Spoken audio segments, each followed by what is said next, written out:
Hello and a very good evening to everyone joining Sri Lanka's number one sports channel, the Papare TV, as we bring you the Under 14 Elite 10-a-side Rugby Tournament 2026, and we are coming to you live from the Trinity College Rugby Stadium from Pallekele, and this is going to be an interesting clash, the Under 14 Elite 10-a-side Rugby Tournament.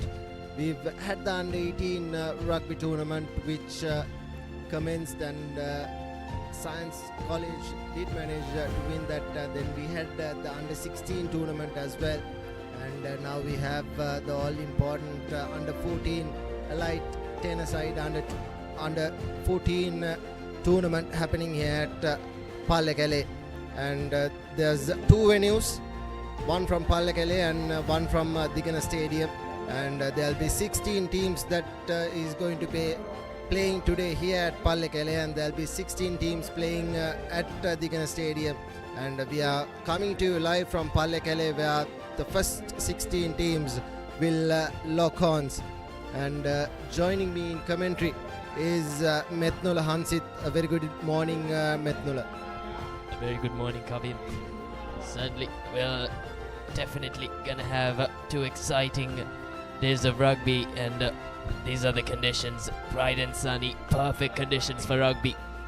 It's also breezy as well, which obviously allows the rugby players to bring their best, and I'm sure each and every single one of these teams will look to bring in their A game and sort of progress into the rounds. Yeah, the first game is scheduled to be played at 8:30. Will be played between Zahira College Maradana, the defending champions, taking on Nugavela Central. That's going to be the first game of the tournament of the Pallekele Stadium, and it's going to be an interesting clash as we take a look at the group's breakdown of this Under 14 Elite Tournament 2026. The first game will be played between Zahira and Nugavela Central. Group A, Zahira, St. Joseph's, Dharmaraja and Nugavela. There's three teams in Group A that will go down to the wire, because Zahira, St. Joseph's and Dharmaraja are playing A Division Rugby. And in Group B we have DSN Anayaka taking Science, St. Benedict's and Maharagama Central. And in Group C we have Royal, Anand, Maliyadeva and Sri Sumangala Panadura. And in Group D we have Trinity, Kingswood, St. Sylvester's and St. Aloysius. And from Group A to D, the games will be played here at Pallekele. And we have Group P, St. Thomas's, Sri Sumangala, Richmond and Carey. And we have Isipatana Mahanama, Prince of Wales and Siripiya Ratana. From Group F, and from Group G we have St. Peter's, Thurston, Vidyartha and Dharumpala. And from Group H we have Wesley, St. Anthony's, Lumbini and Sri Rahula. And from Group E to H, the games will be played at Digana Stadium. And we are bringing to you live the Under 14 Rugby Tournament, the Light Rugby Tournament of 2026, and the first game is scheduled to be played at 8:30 between Zahira College Maradana and Nugavela Central from Kandy. And Zahira coming back defending champions, that's why they have the first game. Last year they won it pretty comfortably, but this time around there's a lot of teams that's eyeing this prestigious Under 14 tournament trophy. Some very exciting matches in the group stage. We've got Zahira, Nugavela up front at 8:30 am, so that'll kick off for the reigning champions. St. Joseph's taking on Dharmaraja College, and TSN Anayaka taking on Maharagama Central. Science College taking on St. Benedict's, Royal taking on Sri Sumangala College Kandy. Ananda will take Maliyadeva. Trinity will lock horns against St. Anthony, so that's going to be another battle. St. Aloysius rather. Kingswood will take on St. Sylvester's College Zahira. will take on Dharmaraja. St. Joseph's will then lock horns with Nugovela Central College for the second match. DS will take on St. Benedict's with Science taking on Maharagama Central. And from 12:30 we have Royal taking on Maliyadeva, Ananda taking on Sri Sumangala Kandy, Trinity taking on St. Sylvester's, Kingswood locking horns with St. Aloysius, Zahira taking on St. Joseph's. That's going to be a pretty good match. And Dharmaraja taking on Nugovela Central, DS Senanayaka taking on Science, St. Benedict's and Maharagama Central, and Royal will take on Ananda, and Maliyadeva will play with St. Sri Sumangala Kandy, and Trinity and Kingswood will play at 3:50, and the last game of the day, St. Sylvester's will be taking on St. Aloysius. That's the schedule for today. That's the 16 teams that's playing here at Pallekele, and there's 16 teams playing at Digana as well. And we will come back for live action after this short commercial break.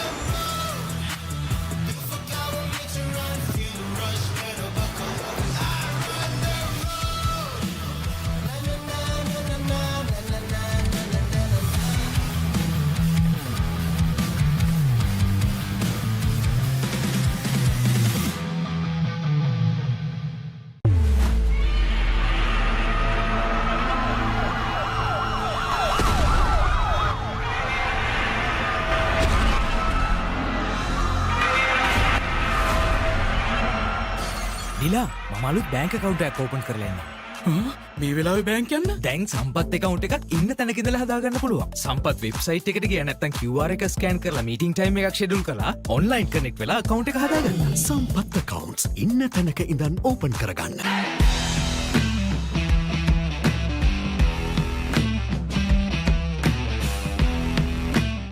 පාසල් cricket ක්‍රීඩාවේ පුරාවෘත්තයක්. මුලින්ම කීර්තිය රස බැලූ සම්ප්‍රදායක් නැවත පැමිණේ. Lemonade Sixers 2026 විජයග්‍රාහී පාසල් cricket වේදිකාවේ සෑම ලකුණක්ම සෑම ප්‍රීති ഘോഷාවක්ම සෑම මතකයක්ම විඳගන්න. සැප්තැම්බර් 4 සහ 5 The Papare 2 The Papare 2 HD Dialog Pay app සහ thepapare.com ඔස්සේ සජීවීව නරඹන්න. Everything sports at your fingertips. Live scores, breaking news, match analysis, straight to your phone. Papare WhatsApp channel to the world of sports at your convenience.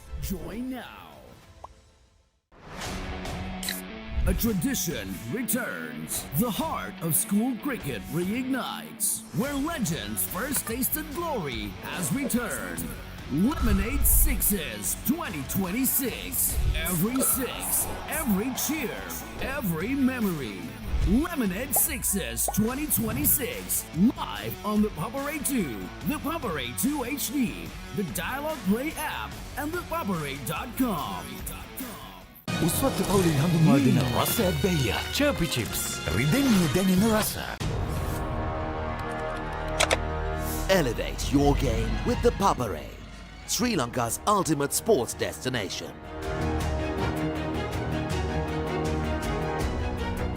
Together, we unite a nation through the love of sports. Tune in to the Papare, your home for all things sports. Live the action. Feel the excitement.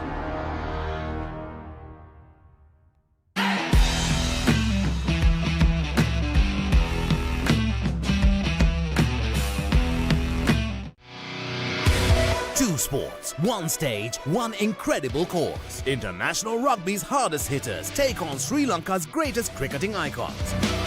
A night where rivals unite for charity, for community, for Sri Lanka. International rugby stars versus Sri Lanka cricketing legend. Catch the action live on the Papare 1 HD, Dialogue Play app and the papare.com.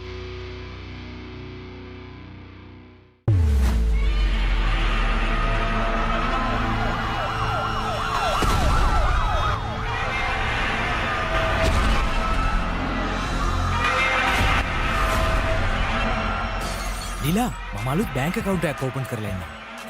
මේ වෙලාවේ bank යන්න? දැන් සම්පත් account එකක් ඉන්න තැනක ඉඳලා හදාගන්න පුළුවන්. සම්පත් වෙබ්සයිට් එකට ගියා නැත්නම් QR එක ස්කෑන් කරලා මීටින් ටයිම් එකක් ෂෙඩියුල් කරලා ඔන්ලයින් කනෙක්ට් වෙලා account එක හදාගන්න. සම්පත් accounts ඉන්න තැනක ඉඳන් ඕපන් කරගන්න. උස්වත්තු පවුලින් හඳුන්වා දෙන රස ඇබ්බැහිය. Chirpy chips. රිදෙන්නේ දැනෙන රස.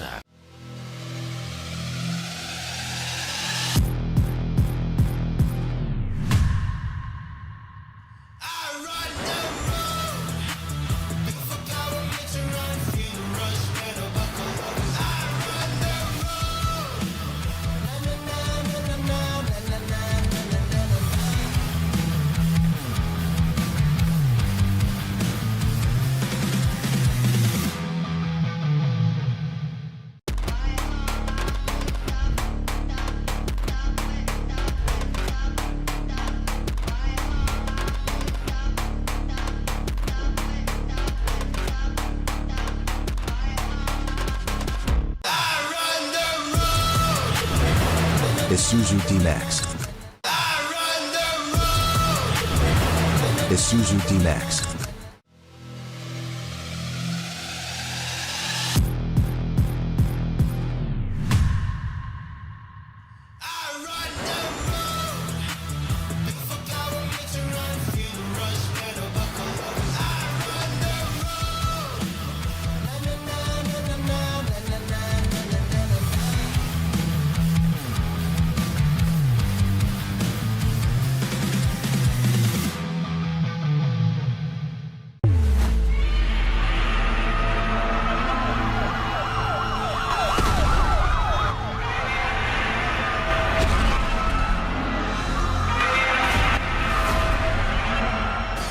නිලා මමලුත් බෑන්ක කවුන්ටයක් ඕපන් කරලා ඉන්නවා.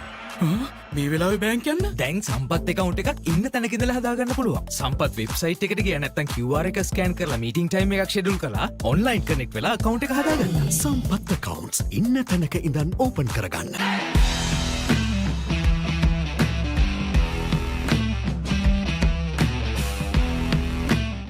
පාසල් ක්‍රිකට් ක්‍රීඩාවේ පුරාවෘත්තයක් මුලින්ම කීර්තිය රස බැලූ සම්ප්‍රදායක් නැවත පැමිණේ.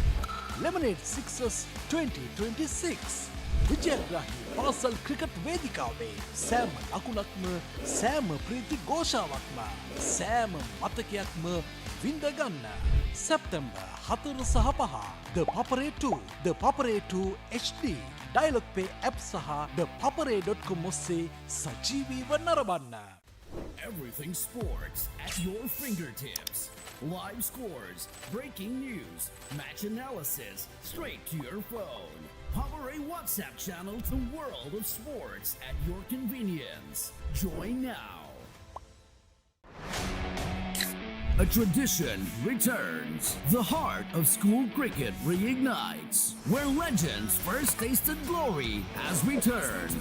Lemonade Sixes 2026. Every six, every cheer, every memory. Lemonade Sixes 2026. Live on the Papare 2, the Papare 2 HD, the Dialogue Play app.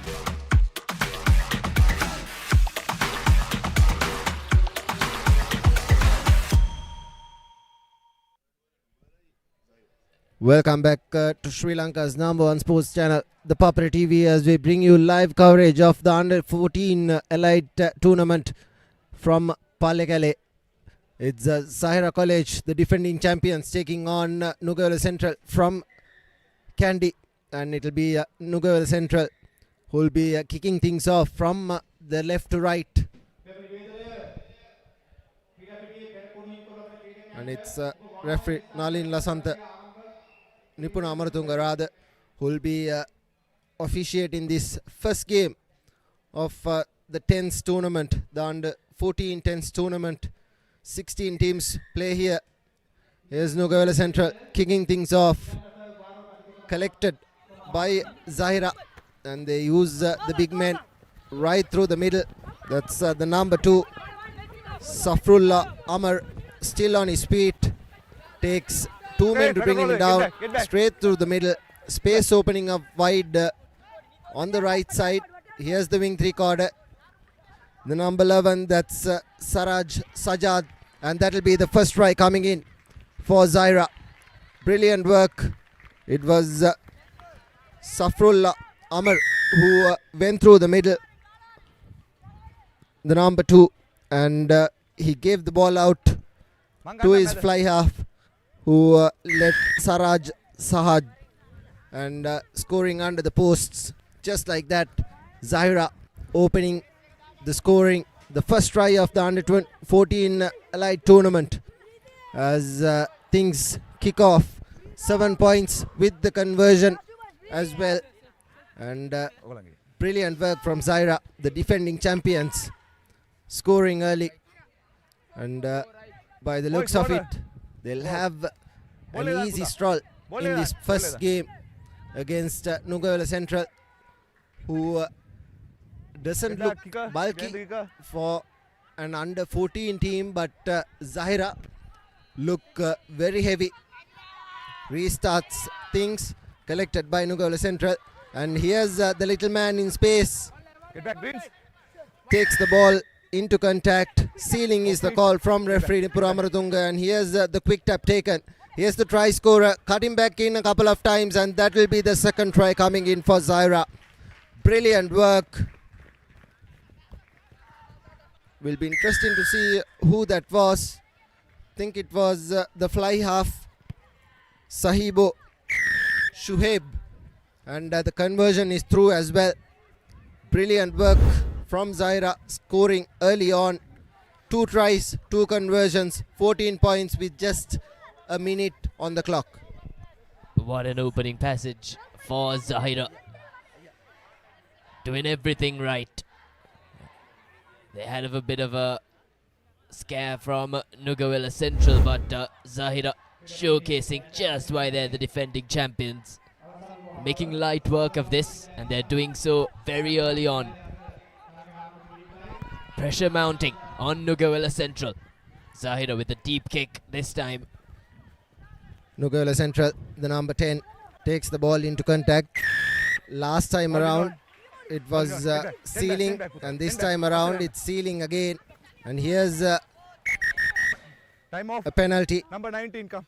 Probably a yellow card for the Nugawela Central player. 10 right? Not 10 meters. That's the second infringement. And a yellow card for Nugawela Central. Deep trouble for Nugawela Central as Zahira pounds on proceedings. And they'll probably put this into touch. It's a 10-man side.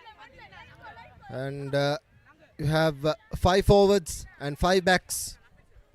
As the number 9, Rahim Seshan, puts the ball into touch inside the 22 meters.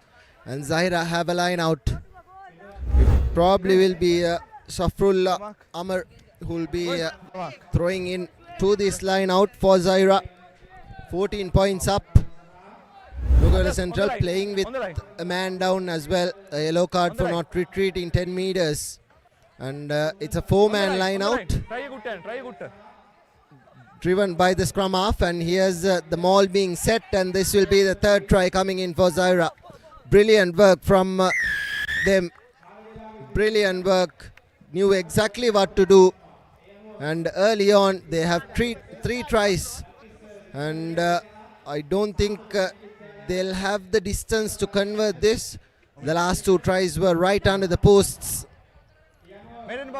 And from the corner, the Zahira fly half tries to convert.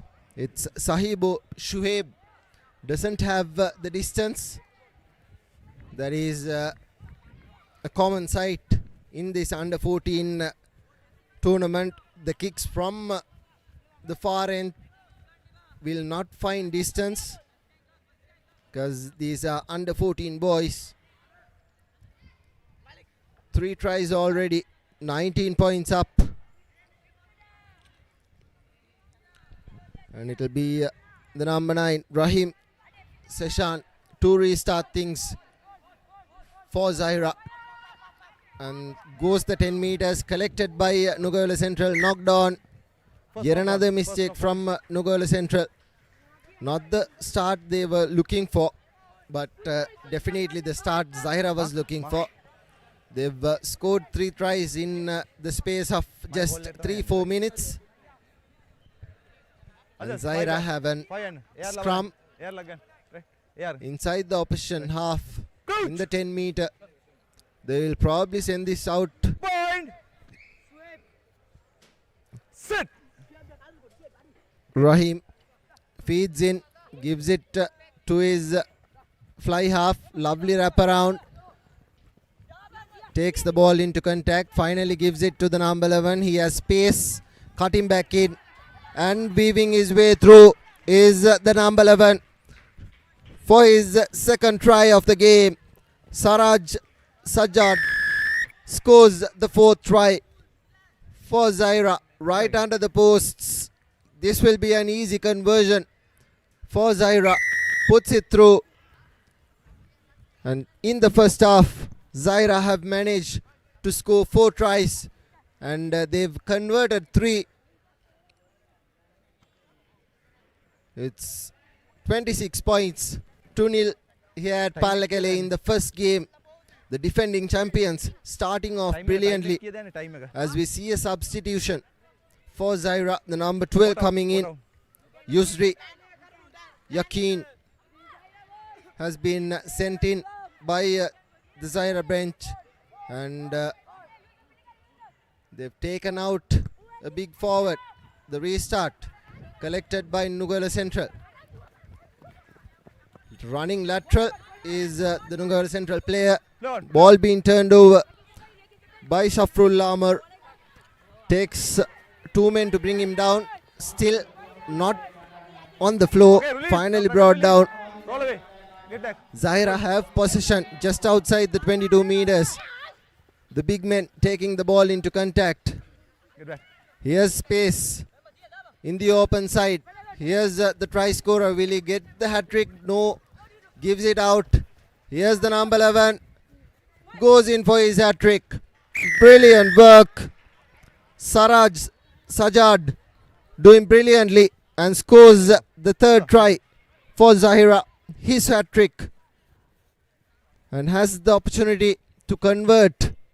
Does the number 9, Rahim Seshan. And the conversion is through. And that's half time. It's 31 points. 33 points to 0 in the first half.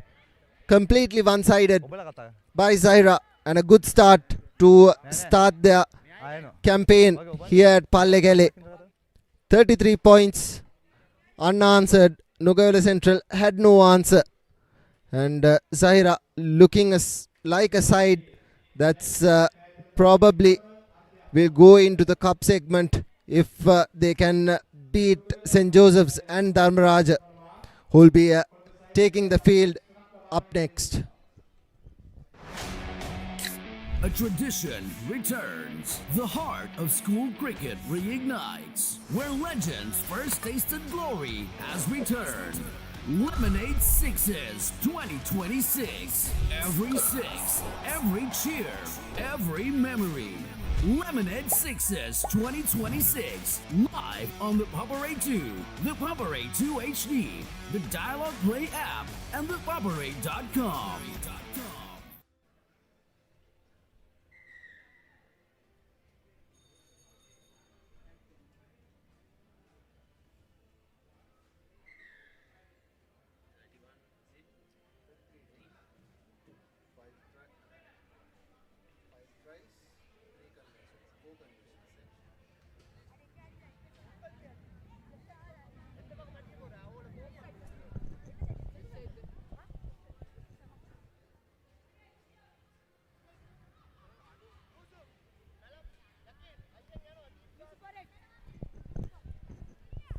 It'll be Zahira who will be starting things from the left to right.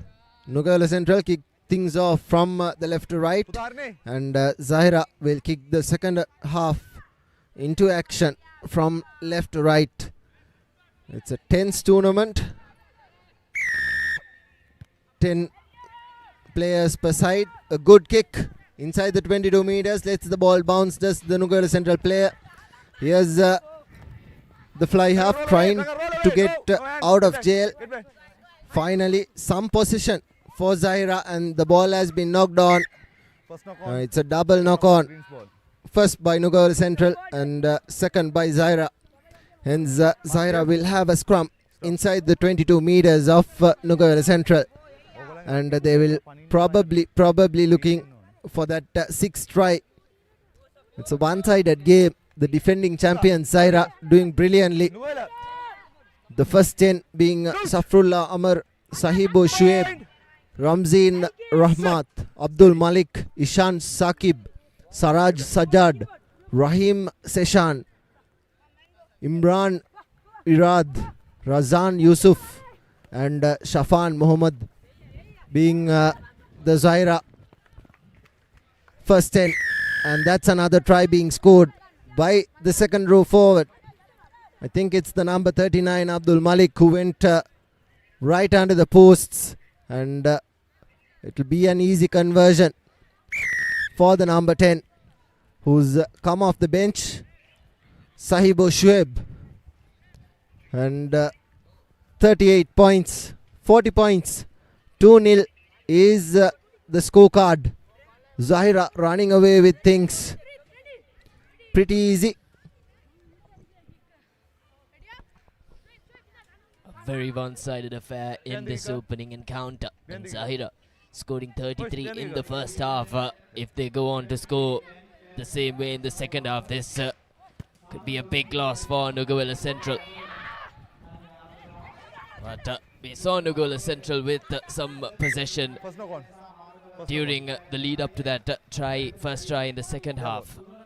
But they need to go on for a lot more if they're going to have any sort of say in this match. And this is an opportunity for them. So a scrum in their favor for the first time. I'm sure Nuguela Central will look to somehow fight back, but Zahira so far have just been too strong.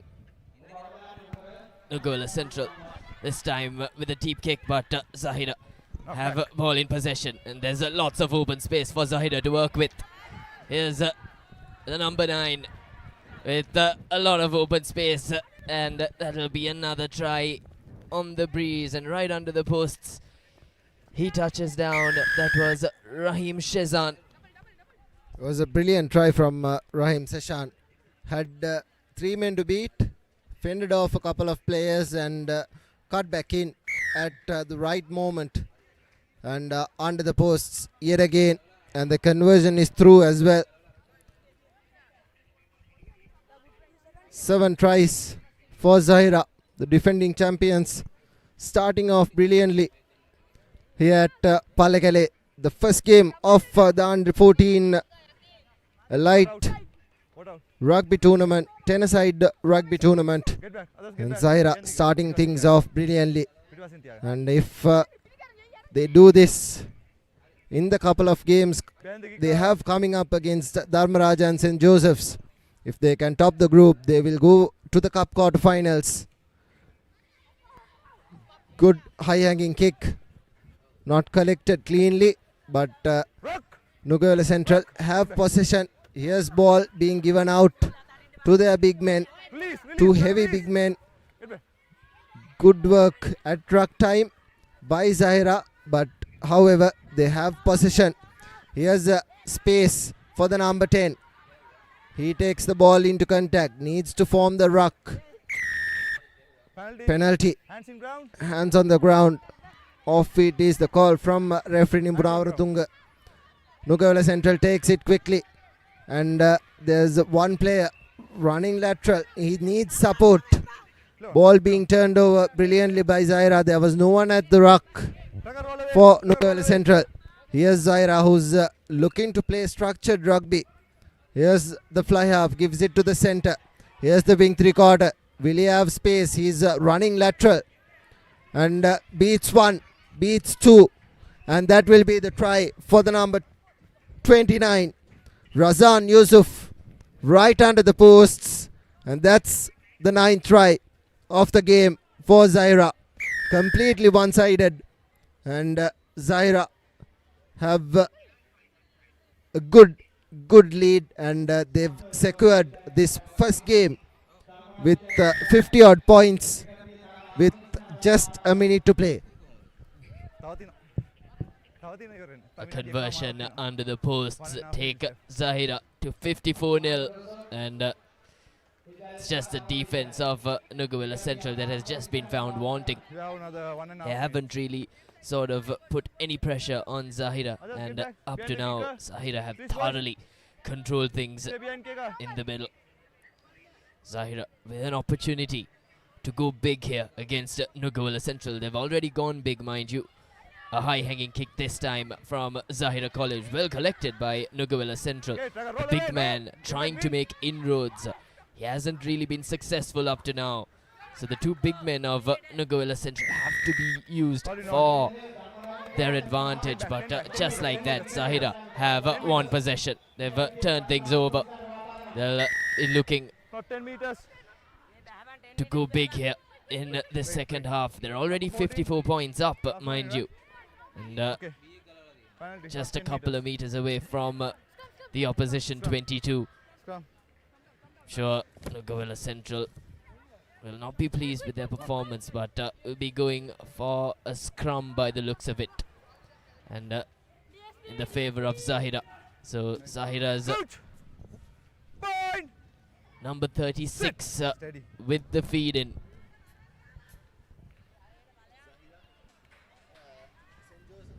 Was Muhammad Isa that fed for Zahira, but Zahira are on the move in the opposition 22.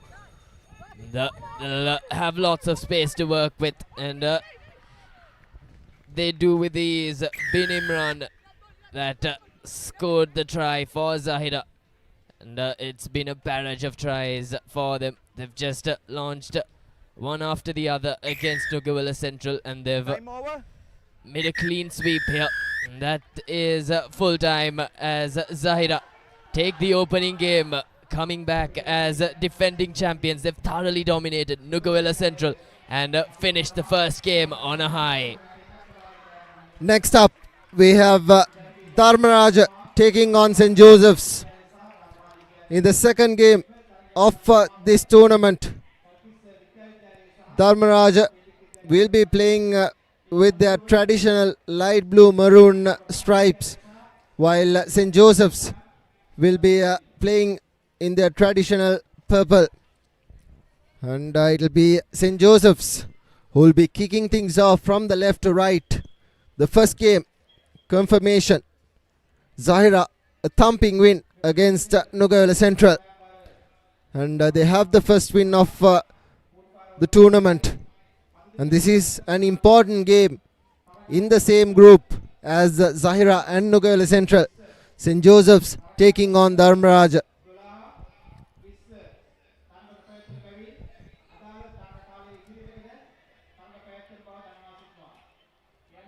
It will be St. Joseph's who will be kicking things off from the left to right. Everything is ready for kickoff. The referee counting players to make sure the right amount of players, 10 players per side, is on the field. It's St. Joseph's in purple kicking things off. A good kick, lets the ball bounce. Does Dharmaraj, knocks it backwards, takes the ball into contact. Good first hit. Ruck was formed. Here's Dharmaraj giving the ball out wide. Space opening up wide in the corner. Decides to not give it. A goose step, and Dharmaraj will be the ones to score first.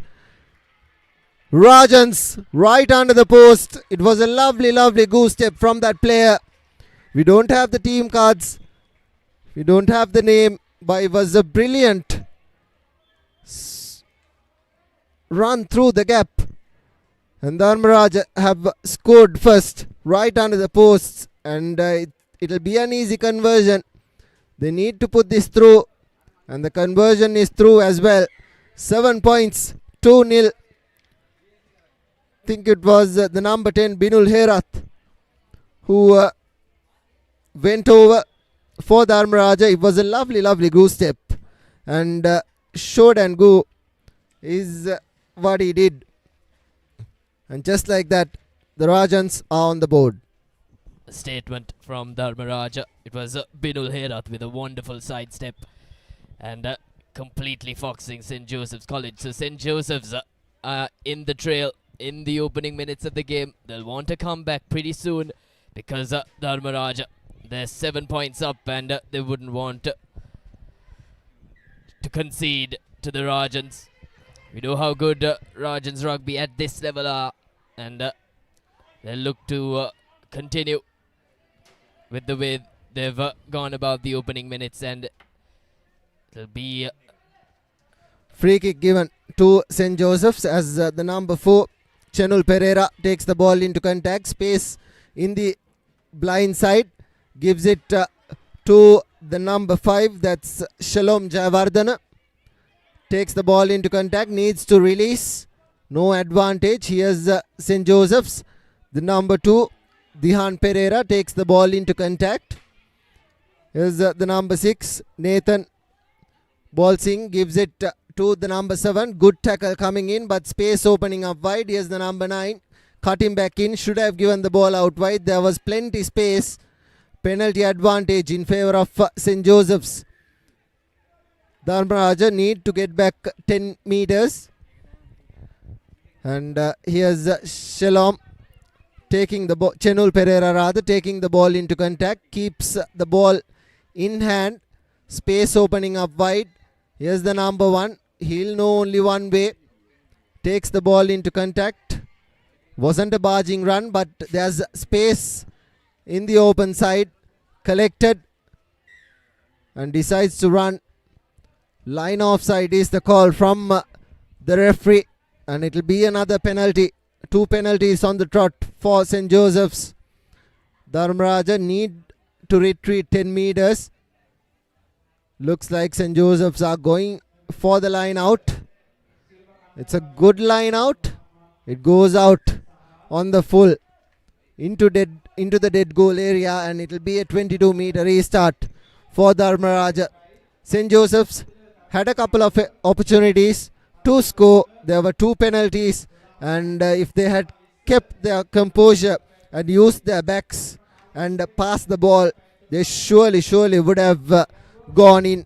But they decided to use their big men to barge over this Rajan side, but they could not. The penalty was overcooked into the dead goal area.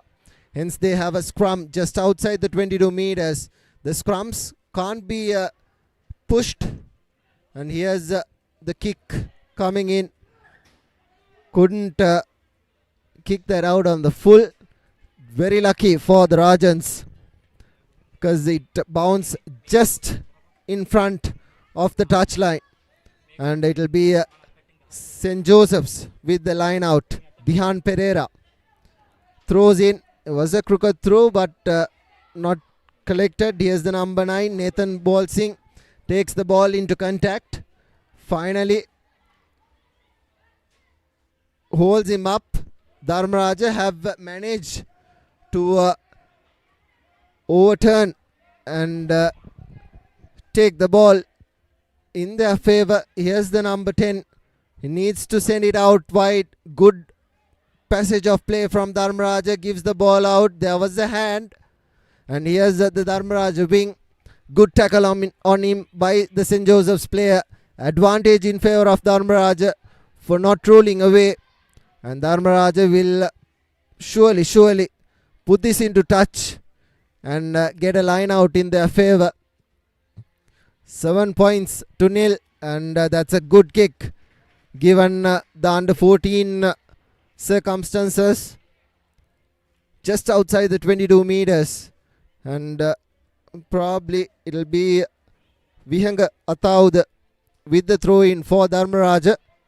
Dharmaraja leading 7 points to nil in this second game of the group stage. Dharmaraja, St. Joseph's, Zahira and Nugawala Central are in the same group. Here's Dharmaraja spreading the ball out wide. Here's the danger man, cutting back in. Takes the man and he gives it out. And here's the number 9, gives the ball out to the number 19 of Dharmaraja. Thenuko Jayasuriya goes in for the second try of Dharmaraja. Brilliant work from the Rajans. This is exactly what the Josephians needed to do. They needed to draw in and send the ball out to their wing, but they couldn't do that in the first half. But Dharmaraja have scored 2 brilliant tries, and just like that, 12 points to nil. Just 30 seconds left on the clock, and Dharmaraja have scored twice. This is Binul Herath, the number 10, looking for the conversion, which is away by a long margin, and that's half time. 12 points to nil at half time. Dharmaraja leading St. Joseph's. Moments of questionable decision making for St. Joseph's College, but that's half-time confirmation. Dharmaraja 12 points in front of St. Joseph's College, so be the happier side going into the second half. And I'm sure St. Joseph's College will want to fight back very soon. There was a moment where they didn't pass it out wide and instead decided to cut back in.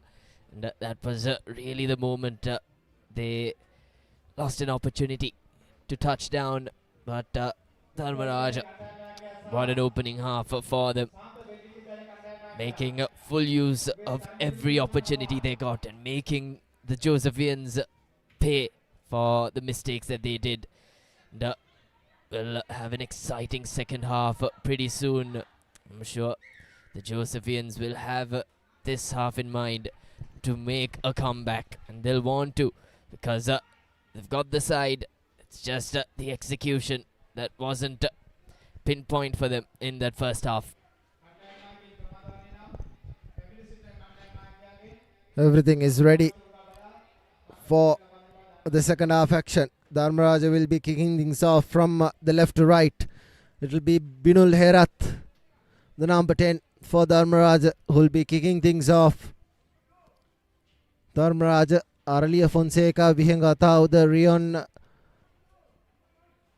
Ramiru Bandar, Tejan, Siambala Pitia, Hirudika, Dasunudara, Tisum Nandina, and Binul Herath, and Thenuko Jayasuriya for Dharmaraja, kicking things off. That's a very good restart. Here's the number 8, running lateral.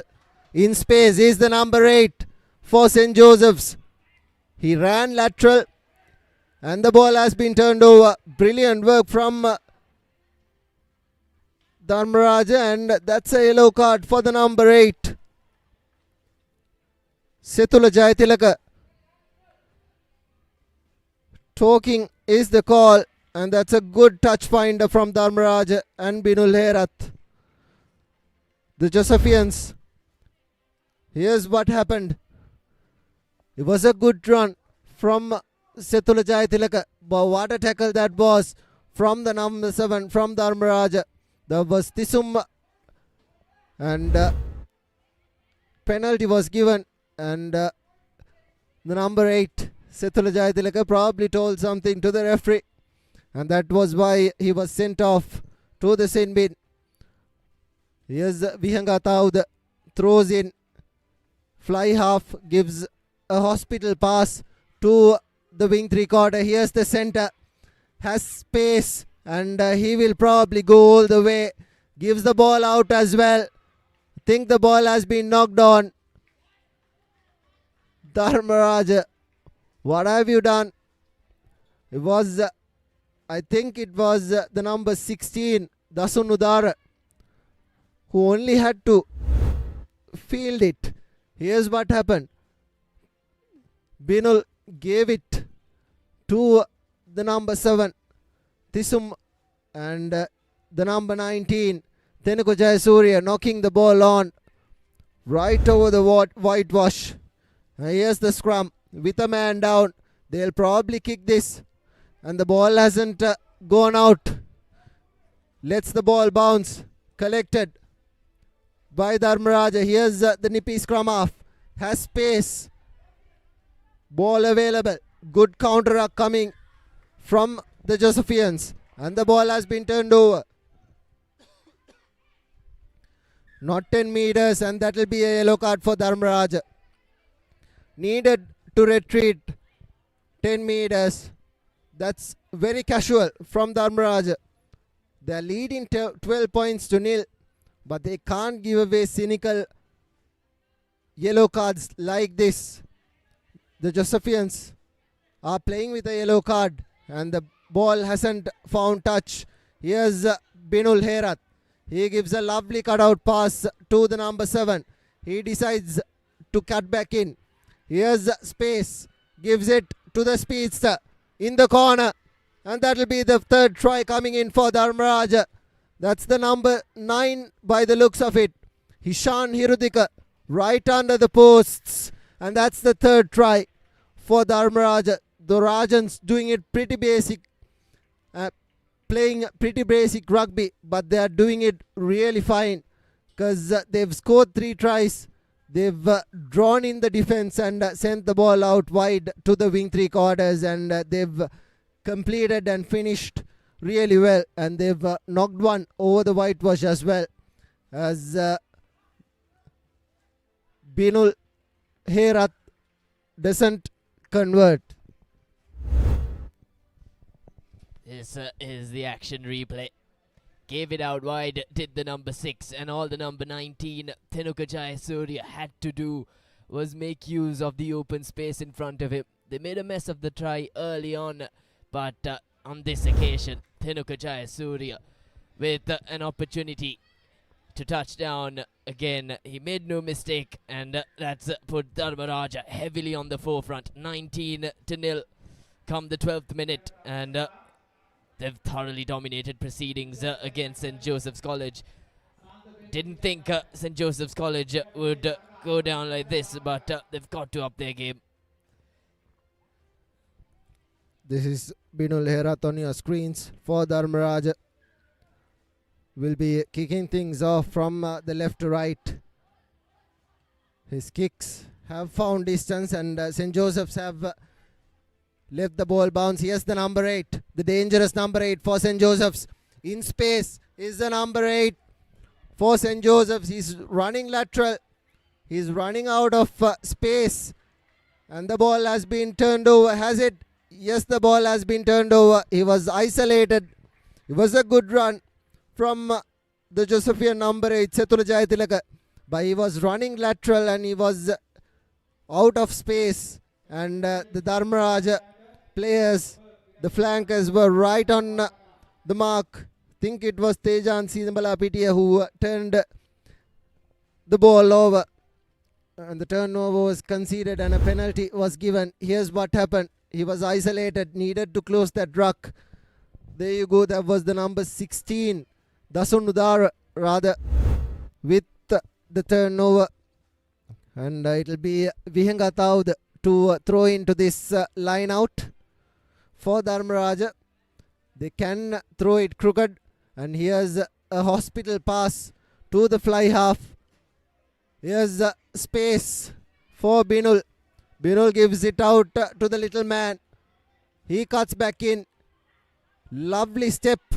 Ball available with Dharmaraja. Scrum half arrives in time. Here's Atauda. Atauda takes the ball into contact, needs to release. He's not on his feet. Now they need to release. Does the Josephians, and they do really well. Here's Binul. Cutout pass to the number 16. He's been taken down. The ball out. Needed to play. Here's the number 4. That's Ramidu Bandar. Forward pass. Dharmaraja a little too casual. They needed to close that ruck and give clean ball to the scrum half, but they have not managed to do so. They have under a minute to play, and it's safe to say Dharmaraj have closed in on this first game, 19 points to nil. St. Joseph's have one last opportunity to score. Here's the number 8. The ball has been knocked on. Ball available for St. Joseph's. Trying to go through the blind side. Fending past a couple of players is the big man, the big number 5, Shalom Jayawardena. And here's the number 6 in space. Can he give the ball out? High tackle advantage for St. Joseph's. Need to go down 10 meters. Does Dharmaraj? It was a good covering tackle, but it was a little too high. And it will be Shalom Jayawardena to take the quick tap by the looks of it. No, they've gone for the scrum. And it will be a scrum inside the 22 meters. This is one of the rare chances St. Joseph's have got in this game.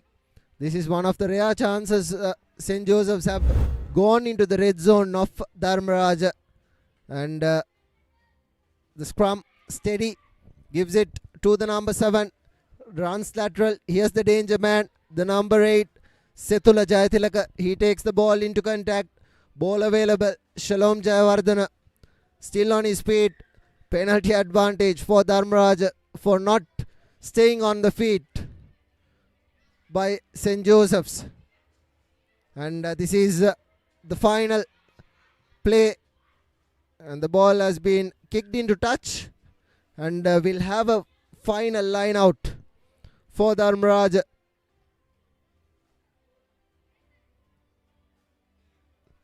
Zahira hammered Nugawela Central, and now Dharmaraj have put 19 points to nil against St. Joseph's. This is the first game for Dharmaraj and St. Joseph's. This is the second game of the match, and it's a free kick given to St. Joseph's to probably score one consolation try. It's the number 6, Nathan Bolsing. The number 4, rather, Chenul Pereira will quickly take the quick tap, and he has been taken, and the ball has been knocked on. And that will be the game done and dusted. Dharmaraj starting off brilliantly. 19 points to nil against the Josephians from Maradana. Dharmaraj have done brilliantly. That's the full-time confirmation. 19 points to nil. Dharmaraj beating St. Joseph's in the first group match of their tournament.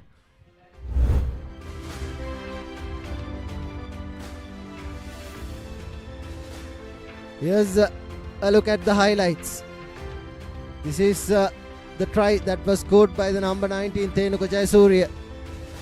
Right under the post in the second half. Dharmaraj scored 2 tries in the first half. And they converted a couple as well. Scored 3 tries, converted 2.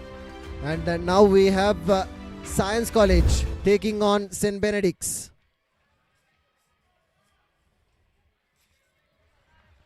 Science will be playing in their traditional white and red from the right to left, and it will be the number 8 kicking things off.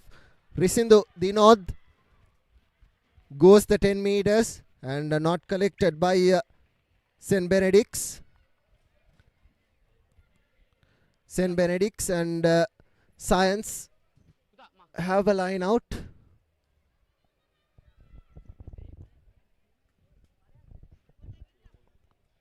We've seen a couple of one-sided matches to start the Elite Under-14s, but it's St. Benedict's taking on Science College, and I'm sure Science will look to put early pressure on St. Benedict's, but St. Benedict's with the early possession.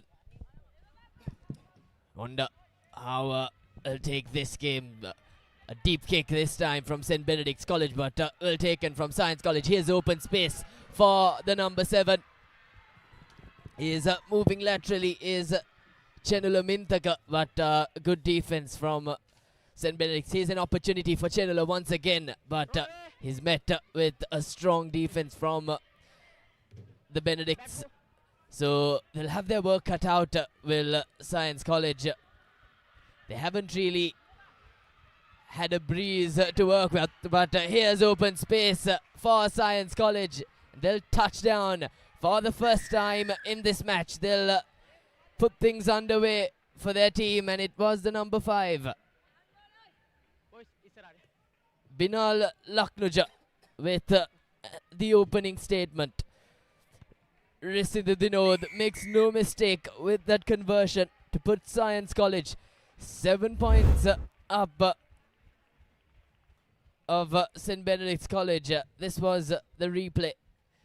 The number 4 who gave the ball out wide to the number 5 who ran through the defense of St. Benedict's College.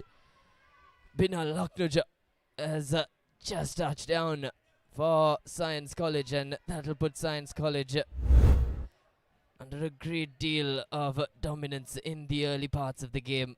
Benedicts will have their work cut out. 2 minutes into this game, and they've already scored, have Science College. They've got an ample amount of time to score more. You know how strong their attacking is. Very strong in the offense, but St. Benedict's haven't really shied down either. They've brought out their A game in defense, have St. Benedict's College, and look to somehow keep out Science College from scoring more. Here's a scrum in favour of Science College. It'll be Hastaka. That'll probably be with the feed in. The Science College with an opportunity in the opposition half once more. Here's the that was the number 9 who scored, who took the game forwards rather, and Science College met with some defense from Benedict's College, but here's the number 10 for Science College with open space. There's no stopping the number 10. That was Shenash Aditya, making full use of real estate in front of him.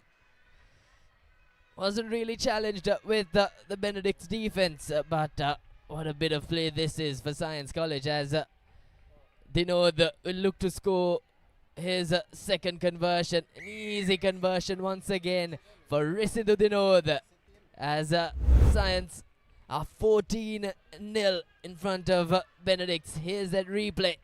The number 10 sort of faking a dummy there, but all he had to do was get past 2 defenders, and Shinash Aditya has put Science College well in front of St. Benedict's. We've seen a couple of one-sided affairs to start the Elite Under-14s tournament, and seeing one more. Science College 14-0 in front of the Benedicts.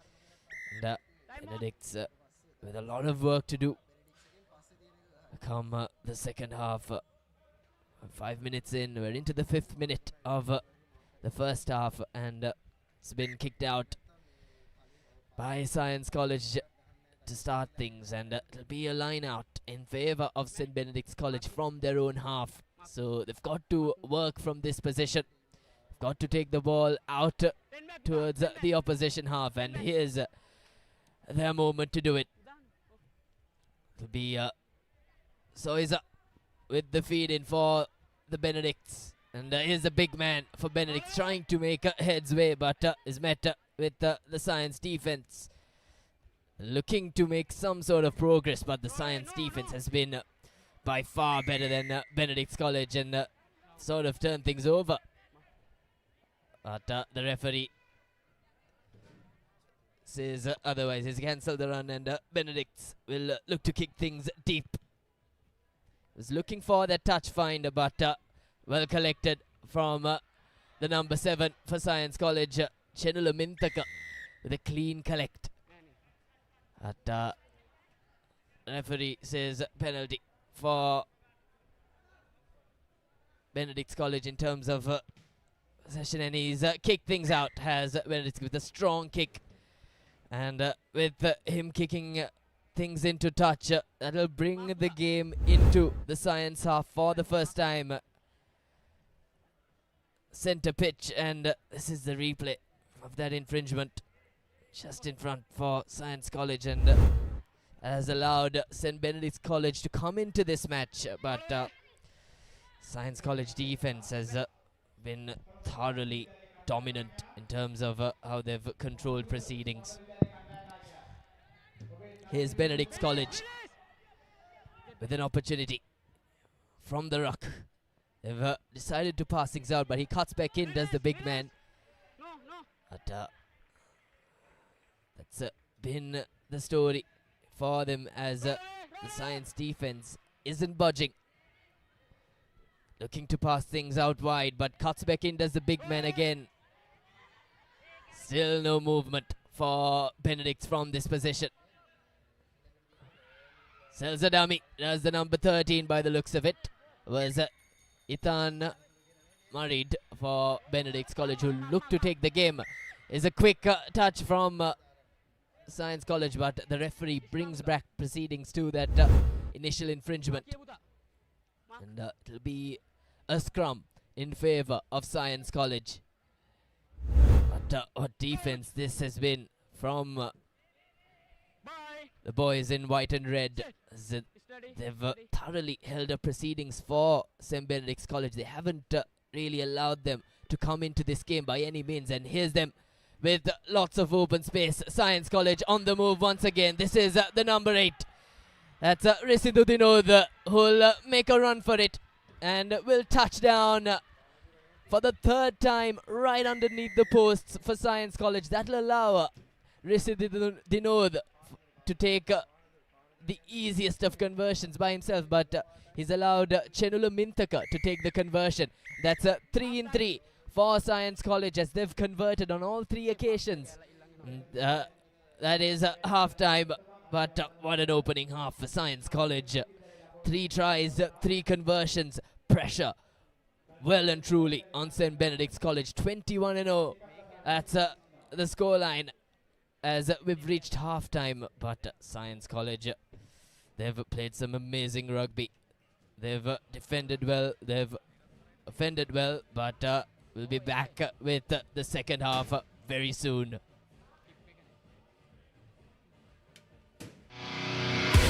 Two sports, one stage, one incredible course. International rugby's hardest hitters take on Sri Lanka's greatest cricketing icons. A night where rivals unite for charity, for community, for Sri Lanka. International rugby stars versus Sri Lanka cricketing legend. Catch the action live on the Papare 1 HD, Dialogue Play app and the papare.com. උස්වත්තු පවුලේ හඳුන්වා දෙන රස ඇබ්බැහිය චර්පි chips රිදෙන්නේ දැනෙන රස.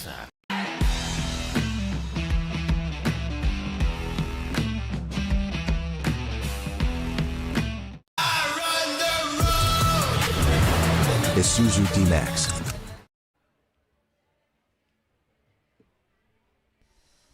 And we're back with the second half. It's been a game that's been controlled by Science College. This were the highlights of the first half, with Science College making early inroads with the number 5, Binal Laknuja, who touched down for the first time for Science College, and from there on out, it's been Science all the way. This is the second try, the number 10, Shenash Aditya, who made light work of the opposition defense. As we've started proceedings with a touch find, rather, from St. Benedict's College, and it'll be a free kick for Science College to get things underway. The kick hasn't travelled 10 meters, so an early opportunity for Science College to make early inroads. And here's the the number 9 rather, Senith Chandula, who look to make full use of open space, and here's them running wide, lateral run from the number 4, Methula Sandahiru, but is given the ball out wide to the number 8, who'll touchdown for his second try. That was Risidu Dinod. A brilliant passage of play for Science College. They've started from where they left off in that first half, and they've put on a bigger lead against the Benedicts, and this will be the second time Chenula Mintaka will take the conversion. He doesn't have the legs, so his converted one, his missed one, but what a bit of play this is from Science College. Here's the replay. The number 4 running wide, but it was met with defense, giving the ball out wide to the number 8, Risidu Dinod, who ran through to touchdown for the second time for Science College, and that'll do Science College wonders. They're 26-0 in front of the Benedicts. The first 3 games have been pretty one-sided.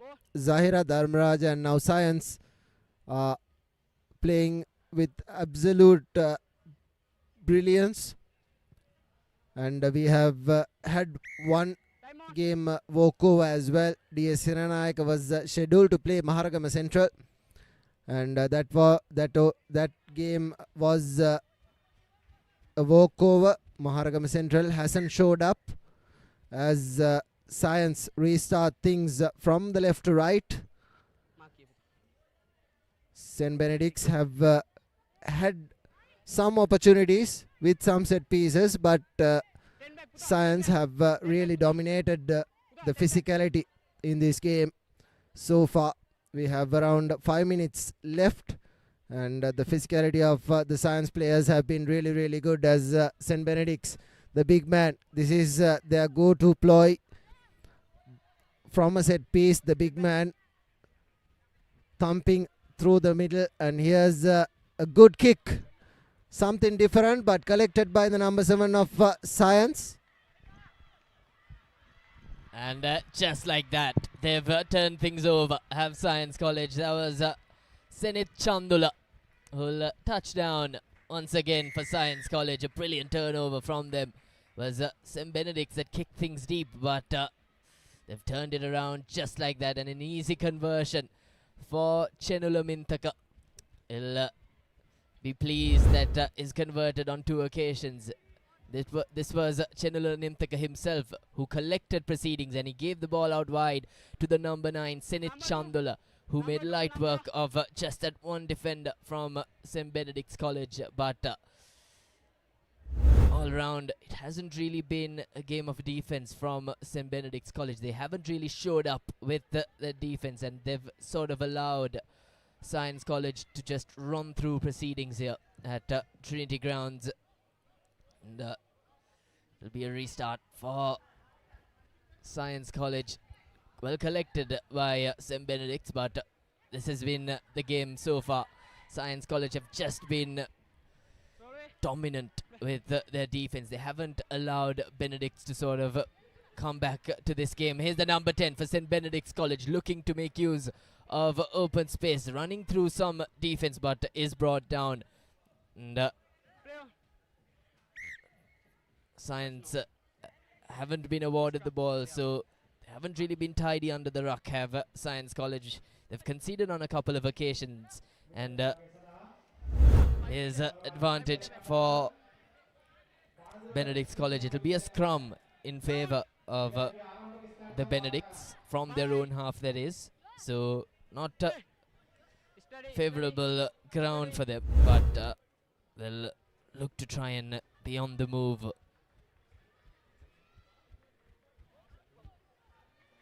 They'll want to assert dominance on the opposition, but here's them moving sideways. Number 15 passing it out to the number 10, who sort of made some movement into the opposition half. Here's Science College again. They've turned things over, but is brought down with a wonderful tackle from St. Benedict's, and they've sort of upped their game in terms of defense, have Benedict's, but it's a little bit too late. Here's the number 6 for Science College, who's make light work as is run through Imit Mintaru, for the first time of this match, is got an opportunity. And Science College have scored once more. Risidudino this time taking that conversion. He gave up kicking duties to Chenula Mintaka on a couple of occasions, but this is the replay. Easy work for Imit Mintaru. No real defensive ploy from Benedict's College. They've been thoroughly outplayed here at Trinity grounds. They haven't had any answers for Science College and their offense. 13 minutes into the last minute, and just like we've seen in the first couple of matches, it's been one-sided affairs all the way.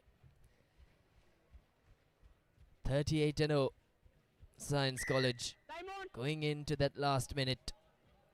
Want to start things well, possibly the last play if things go deep. Collected well from Benedict's, but look at how offensive the Science College players are. They've pushed the Benedict's heavily onto the back foot, and they're continuing to do so. Here's an opportunity for Benedict's College, but Science College have contested well. The referees give an advantage to Benedict's College. They've been forced to retreat 10 meters back, Science College, and Benedict's will restart things. So he kicks it into touch, and that'll be from their own half still for Benedict's College. It's 14 minutes on our clock, and this will possibly be the last play. This was the replay. It'll be a line out in favor of St. Benedict's College. And they've lost possession just like that. It's been a similar story all the way for the men in green. Is Science College with one final try in mind. The number 8 passing the ball out wide to the number 9, who'll have no issue whatsoever in converting. That was Senit Chandula for the second time today. Touching down for Science College.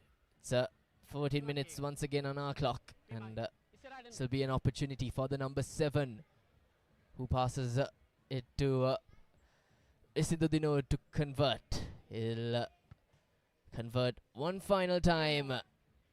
He hasn't gotten enough legs on that one, but that is it in this match as Science College take the game 43-0 against St. Benedict's. That is full-time confirmation. Science College dominated proceedings thoroughly. 43-0 in the 4th game of the day, and we've seen 3 very one-sided affairs.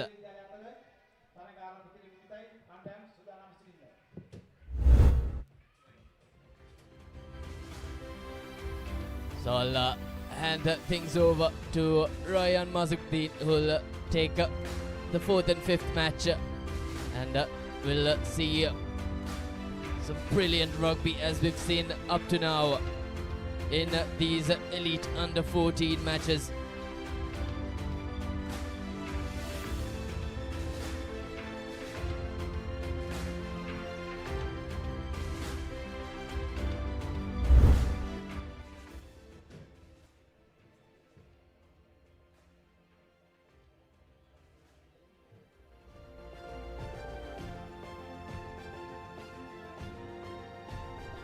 Next up, we have Royal College taking on Sri Sumangala College from Panadura. Royal playing with their traditional dark blue and gold, and Sri Sumangala Panadura with their traditional dark blue. 2 similar jerseys, but this is Royal who will be kicking things off from the left to right. It's Chenita Vijayveera to kick things off from the left to right for Royal. Back. action there by Sri Sumangala Panadura, but now Royal has possession of the ball, taking it into the centre. Royal working the line here. Got space on the outside, and it's to their wing three-quarter, who will go in for Royal's first try under the post. Brilliant work from Royal early on.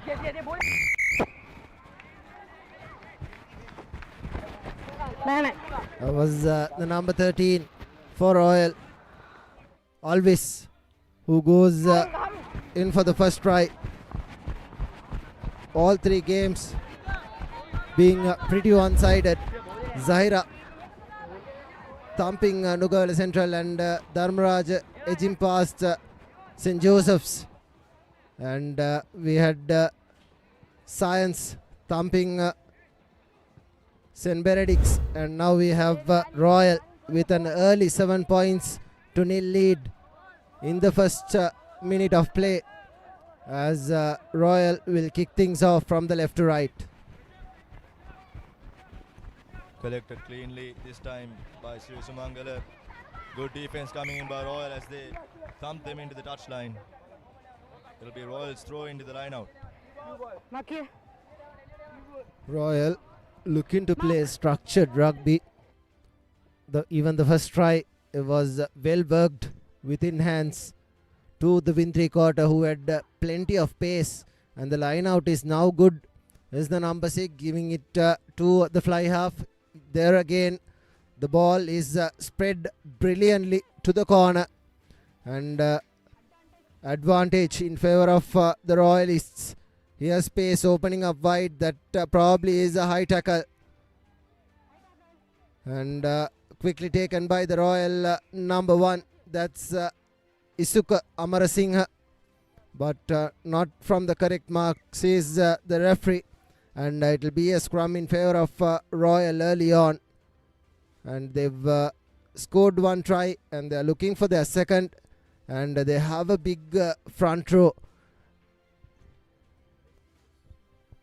They have a big front row, isn't it, Ryan?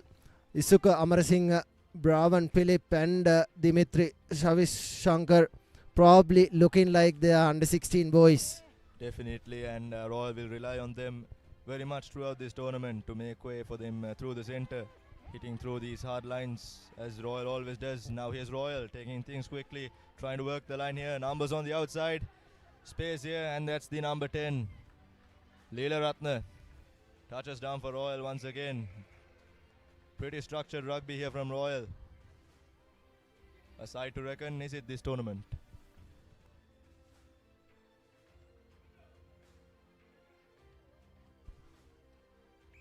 Conversion successful there this time as well by Sena Ratna.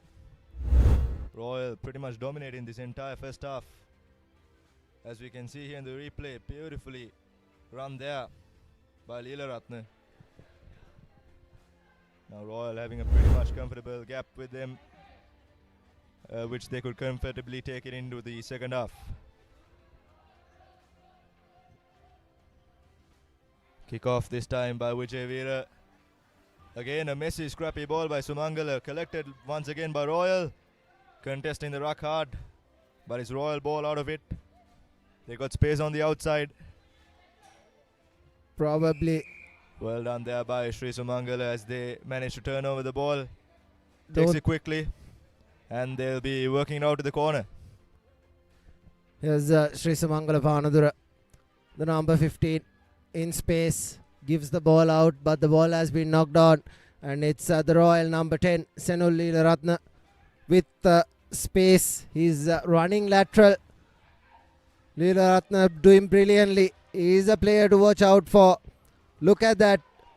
Good couple of faces, and right under the posts. Royal playing brilliantly. That's the number 8 who's over the whitewash, Sagit Senaratne.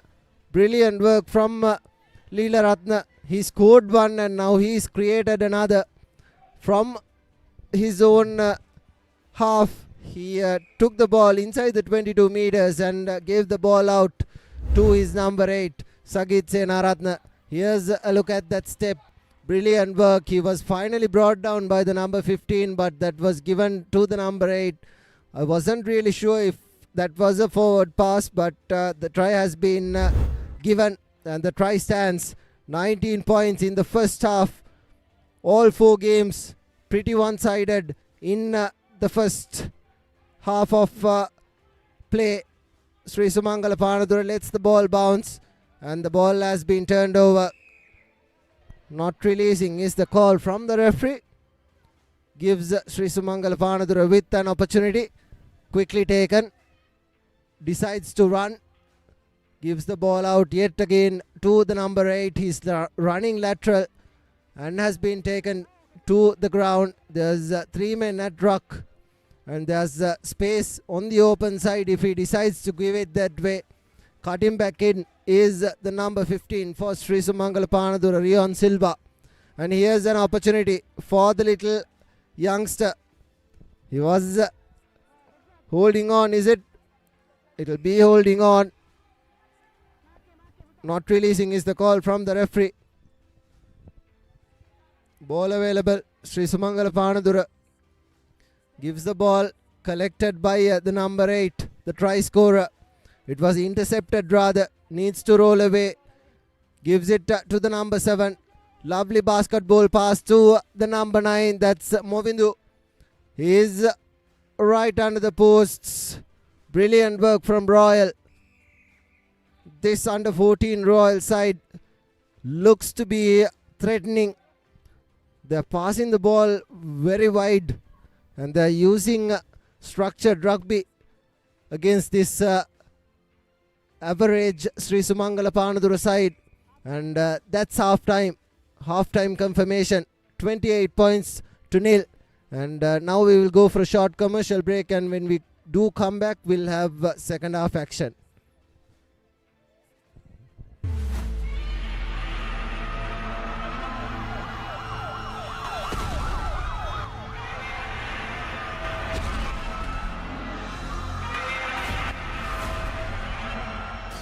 නිලා මම අලුත් bank account එකක් open කරලා ඉන්නවා.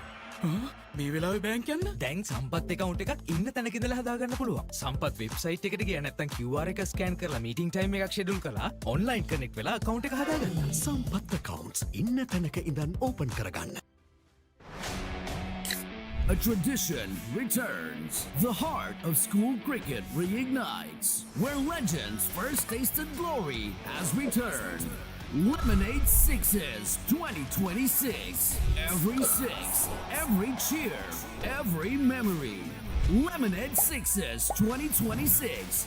Live on the Papare 2, the Papare 2 HD, the Dialogue Play app, and the Papare.com.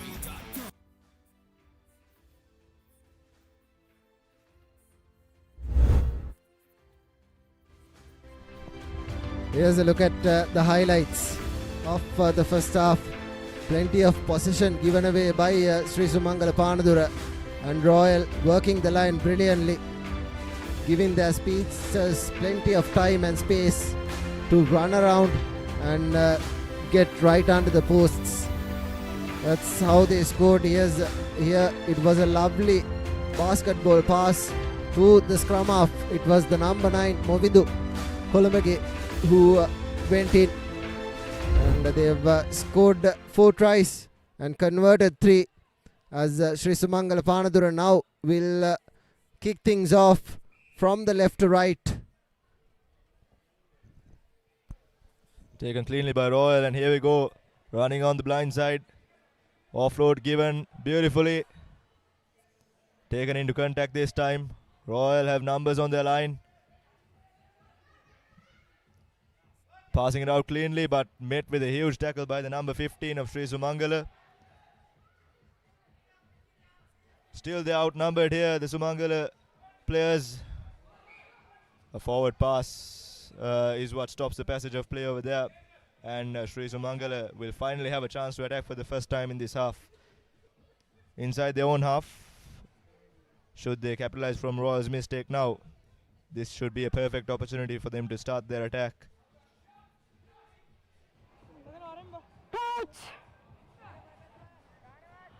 First scrum of the second half going Sri Sumangala Panadura's way, as they have the put in. Okay. Won neatly, and they decided to go on the blind side. Cuts back inside this time, and is met with a huge Royal defense over there. And the penalty is won again by Royal. Taken quickly this time. That was Chenuka Bandara. Passes out to the number 12, Sinesh Jayawardena, who takes it into contact. Chenuka Bandara once again passing it out to the line. And a cynical mistake there by Royal. But they have the advantage, and the referee brings back the passage of play to the initial infringement. Taken quickly this time again, Royal working the line. Quick hands here. A hard runner. That time this was Vijay Veera making way for Royal. Beautifully done. And they get their self on the scoreboard once again. So the scoreboard's ticking in the second half. Royal dominating this entire game. We've seen so many one-sided matches so far. But Royal takes this tournament into a whole other level with their standard of rugby. Senaratne has no problem with the conversion. Take a look at the replay once again. Beautiful, sensible rugby by Royal. Hard line there by Vijay Veera is what sucked in all of the defense and allowed them to go over for their first try in the second half.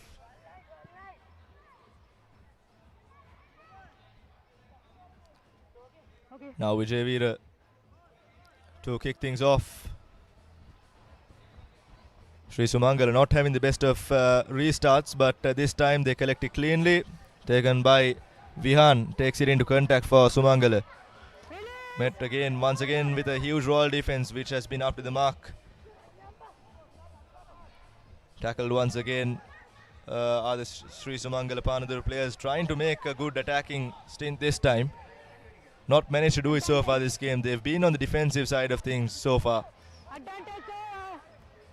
Loses the ball forward, and Royal have their chance to attack once again inside the Sri Sumangala 40.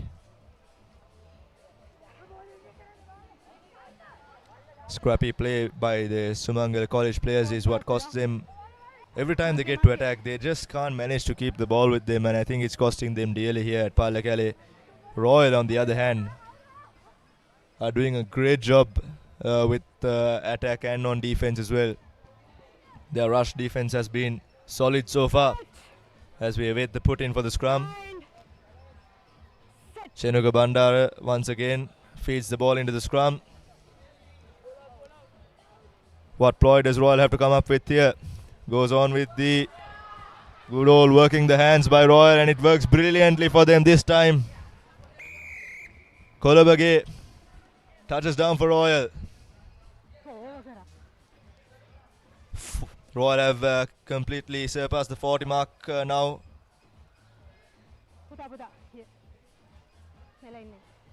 This time it's Vijay Veera with the conversion. Taken over duties from Senaratne, who kicked brilliantly before. Not enough power in the kick, so Royal dominating this game, completely one-sided, 40 points to 0 with a few more minutes in hand.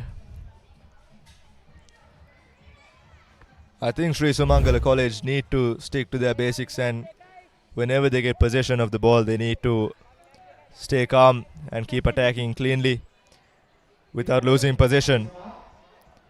And here's Vijay Veera to kick things off for Royal once again. Not gone 10 meters, so but the referee says play on. Collected this time by the Sumangala player. And now Royal turn things over. They've got huge amounts of space, ample space here on the blind side. Working the ball to the corner. Beautiful tackle there. That was the number 15, Rayon Silva for Sri Sumangala with a lovely tackle, which just thumped the Royal player into the touchline. That's the sort of defense we need to see by Sumangala. But now they will be given a scrum for a previous forward pass, I assume. Right on their 22, so they can't kick this on the full. But they look to attack from here, should they keep possession and pass cleanly.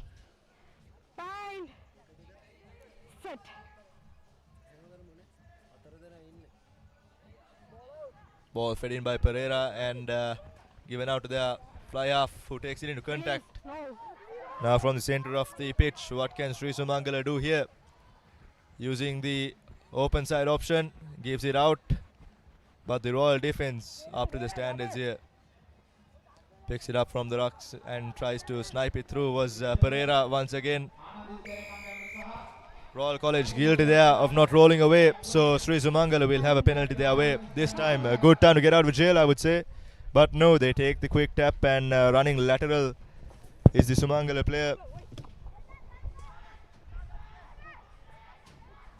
I don't think that's a sensible option regarding how good this Royal defense is. Here's Royal with numbers on the blind side now. Turned over with a beautiful passage of play. Royal attacking with some pace. Met with some huge Sumangala defense. Tilagaratne takes the ball into contact. A heavy good carry there. Now Royal playing advantage. What can they do here? Beautifully done. And he barges over.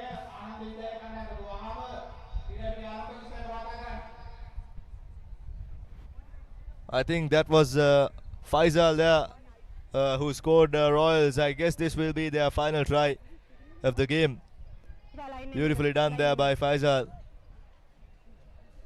Hammered through the defense and reached out for the try.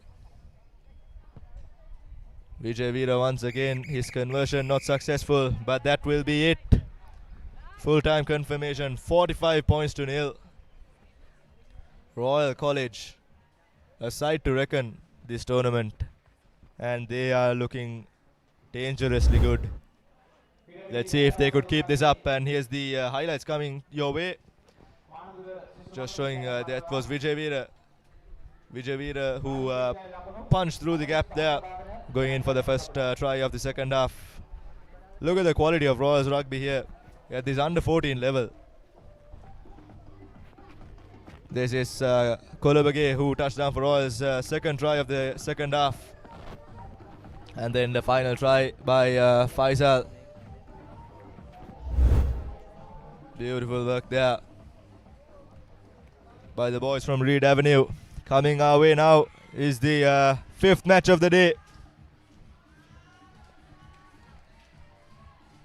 This match will be played between Ananda and Maliyadeva Kurunagala. So the fifth match.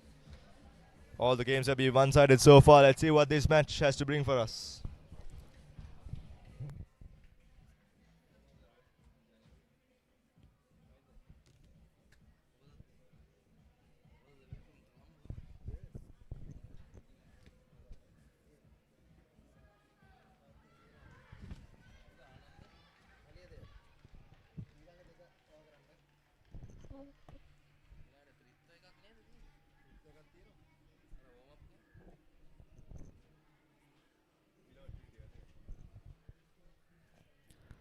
It'll be Anand taking on Maliyadeva. Two all-cut schools. Anand will be kicking things off from the right to left. And it will be Rashan Piris to kick things off for Anand. It'll be an interesting game. Pretty one-sided games so far in the morning. Zahira Dharmaraj, Royal and Science managed to win, and penalty advantage in favor of Anand College early on, and they'll probably look to go to the line out, and that designated kicker Rashan Piris will put the kick into touch, and that's a brilliant kick, 5 meters out. That's a wonderful touch find. And Ananda will have the first opportunity inside the red zone of Maliyadeva. And it will be at the number 2, Devmina Tevas, to throw into this line out, thrown in and forms the driving maul. The driving maul is over, and that's the first try for the number 5, Janindu Talgaswatta, breaking from the back of that driving maul and over the whitewash for the first try of the game. And Anand start off pretty strong. Pretty one-sided games so far in the morning, and I think this is going to be another pretty one-sided game between Anand and Maliyadeva. And that's a good kick, has the distance but not the direction, and hence the first try. Here you go. There was Talgaswatta at the back of that driving maul, breaks off and goes in to score the first try of the game for Anand. Rashain Piris will be kicking things off from the left to right to left. Collected this time by Maliyadeva. They have possession, gives it to the fly half. Now the centre takes the ball into contact. Here's the wing three quarter trying to run around, and he's done brilliantly, trying to step past a couple of players, and is being brought down. Good ruck formed by the Maliyadeva player. The number 6 gives it to the fly half. Lovely cutout pass, takes the ball into contact. Maliyadeva with possession. Here's the fly half. Has one man on the outside, needs to give it to him. There's a speedster here for Maliyadeva in this corner. The number 4. Here's the fly half. Gives it to the man who was knocked the ball on. Anand, good rush defense coming in, and it was a terrible pass from the number 9 of Maliyadeva. Think it was Himalsha Kodikar. There you go. Had 2 men and decided to go with the latter, and knocks the ball on just like that, and giving an opportunity early on for Anand to score their second. Here they go. Lovely wraparound pass. Rashain decides to show and go. Second try coming in for Rashain Piris. Brilliant work from Anand.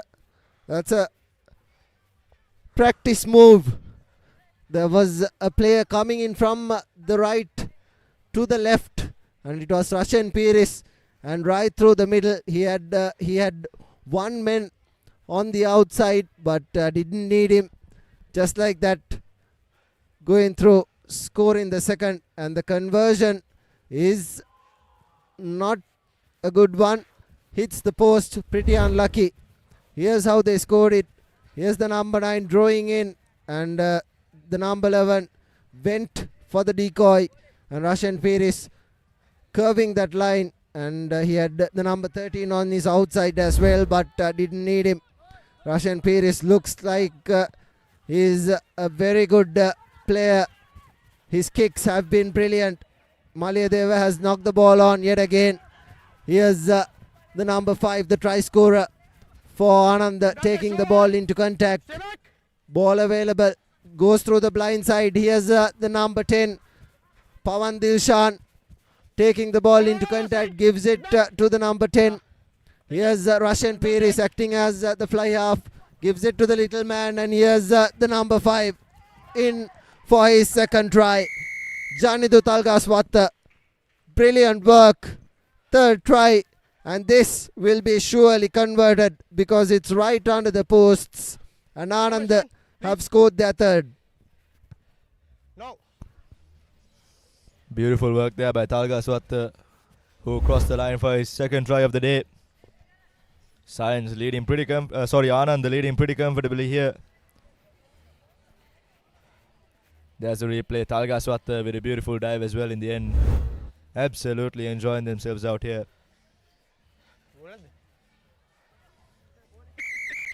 Time off. Referee has stopped the time until the ball returns into play.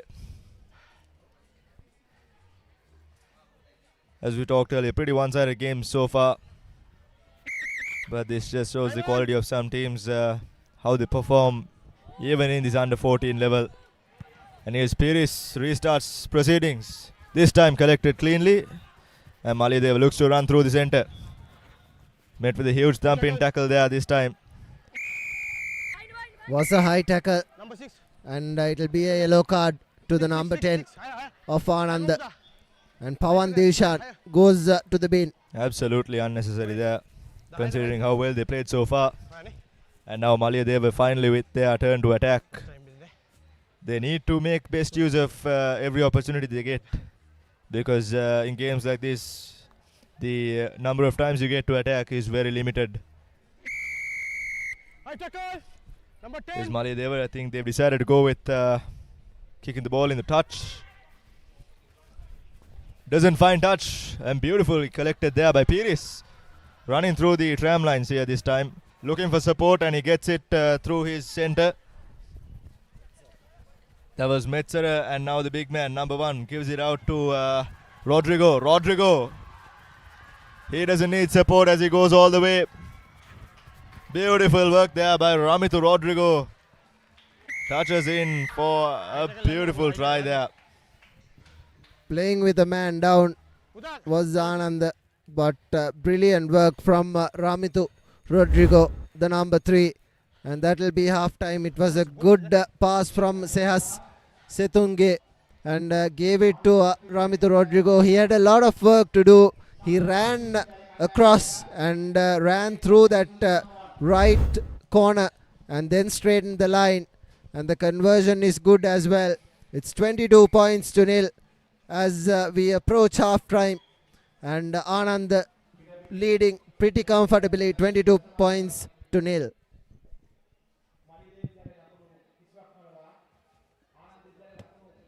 පාසල් cricket ක්‍රීඩාවේ පුරාවෘත්තයක් මුලින්ම කීර්තිය රසබැලූ සම්ප්‍රදායක් නැවත පැමිණේ.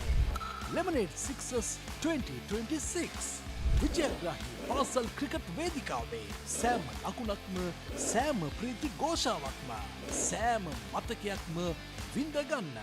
සැප්තැම්බර් 4 සහ 5 The Papare 2 The Papare 2 HD Dialog Pay app සහ thepapare.com ඔස්සේ සජීවීව නරඹන්න.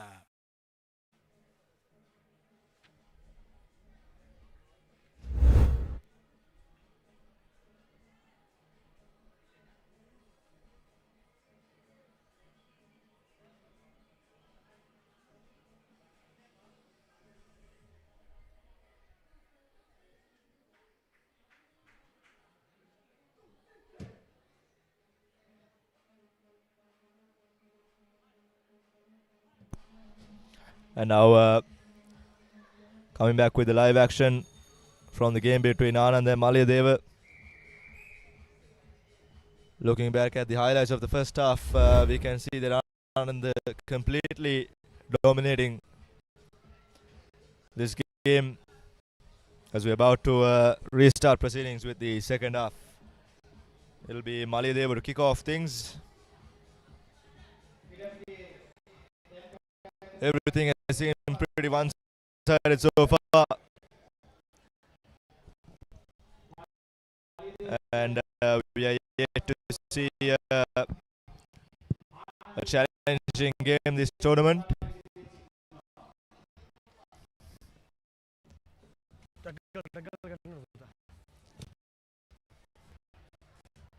The Anand players getting ready to receive the kickoff, and it'll be Yonal Netmira from Malayadeva to start the second half. Here we go. Right, in front of the Good restart there, collected cleanly. Running through the middle is the number 12. Beautiful run there. Just as the second half begins, Anand College touches down through the center. Rashan Piris, what a player he is. He's going to walk over to convert his own try. Rashan Piris has been outstanding so far, and he definitely is a player to reckon this tournament. Yes. Conversion is good. You can just see the way he outclassed the defense there. Totally foxing them. Malayadeva defense was on all sixes there. Completely missing out the main man. And Rashan Piris says thank you very much, and I'll take that try all day long.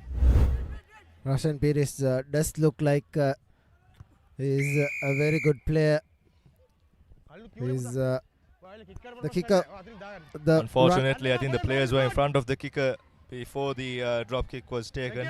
And now here's Maliadev with a chance to attack from a free kick at the centre mark. Of this, with the tries to ball. Straight hands of Anand. Designed to run through centre, has support. And the crash in the centre. Numbers on the outside, working the line to release. Their big man, Setunge. Still going, pumping his legs and driving there was Setunge. Sehas Setunge. Beautiful crash ball. Now working it through the shorter side is Anand. Has numbers. That's their number 5. Talgaswatta, the try scorer, gives a beautiful offload to their number 4. And that's Avisha Udara. Goes down for Science's second try. Anand's second try in the second half. Beautiful structured play by Anand so far. And definitely a side to reckon this tournament. Anand does have a lot of good players. The first 10 players consist of Sehas Setunge, Devmina Tevsas, Ramito Rodrigo, Udara Avisha, Janitu Talgaswatta, Yumet Jayasinghe, Pawan Dilshan, Imet Metsara, Russian Pires, and Sonal Vijayatunga. And the player to look out is wearing the number 12 jersey, Russian Pires. He is the kicker, the designated kicker, and the playmaker for this Anand side. And they have a couple of lethal runners, Janidu Talgaswatta, Ramito Rodrigo, and Pawan Dilshan. Their running lines have been brilliant, and Russian Pires have been orchestrating things at fly half, even though he's wearing the number 12 jersey. He's scored 2 tries as well, and brilliant work from Anand. They have around 5 minutes to play, and they've already scored 36 points against this Maliadeva side, who's looking really average. A good high hanging kick, and collected by Maliadev this time. One of the few things they've done right, and advantage in favor of Maliadeva. Gives the ball out wide. Here's the speedster looking to run lateral. Penalty advantage for Maliadeva. Can take it quickly, takes it quickly, and decides to run lateral yet again. Well met with the defense. Maliadeva still have possession, though. Here's the fly half. He decided to run. That's the number 2, Temia Adeepa, and here's the big prop forward going through a couple of players, and it'll be a yellow card coming for him. I think it was a punch. That's the big prop forward, Tisev Randira, and it'll be a scrum in favor of Anand just outside the 22 meters. Here's a look at what he did. I think this was the punch. Thank you. There again, there was nothing in it. There you go. There you go. A few handbags here and there. Costed him a silly yellow card. Absolutely unnecessary. Very unnecessary from Maliadeva, and now they are staring down the barrel. And Anand will definitely look to score another when Maliadeva have only 9 players. Here's Yumet Jayasinghe, who feeds in for this Anand scrum. And here's a lovely wraparound. Yumet gives it to Russian Pires, and Russian Pires gives it to his wing 3/4, Senita Amarasinghe, who's come in from the bench. Needs to roll away. Penalty advantage yet again with Anand, quickly taken by the number 9 rather.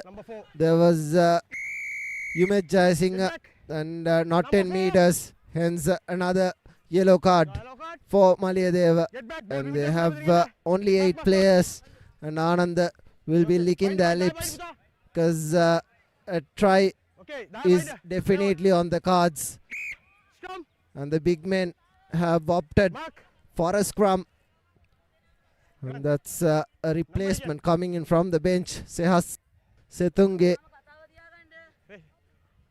A pretty heavy front row for Anand, given the standards of the under 14 circuit.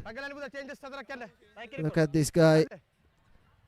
We could have misplaced him for an under 16, under 18 player. Absolutely. A player for the future, I would say. Sehas Setunge. He's been crashing the ball pretty well, playing sensibly. It's just setting the standards, though it's under 14 rugby here, but Anand completely showing their class. Here's Anand with a chance to attack from the opposition 22. Let's see what back exploit they can bring here. Unfortunately, the ball's knocked forward. Very lucky there, Maliyadeva. I think it was Pawan Dejan who knocked the ball forward.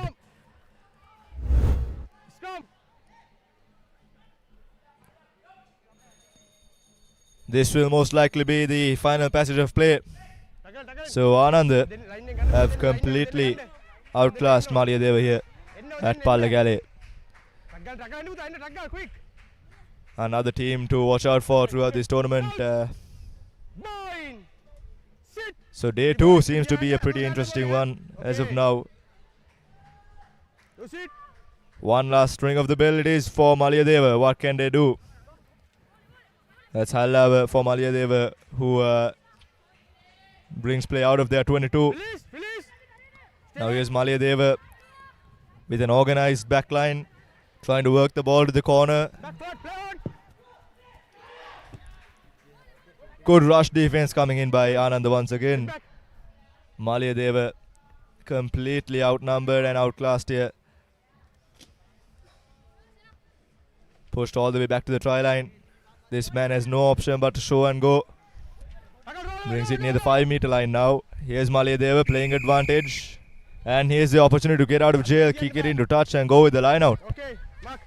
Ball's in hand with Hallava. Let's see what he does now. Yes, seems to be kicking it into touch. So far his kicks have not found touch. This one as well does not find touch. Goes into the hands of Diljan. Running very strong here. Met with a huge tackle by Priyadarshana.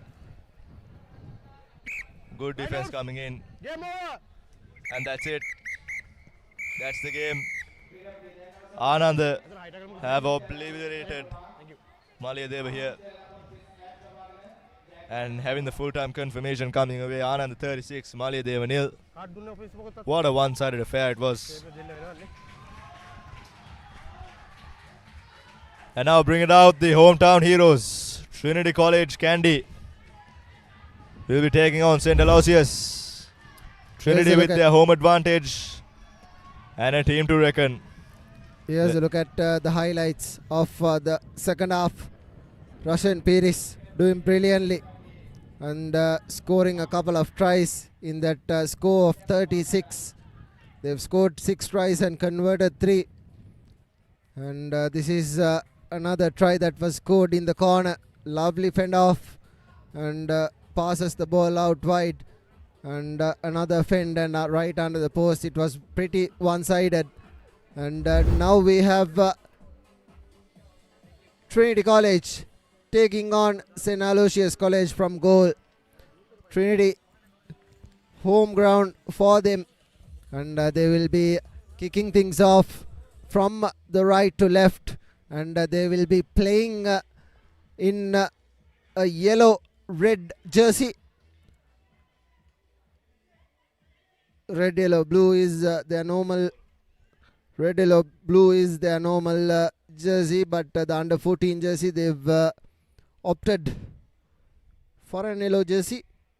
Here's the number 50 with a beautiful kick and collected by the Aloysius player, and he decides to take the ball into contact. Well met at the tackle, and the counter ruck is a good one as well. Ball available, ball being given to the big men of Aloysius, but a good tackle coming in from the Trinity flank, and it will be a penalty in favour of St. Aloysius. Trinity need to get back 10 meters And it's the prop forward who will be kicking this into touch, hopefully. That's a lovely up and under into touch, and brilliant work from the number 1 of St. Aloysius. The number 3 for St. Aloysius will be throwing in Anuhas Gunawardana to throw in for Aloysius. The first set piece of the game, just 1.5 minutes, and here's St. Aloysius to the fly half, gives it to the big man, but good tackle, but the referee saying Trinity was offside and a penalty in favor of St. Aloysius. They will definitely put this into touch if they can, and probably get another line out, and that's a good touch find given the under 14 standards. He's gained around 20 meters with that kick, and early on pressure for Trinity because Aloysius have had all ball in the first 2 minutes, and it's Anuhas Gunawardana yet again to throw in for this 4-man line out. Can throw it anywhere, and here's the wing 3/4. Good tackle coming in from Trinity. I think it was the number 6 Ganula Meepegama, and here's a good work, counter-arc, and here's Trinity with a foot race. Timothy Krishna Kumar right under the posts. Good counter-arc coming in from Punit Silva, and brilliant work from Timothy Krishna Kumar right under the post, and it's the number 12 Ruin Vikramaratna who will be trying to convert this, and the conversion is through as well. After Aloysius having had all the ball in the first 2 minutes, here's a look at what happened. It was a brilliant tackle coming in from the try scorer, and it was Punit Silva who counter-arced brilliantly, and the first was Timothy Krishna Kumar, and Krishna Kumar scores right under the post and over the post.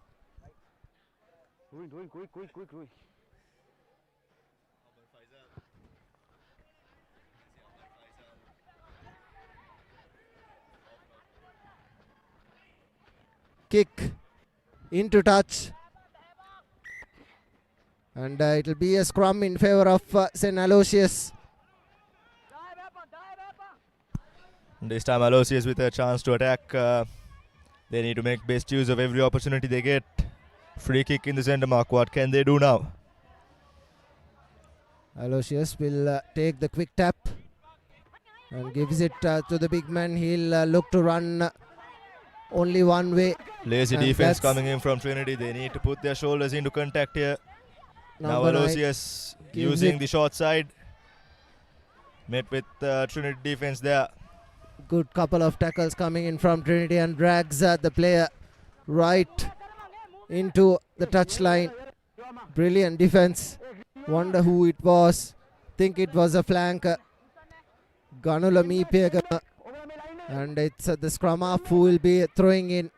Number 14 gives it to the scrum half. Here's the fly half. Here's Trinity looking to run. Here's Punit. And Punit in space. And Punit will run all the way under the posts. The number 50, Punit Silva, right under the post. A brilliant player. Has plenty of pace and power right on the outskirts of that Aloysius defense. Goes in, scores the second try, and this is Ruin Vikramaratna with the conversion, and the conversion is a good one as well. Trinity lead 14 points to nil. As you can see in the replay once again, Trinity's backline straightening things up for Silva, and all Silva had to do was put the gas on and accelerate all the way to the try line. The number 50 jump on him, a pretty unusual number in rugby, but it doesn't matter. He's scoring tries out here today. Scrappy restart by Trinity, and once again Aloysius gets a free kick on the 50 meter. They didn't make the best use of it last time, but once again they get an opportunity to attack. Here's Chanuka with the ball in hand, gives it once again to the big man. Once again Trinity's lazy defense proving fatal. Aloysius working the line towards the shorter side, has numbers, cuts back inside, is the number 15. Nifal still going, Nifal, beautifully done there. Tries to give the ball out, but couldn't do so. And here's Trinity knocking the ball back, and the ball has been knocked. I thought it was knocked back, but the referee says good passage of play from Aloysius. It was a good run from that number, Ashita, and he did not have the legs to go. Rather, it was Abid Nifal. A beautiful run here, as you can see. Number 15. Nifal avoiding the defenders there. And that was Vikramaratne at the end with a good tackle. Brilliant tackle coming in from Trinity. But once again, that run by Abid Nifal just shows the potential Aloysius has within themselves that they need to capitalize. The passage of play has been stopped for some reason. Good cover defense coming from Trinity. They have the pace, have the power, and Aloysius will need to do really well if they are to score. Feeding into the scrum, gives it to the fly half who's back, and here's the number 15 Nifal trying to run, gives it to the number 9. Yet again good defense coming in from Trinity, but they are Trinity's bunched up. Defense is bunched up now, numbers on the outside, but they go with the shorter side, not opening the eyes to the gap here. Penalty in favor of St. Aloysius yet again. That's the third penalty given away, and puts it into touch. Does the Aloysius player, and Trinity will have to defend. They have a 14-point cushion, but they can't allow Aloysius into the game. This is the first game they are playing, hence the skills are a little scrappy, but it will be the number 5 for St. Aloysius who will be throwing in Situm Tantri, and taken into contact. Nifal yet again needs to release, ball being turned over. Good work by Trinity. Now they have numbers on the outside. The number 14 gives it to the center, who puts a chip, not collected, knocked on, knocked back is the call, and here's Trinity in space.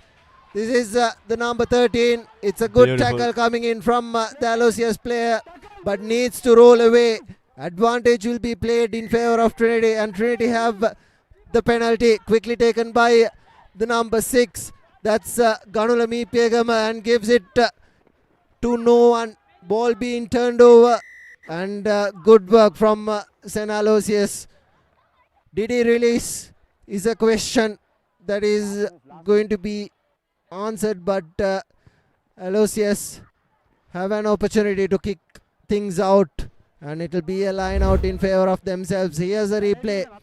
Ganulami Pegama doing brilliantly, cut him back in a couple of times. Here you go. He released it and was right on top of that. Good call by the referee, and it will be a line out in favor of St. Aloysius.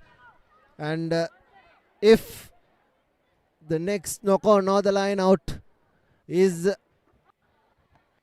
given out, it will be half time. There again they kick it out, and that will be half time. Trinity hold on brilliantly, scoring 2 tries through Punit Silva and Ruin Vikramaratne. Brilliant work, and the 2 conversions were put through as well, and Trinity get a 14-point lead at half time against St. Aloysius. Everything sports at your fingertips. Live scores, breaking news, match analysis, straight to your phone. Papare WhatsApp channel to the world of sports at your convenience. Join now.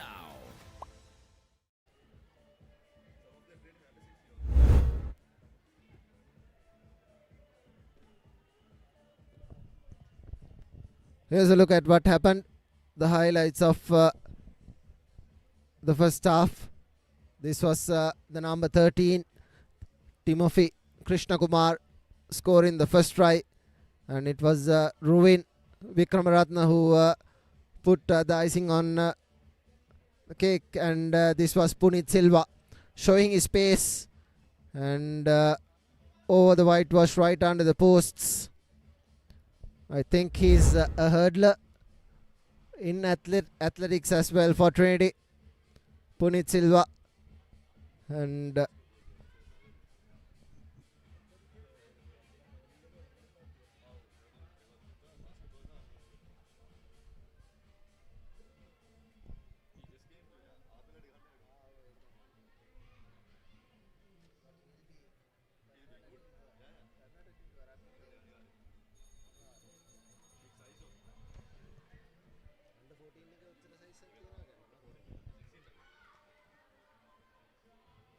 half-time conversations are done. Trinity 14 points to nil against St. Aloysius from goal. This is by far the most contested game in the first first 5 games we've had. Zahira, Dharmaraja, Royal, Science all cruising to victories in the first 5 games, and now we have Trinity leading 14 points to nil against St. Aloysius, who will be kicking things off from the right to left. It's a good high-hanging kick collected by the number 11 Kaushal Senith, and he gives it out to the speedster. Here's Trinity, one man to beat, the number 14 in space. Sharon Veeraratne will go under the post. Brilliant work from him. He went through the outside and knew there was a defender coming in and stepped back in. And just like that, Trinity start off things brilliantly. 19 points to nil. It was under the post, hence it will be converted as well. It's Ruvin Vikramaratne, the designated kicker. And that's a pretty bad one. Right under the post. Should be doing better. And here's a look at that run from the number 14, Sharon Veeraratne. There you go. That cut back in, that step is what created that try. If he had tried to go on the outside, he surely would have been caught. But that brilliant step from Veeraratne is what created that try, as Punit Silva puts in a good kick collected by the number 11, Senith Kaushalya. Brilliant work. Trinity still have possession. Needs to release the St. Aloysius. Space opening up on the open side. Here's the try scorer. Sharon Veeraratne takes the ball into contact. Ruvin gives it to Punit, who knocks the ball on. Ball available, but the referee will go back to that knock on. Wasn't really necessary, because if Ruvin had given that ball, there was plenty of numbers on the outside. Exactly. Here's a look at what happened. Early on for Trinity. They must pull up their socks if they are to proceed to achieve high standards in this tournament. There you can see Cardinal there by Silva. And now here's Aloysius with a chance to get out of jail, but decides to run it. That's their number 15. Nifal again. Nifal runs laterally, still going. Nifal takes around 3 defenders to bring him down. Gives a beautiful offload. Nifal seems to be the only player St. Aloysius have who looks to run and has a great amount of skill. There again, good tackle coming in from Punit Silva, and the counter-attack is good as well. Ball being turned over. That's the number 43. Hashen Jayawardena taking the ball, gives it to the number 9. Here's Ruvin. Ruvin gives it to Punit Silva. Punit Silva will stroll over. and right under the posts. Second try for him. Punit Silva, hurdler turned rugby player. Wonderful performance by him. And it's now chance for Ruvin Vikramaratne to make up for the mistake he made before. Under the post conversion. This time he gets it. And there we go. And Punit seems to have a record as well in the 100-meter hurdles. Absolutely. There you can see him juggling the ball all the way towards the try line. Punit Silva, number 50 jump on. Looks well built, and he looks like an under 16, under 18 player, even though he's playing at under 14. He was told that he was a record holder in the under 13 100-meter hurdles, and he also plays basketballs as well, as I was told. He's a good player for the future, Punit Silva. And there's a couple of players who've put their hands up. Senith Kaushal, the number 11, and Sharon Veeraratne and Ruvin Vikramaratne have been playing brilliantly in this game for Trinity, and they have now scored 4 tries and converted 3 tries. I think overall Trinity's individual game has been brilliant so far, but they must up their teamwork to be able to proceed to achieve higher in this tournament. I think that's mostly because they are playing their first game. Exactly. And the engine needs to be oiled, and here's Nifal, the player St. Aloysius will be looking for, and the ball has been knocked on. Trinity playing advantage now. Another Ruvin chance to attack. Ruvin goes to the short side. To the number 11, Senith Kaushal. He gives it to the number 6. That's Kanula Mipegama tackled there. Just and he's been put out counter touch. Beautiful defense coming in by Aloysius. 2-on-1. But you can see how Trinity becomes dangerous as soon as they enter the 22 meters. And from there on, it takes a whole lot of energy to stop them, to stop their momentum from going towards the try line. Yeah, they have a lot of pace in their ranks, but when compared to the teams like Royal and Anand, their front row is a little less bulkier than the other teams, but they need to rely more on their backline and their speed. Trinity definitely will rely on their skills and their strength and their speed, as we see an Aloysius play.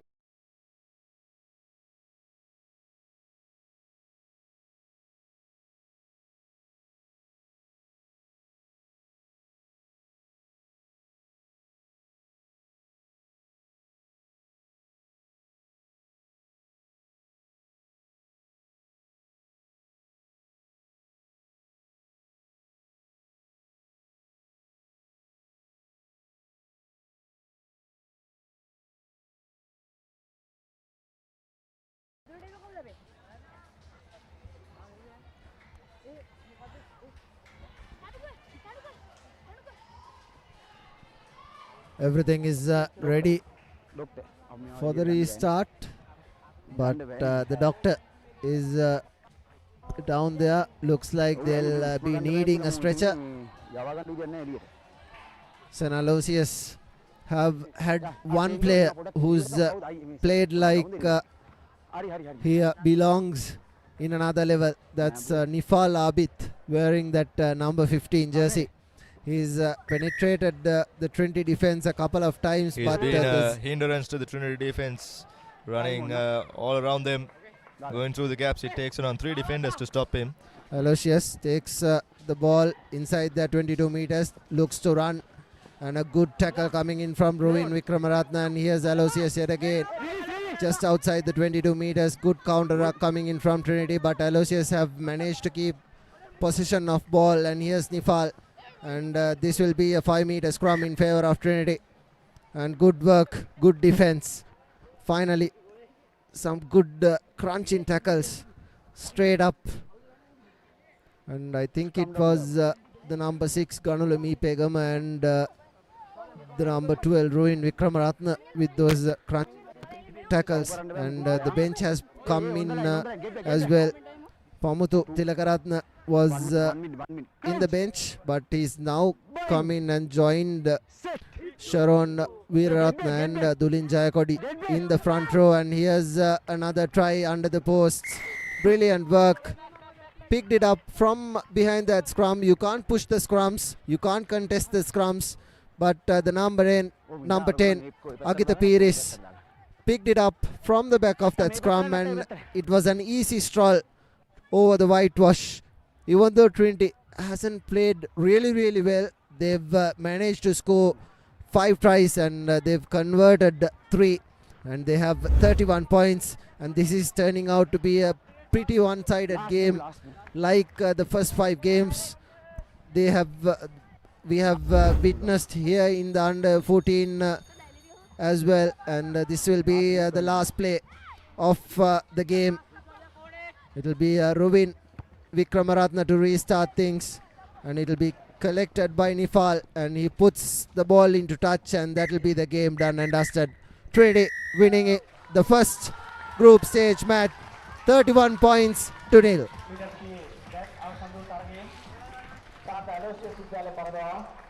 There we go, the full-time confirmation. Trinity beats St. Aloysius 31 points to nil. Finally finding their footing in the final parts of the game. We saw Trinity bringing on the A game. Beautiful defense and attack as well from Trinity. Took some time for them to settle in, but once they do, Trinity, a formidable side. And here are the highlights from the game. That's Trinity's number 14. Beautiful cut back inside to score the first try of the second half. And here's another move. Lewin straightening things up for Silva. Silva juggles the ball over to the try line. Under the post for his second try of the day.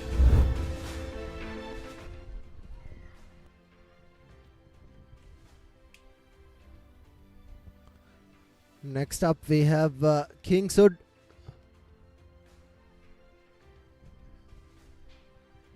Kingswood College Kandy taking on St. Sylvester's College Kandy.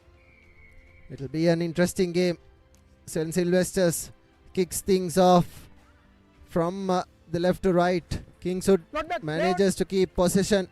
Knockback is the call. Here's the big man taking the ball into contact. Kingswood were runners up in the last year's tournament, and they only managed to get into the final and lost to Zaira and Kingswood.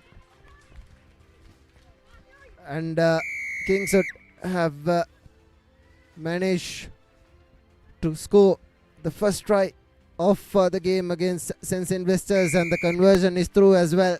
7 points to nil. Kingswood scoring early. That was the number 12. We don't have the team cards, hence we don't have their names. We'll definitely have their names in their second game. This is the number 12 diving under the posts. Not a good dive, but finally grounds it, and the conversion was good as well.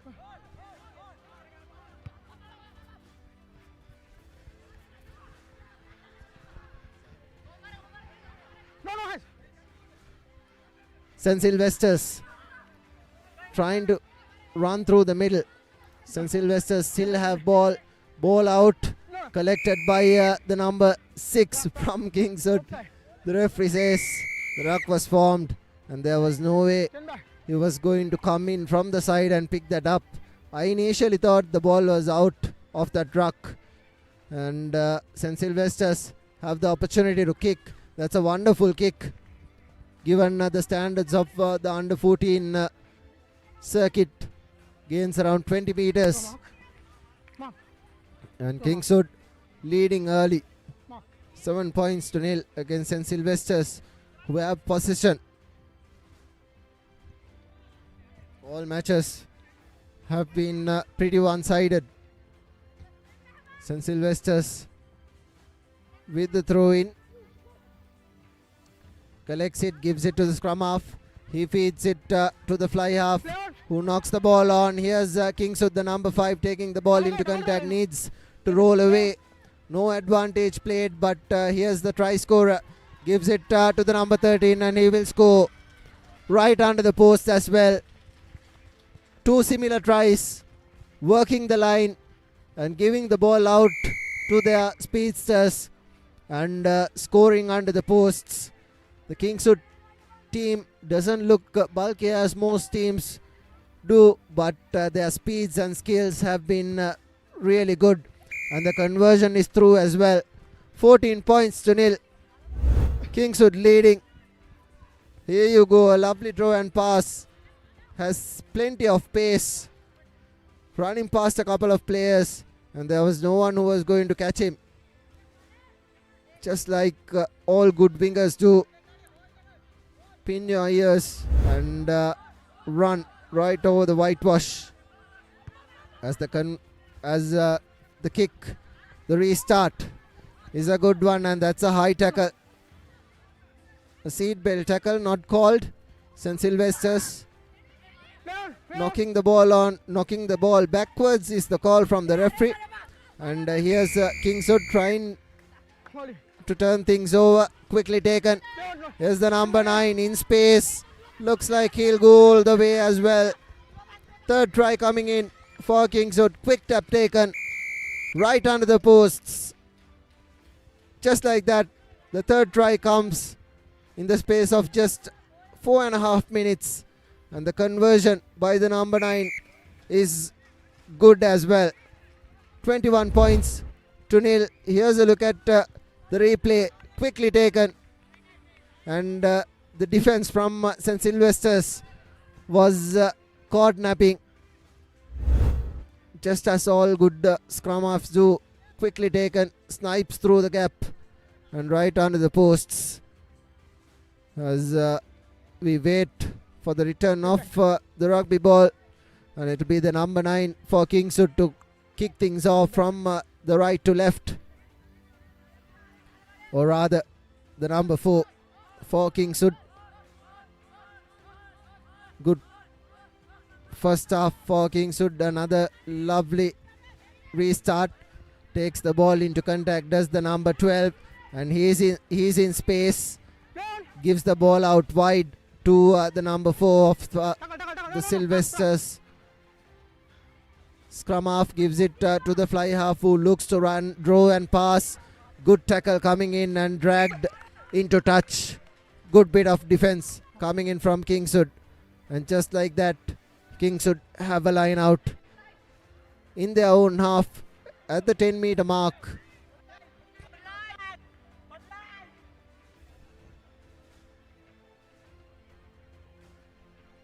Quickly taken, forms the driving maul.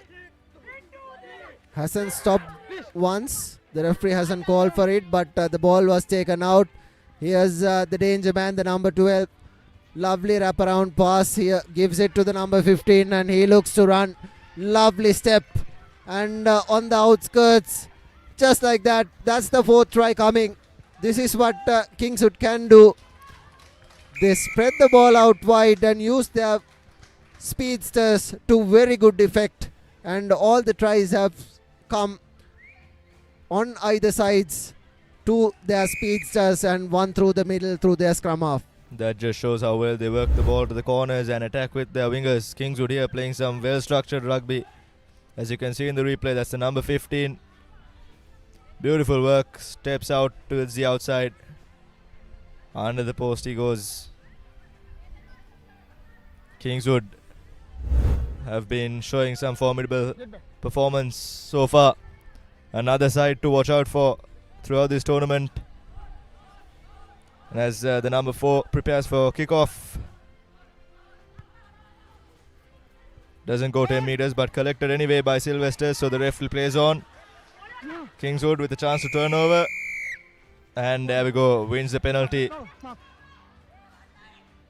Quick tap taken. Quickly taken by the number 10. Gives it to the number 24, who barges through a couple of players. Good ruck form. The scrum half gives it to the number 10. Here's the danger man, the number 12. And he's in space yet again. Just like that. Won't be catching him yet again. Right under the posts. Fancy dive as well. This time he gets the dive right. Got it wrong the first time around, but this time beautifully done. Kingswood One of the best performances we've seen so far. They are playing like a really matured side here. And that's the halftime confirmation being 35 points, 2-0.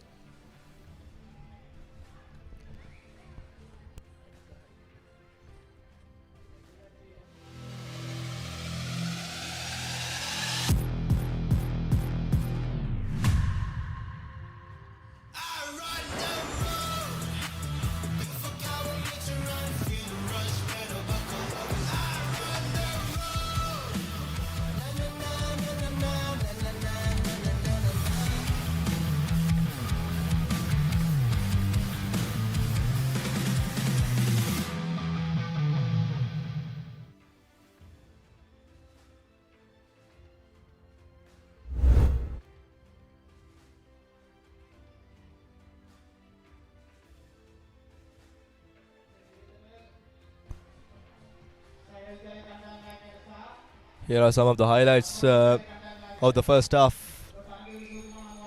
Here's the number 12.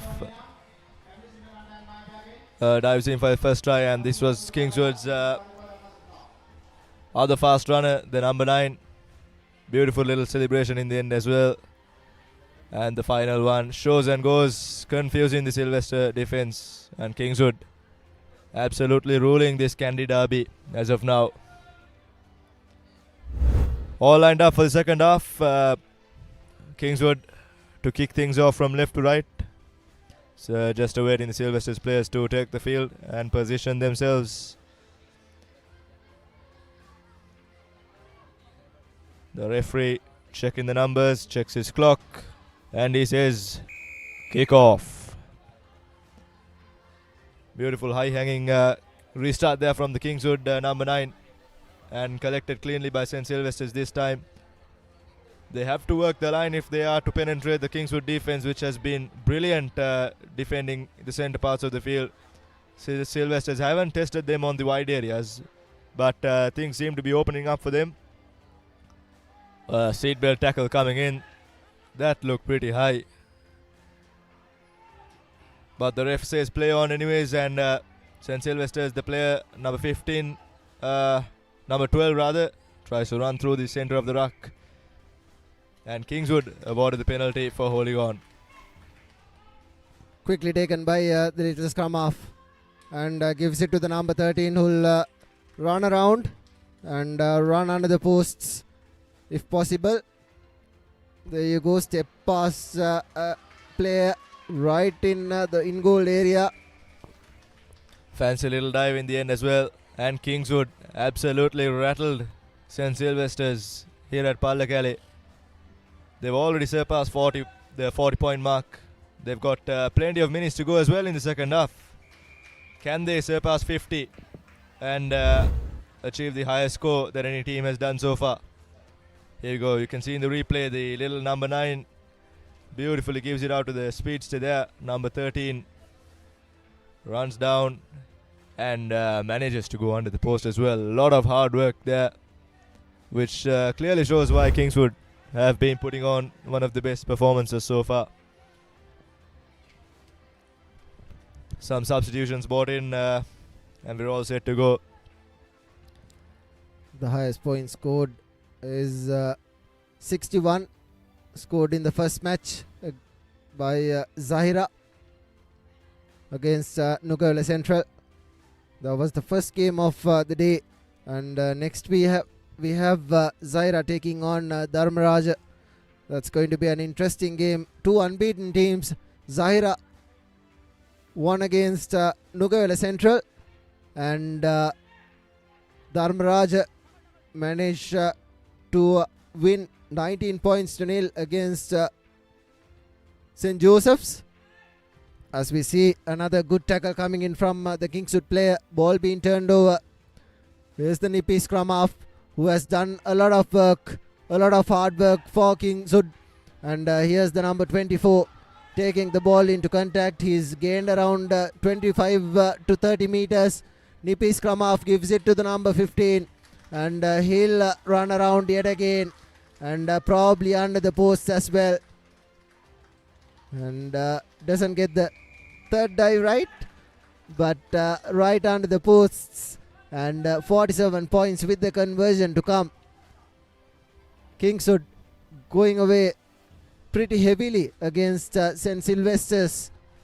And by the looks of it, I think that they'll surpass the 61 point mark that Zaire set, and this is an absolutely beautiful performance by Kingswood. As you can see, drawing the defenders in and giving it out to their fast runners out wide. This is fast running rugby at its best. Kingswood, known for their fast attacking pace, and they are putting it on display today.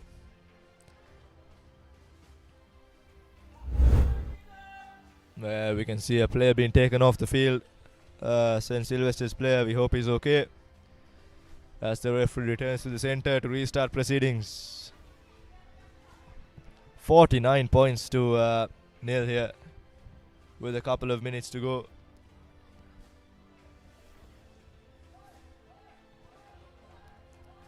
Checks off the clock, and here we go again.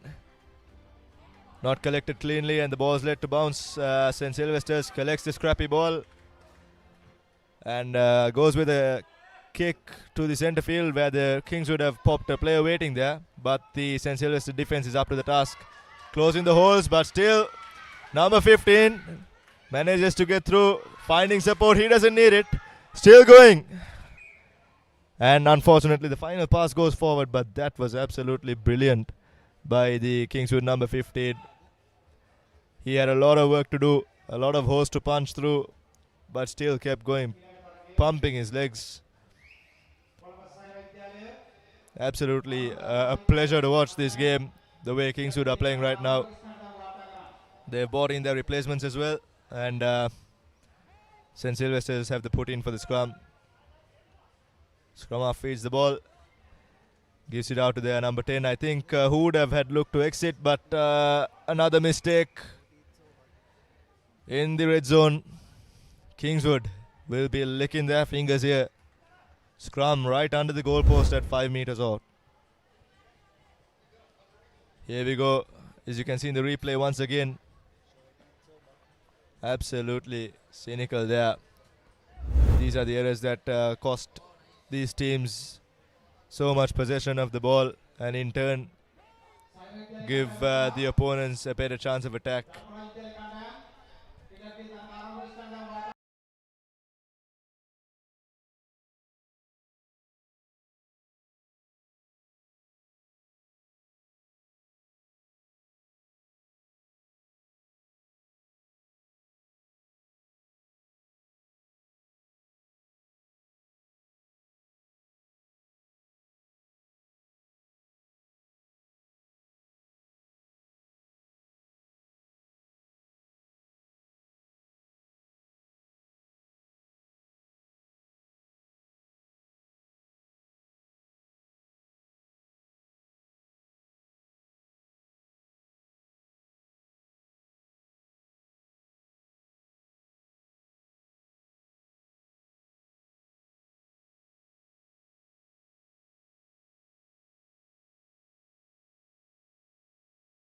Back at the replay, it's quite tight gap to reach through, but he still does it. Good effort there by the player.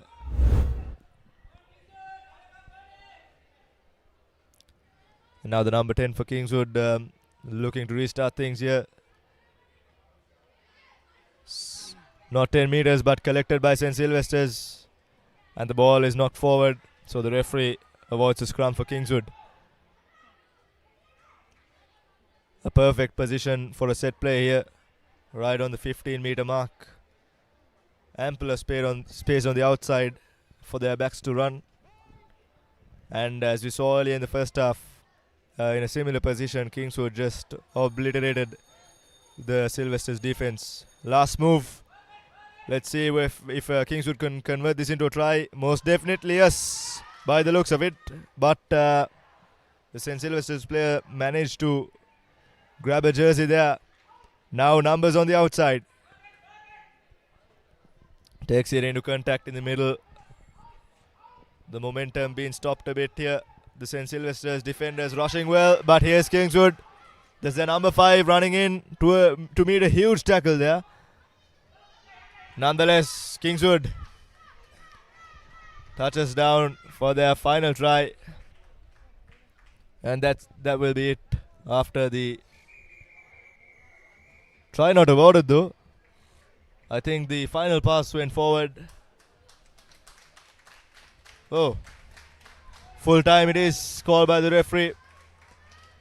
And waiting for the full time confirmation. There you go, 54 points to nil. Kingswood demolishes St. Sylvester's there. Looking back at the replay of the second half, we can see just how structured and well Kingswood is playing. Definitely a side to reckon this entire tournament, I would say. This is the number 13 doing a lot of hard work to get that ball under the post. Lovely little dive in the end. Here's the nippy scrum half. The scrum half has worked brilliantly throughout this entire game. Sends it out, releases his speedsters, and he goes under.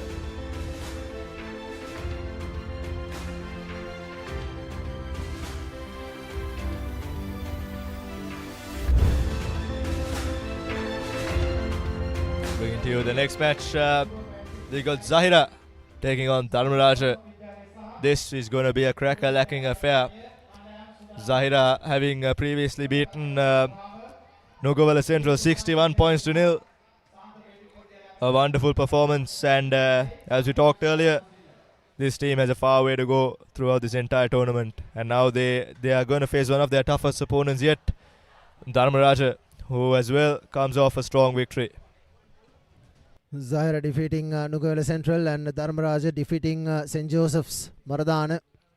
And it will be Aaron Correa to referee this game, as Zahira will be kicking things off from the left to right. Sahibo Shuaib with the kick. Lets the ball bounce, just the Dharmaraja player. Here's the number 18 taking the ball into contact. Shane Ratnayaka, ball available. Gives it to the fly half. Lovely cutout pass to the scrum half. Here's the number 7 trying to run through the corner. Puts the ball to boot. Goes out into touch. And it will be a line out to Zahira from where the ball was kicked out into touch.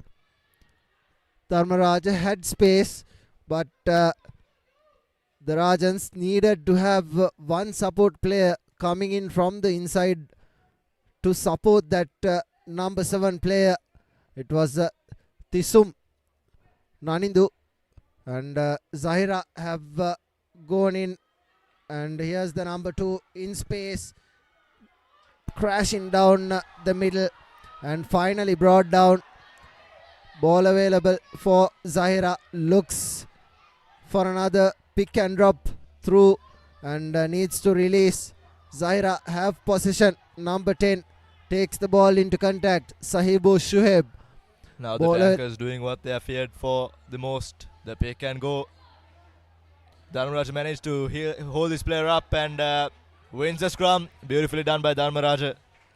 Great technique used there. And now it's their chance to attack from inside their 22. It was good work from Aralia Fonseca and Vihanga Taud to hold him up and get that scrum. Was unplayable and he was held up. That was why the scrum was awarded to Dharmaraja.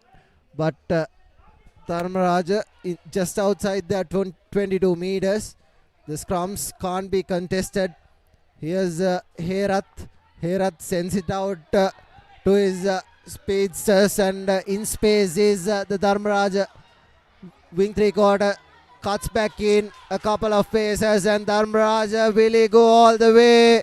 Yes, he will. That's the number 7 for the Rajans. Tisum Nanindu. He showed and go through the gap. Sold the dummy. And just like that, he had one man on the outside. The Zahira defense thought they were going to give it out to their speedster. but Tisum Nanidu, wearing the number 7 jersey, managed to go right over the whitewash in this left corner with the conversion to come. It's 5 points to nil. It's the number 10 who will be trying the conversion. The conversion is astray. It was Binul Herat. Here's a look at what happened. Lovely work. The rush defense of Zahira not up to the mark, and the dummy was sold, and a goose step and a step inside by the number 7 Tisum Danidu, and over the whitewash. Just like that, Dharmaraj opened the scorings. Here's Binul Herat with the conversion. It's a good one. Touched by Zahira. All inside their own half. Gives it to their wing 3/4 and the speedster. He is cutting back in couple of times. Here's the number 11. He scored a hat-trick in the first game. Advantage being played. Sarad Sajad. It was penalty. Just outside the 22 meters. Quickly taken. Not 10 meters. Here's the danger man. Sajad. Another advantage coming in for an high tackle. Zahira going through the fringes, and he's been brought down finally. Dharmaraja need to go back. Is it offside? The referee isn't playing advantage. Here's the big man. The number 2 gives it to the number 42. That's Imran Irad. Space opening up wide in the corner. Here's the Zahira player running lateral. Dharmaraja, can he drag him into touch? And he does. Brilliant work from the cover defense of the Rajans. Taking the player into touch and a line out in favor of Dharmaraja.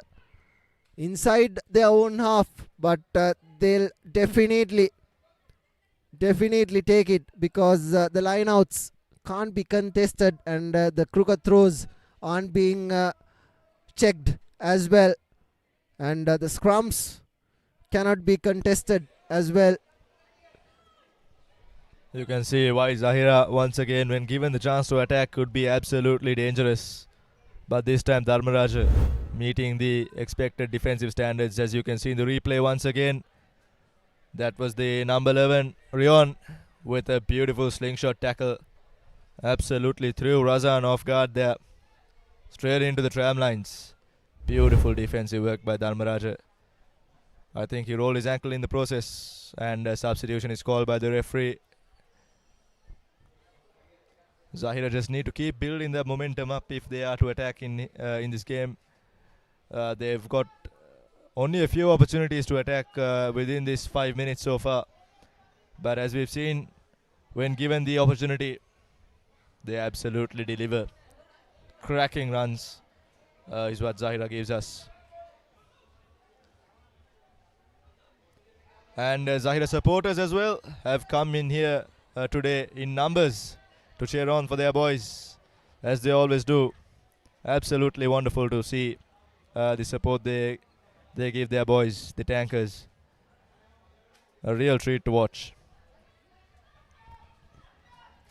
And we hope that Rion limps off the field, and we hope that he'll be okay. It's the number 11 who's been taken out. He's third on the team card. Just given that wonderful tackle and rolled his ankle in the process. Pretty unlucky, but Dharmaraja still have possession of ball. Now is a chance to exit jail. As you can see, the rush defense coming in heavily from Zahira. Dharmaraja sending the ball out wide. Space opening up wide for the Dharmaraja speedster. Needs to cut back in. Sajad doing really well. Needs to release. Ball available. Tries to go through the blind side. Ball available yet again for Dharmaraja. Needs to send the ball out wide. Binul sends it to the center. And quickly taken. Needs to release. Ball being turned over. Dharmaraja. Zahira rather doing really well. Ball available yet again for Zahira. Space opening up wide, but the ball has been knocked on. Absolutely cynical. Zahira can't afford to make these mistakes, because when you attack against a team like Dharmaraja, who have been performing so well, you need to make best use of every opportunity you get. Absolutely a cynical error there. Here's And a look he'll at- be kicking himself after that mistake. Here's a look at what happened. It was knocked down by the number 12, Yusri Yakin for Zahira. After playing so well in the first game, Zahira in the first passage of play have five to bring, and here's Dharmaraja yet again knocking the ball yet again, and here's a foot race. Zahira, can he control it? Knocks the ball on. It was advantage over. Saraj this time absolutely unlucky there. And that's half time. The unpredictable bounce of the rugby ball does it all tricks, doesn't it? Half time confirmation. 5 points to nil. Dharmaraja leading Zahira in this Group A fixture.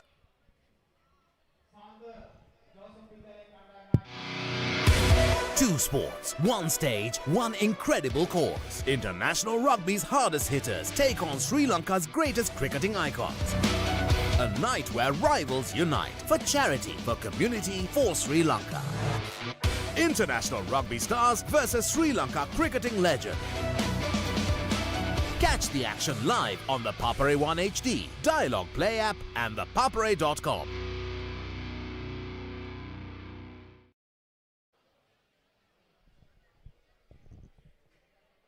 Zahira taking on Dharmaraja here at Pallekele.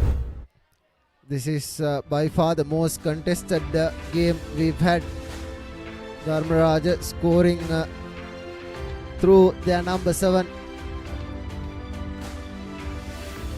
Tisum Nanidu. And that's the only try that has been scored so far in the game.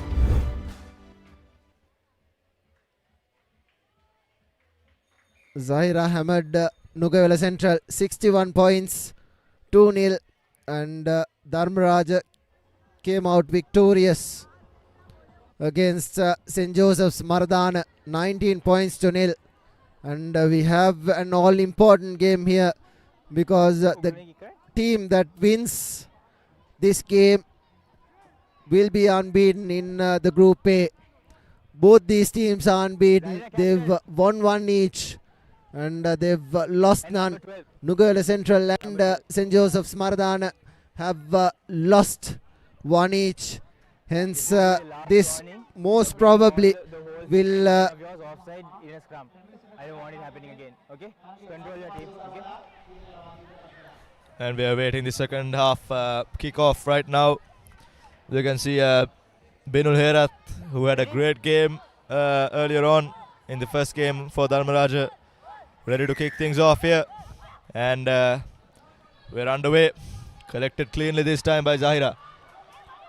Number Good 29 defense takes coming in by the Dharmaraja. ball into contact, gives it to the big number 3. He's been taken down brilliantly. Needed to release, but penalty advantage for Zahira.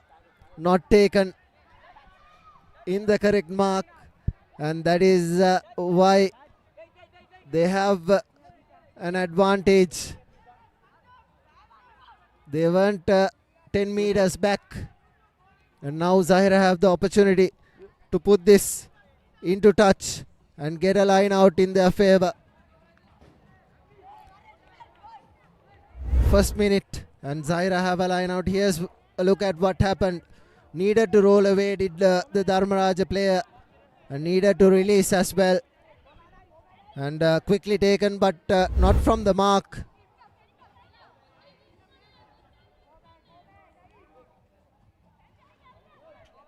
Zahira takes the ball into contact, gives it to the big man right down the middle, and he takes 3 men to bring him down, needs to roll away as well. Zahira gives it to the blind side. Ball available. Here's the big man. Goes into touch and line out in favor of Dharmaraja. Running out of space in the corner was the Zahira player. And this time Dharmaraja now in a brilliant position to start an attack. Nothing seems to be going Zahira's way so far. Vihanga Taud will be the man to throw in for Dharmaraja. And there's been a couple of substitutions that has been made as well. Lineouts uncontested. Taken, gives it to the scrum half. Here's the fly half. A terrible pass to Binul, and he looks to run. Gives the ball. Lovely ball, but the ball has been knocked on. There was no one in front. It was a sure try for Dharmaraja. It was a lovely pass from Binul and the speedster. There was two men there and both going to the same ball. Knocks the ball on. Pretty unlucky for Dharmaraja. Here's a look at what happened. It was a good pass from the try scorer Tisum Nanindu. There you go. There were two men on the outside, Binul Herath and Hirun Veerasinghe. But Hirun only manages to knock the ball on, and here's Zahira. Has an opportunity. Goes inside the 22 meters, rolls away. Dharmaraja have the penalty. Not releasing and rolling. Double movement is the call from referee Aaron Correa, the former Josephian player, acting as the referee. There again, touched and into touch. Here's a look at what happened. He went and he was taken into the ground. He was held. Double movement and he got up again and went again. You can't do that. Here's Ataud for Dharmaraja. This is your center mark. Get 1 meter. Get 1 meter for me, please. Vihanga Taud with the throw in probably. There again. Here's the scrum half trying to run through a couple of players. Still on his feet is the Dharmaraja player. Has he got the pace? No, he doesn't. Ball available. Needs to give it out. Dharmaraja 5 meters away from the try line. Needs to roll away as well. Ball available yet again. Dharmaraja inches close. Has he knocked the ball on? No, he hasn't. Ruck was formed is the call from the referee. Obstruction. Zahira have a penalty. Cynical mistake there. Cynical mistake. You don't do that right near a 5 meter line. Zahira awarded a golden opportunity to get out of jail. Very surprisingly, they've gone for a scrum. I'm not sure what they're going to run from here, but looks like a scissor move behind it.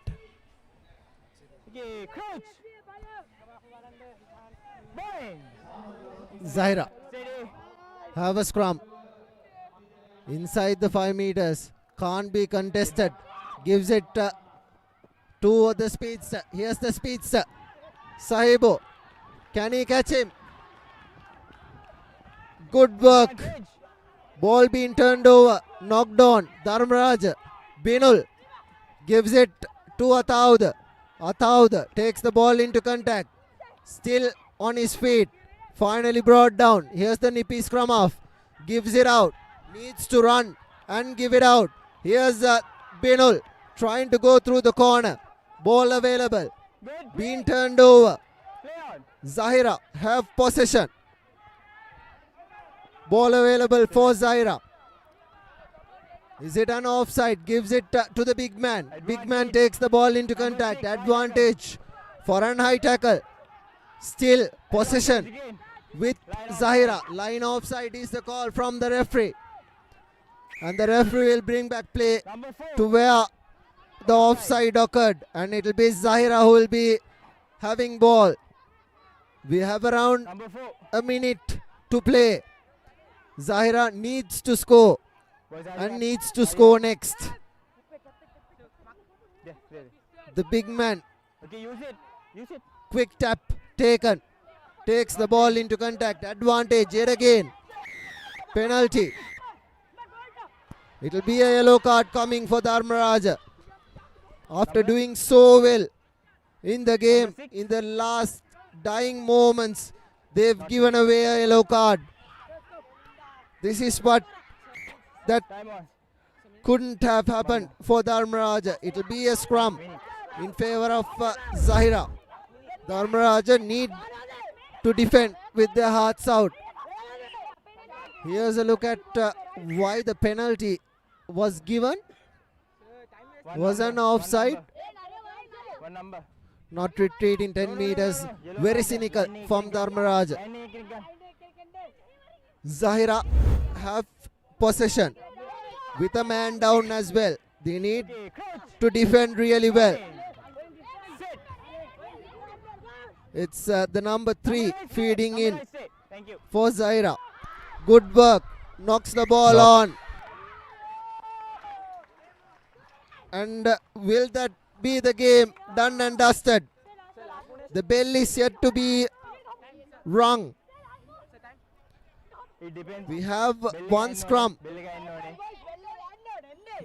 And the game has been, the bell has been rung. Dharmaraj only need to put this into touch. Only need the conversion, only need the kick to go into touch. And that is it. Dharmaraj have won against Zahira. Surprising winners. The Rajans have defeated Zahira, the defending champions. 5 points to nil.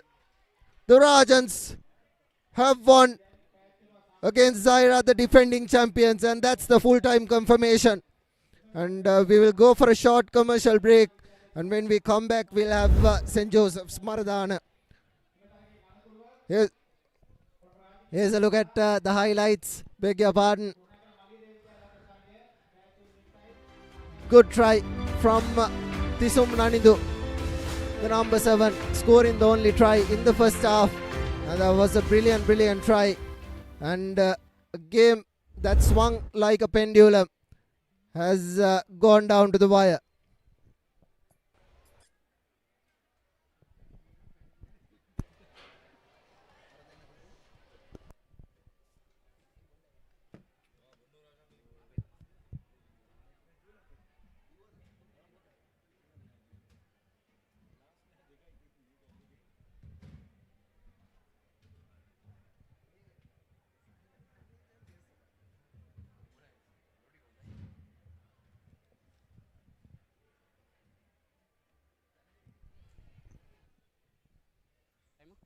Next game up between Nugela Central College and St. Joseph's College. And after a battling game between Zahira College and Dharmaraj College, the defending champions are officially eliminated from the cup segment. And Dharmaraj College will have to make sure that the remaining game that they remain undefeated. And with that, the first try coming in for St. Joseph's. Touches down under the post. Starts on early. The number 8 big lad for St. Joseph's.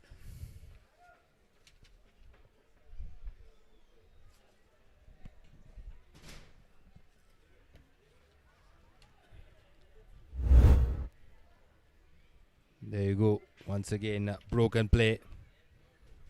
Just a matter of seeking through that gap. And St. Joseph's opened the score. Not the best of starts for the Josephians in this campaign. But now they've just got to make sure that they run things in favor of them. Here's the restart from the Josephians. It was Setula Jayatilaka who scored that first try for Joes. And now ball bounces but landed safely. Nugela Central now with ball in hand, ball available. Good defense coming in from St. Joseph's, and the penalty has been conceded. St. Joseph's win the penalty. Quick tap taken. Yes, Shalom Jayawardena fends off, and he will touch down for try number 2 for St. Joseph's. And seems like St. Joseph's, they are here to score as much as they can. Conversions once again not the best for St. Joseph's, but nevertheless 10 points to nil. Take a look at that. Just a little fend off. Good game awareness. He saw the defense was up, and St. Joseph's take a commanding lead over Nugela Central, 10 points to nil. St. Joseph's College coming off a defeat to Maliadev. They'll want to bring back their A game against Nugawela Central. They've already scored 10 points on the go. So these couple of minutes have just been a testament to how good they can be.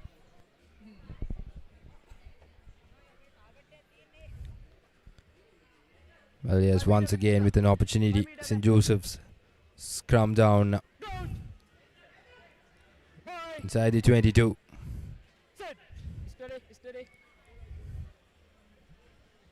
Opts to go through the blind side.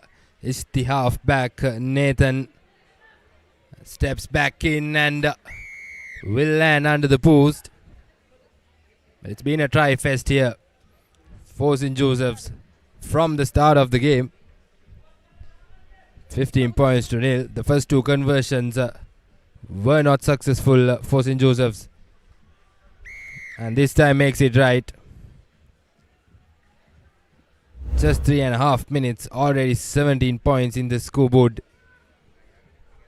Once again, the defense from Nugala Central disorganized. There's no one to look at that blind side, and brilliantly read from Nathan.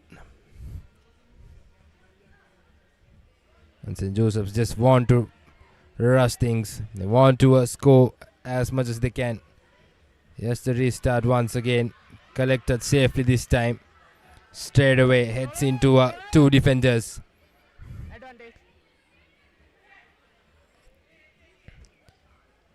Ball has to be taken quickly, but once again lost sight there, I believe. It seems like it's a penalty in favor of Nugala Central College.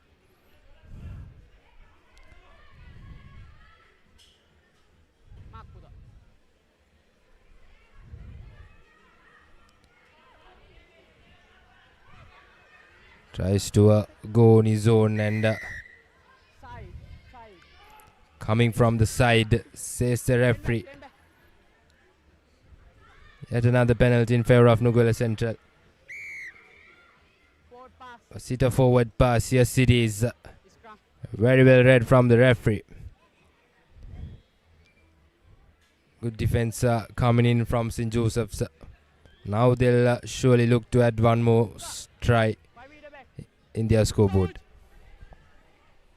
Scrum in favour of St. Joseph's College. Now Nugala Central have been found wanting of those defensive errors, and every time they've erred, St. Joseph's have bounced. And here's another opportunity for the Josephians, and it's the number 6 Nathan, who scored a try previously, and he's added to his try tally as his touchdown for his second time in this match. And St. Joseph's extend their lead. They're thoroughly on the front foot here are St. Joseph's College, and they're dominating proceedings against Nugawela Central. They've made the opposition pay for those defensive errors that they've made. They haven't sort of gotten those conversions on radar, but their try making has been superb this match. Here's a replay of Nathan. He's fended off a couple of Nugawela defenders, but in the end he found no problem in touching down for his second time. Well, to add on to that conversions point, 3 conversions were under the post, but only one was successful, Mednula. And these are some areas where St. Joseph's would want to make sure that they work on getting things right, because every group game points will matter in case you get a game with tie results or in a result of draw. These points will surely matter.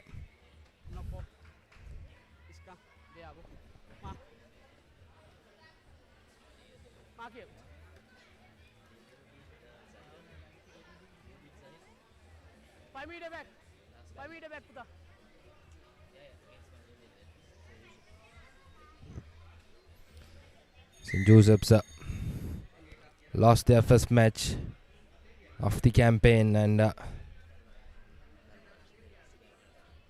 they lost against Dharmaraj, who managed to beat Zaira College, the defending champions.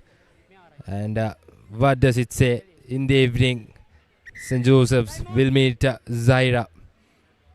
And if St. Joseph's could go over Zaira, and it'll be a matter of points. So clearly shows why the Josephians are desperate to score as much as they can. Yes, the scrum down now, sending the ball out. Yes, the number 8 once again breaking through. Setula Jayatilaka still on the move.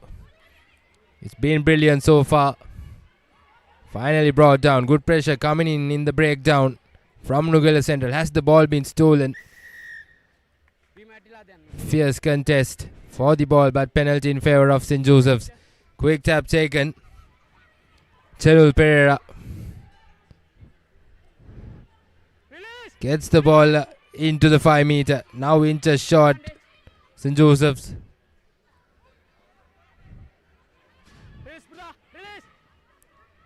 Trying to play the close fringes. The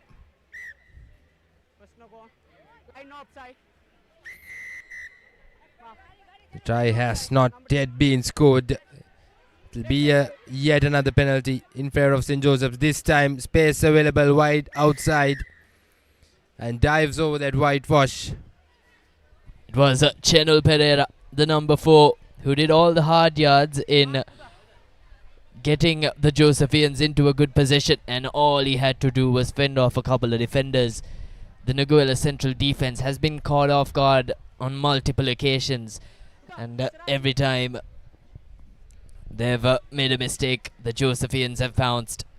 That is half time in the first match, as Josephians are controlling proceedings, and they're bossing this game up to now.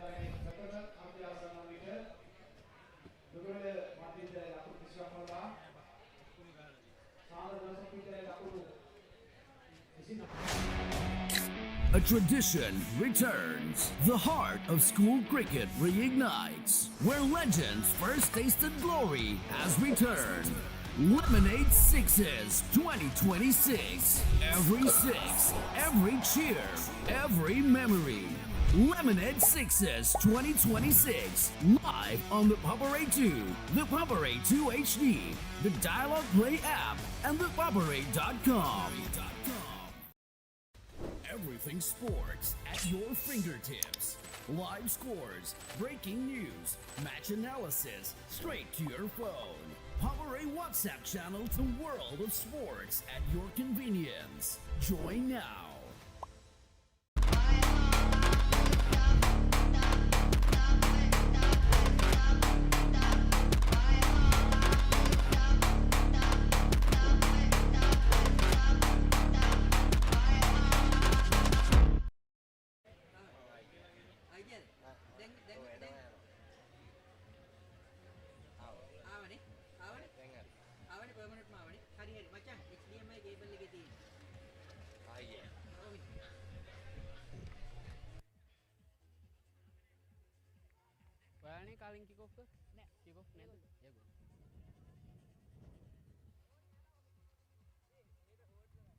Welcome back to the second half, as the Josephians are getting underway.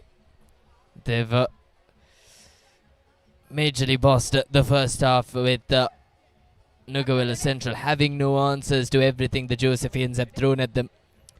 And every time it's been a sensational bit of rugby that the Joes have presented. Coming off a loss to Dharmaraja, they'll want to get as many points as they can off this match, because it's only going to get harder as they've got Zahira in next. And the Josephians with a very high hanging deep kick. So an early opportunity for them as they're into the opposition 22. And a scrum in favour of the Josephians with Nathan, the man to feed in for the Josephian scrum. They'll want to take things as fast as they can from here. They've got 20 odd points and want to dig things deep. Bye. Sit. Steady. Steady. Nathan with the feed in. They're making inroads into the Nuguela Central defense, and honestly, it's a light work as the number 9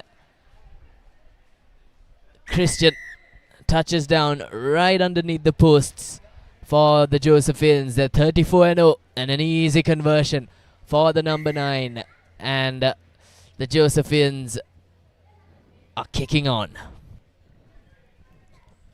36 points to nil.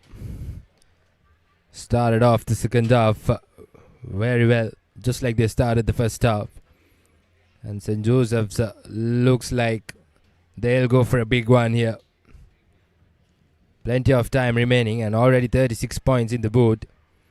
And if they can continue this momentum with less errors, surely they could go past the 50-point mark. And the ball bounces in favor of St. Joseph's this time. Collected by Shalom Jayawardena, who will go all the way. Ball in one hand. Fiji style. And touches down comfortably. 41 points to nil. St. Joseph's are on a roll here. Absolutely brilliant. And definitely the game in the evening against Zaira. It's going to be a game to look out for. Here's the replay. Ball bouncing in favor of St. Joseph's. And the big lad, there's no way stopping him. Fancy to see with the ball in one hand as well. All young lads.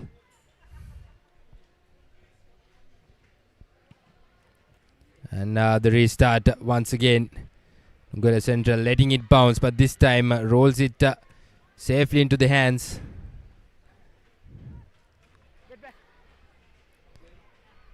St. Joseph's will have to put their defensive pressure. They will surely look to steal the ball. If they want to score more, they have to turn over the ball here. High tackle, says the referee. Penalty in favor of Nuguela Central, who has not yet been able to score. And it's all been St. Joseph so far.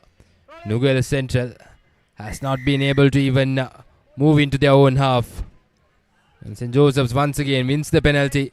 Quick tap taken this time. Sends the ball out. Here's Nathan. Plenty of space available wide outside. Just a matter of sending it to the corner. And just like I mentioned, St. Joseph's does it very well. Taruka Fernando, who's inside the whitewash, steps into two defenders and goes under the post. One more try for St. Joseph's College. It's only a matter of how many tries the Josephians can get, and of late they've been successful with their conversions. They weren't doing their best with the conversions in the first half, but every time Christian's been given kicking duties, he's converted. So the Josephians are making a quick run in this game. They're playing at a fast rate as well. They'll want to get as many points as they can against Nuguela Central, and up until now they haven't really had any problems to deal with.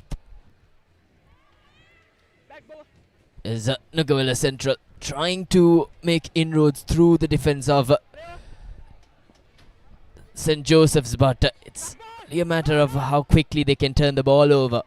St. Joseph's, they possess a lot of power in formation of that ruck, but the referee says advantage for Nuguela Central. Looks as if it's going to be a scrum in favour of Nuguela Central. St. Joseph's have to win the ball back quick if they're to access that whitewash area. Now they're in the opposition 22. And they've done no wrong up until now. They've kept their foot on all the right areas, and every time they've made a decision, it's benefited them.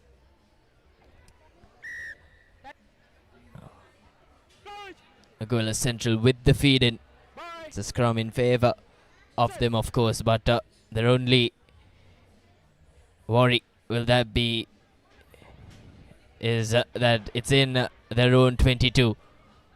Collected well, fumbling from the Josephians, and here's Christian with lots of open space, looking to pass to the number 6, but he manages to fend off 3-4 Nuguela Central defenders, but he sidesteps his way right through the posts.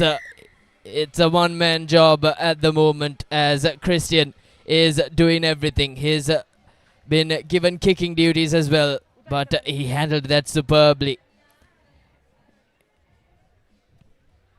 As he gets there through comfortably. Christian is doing all the work for St. Joseph's College, but what a try that was. Sidestepping every time he got an opportunity, and all he had to do was get through a couple of Nuguela defenders at a time, and it was easy work for St. Joseph's College as they continue to pile up against Nuguela Central. Well, disappointing faces from the Nuguela Central lads. 55 points to nil. Certainly that says how disorganized the defense was from the Nuguela boys. And here's the final play, and St. Joseph's will surely look to add one more to the list for sure, or rather the sheet. And here's big pressure coming in, and that'll be an on try. And St. Joseph's, I believe it's one last opportunity.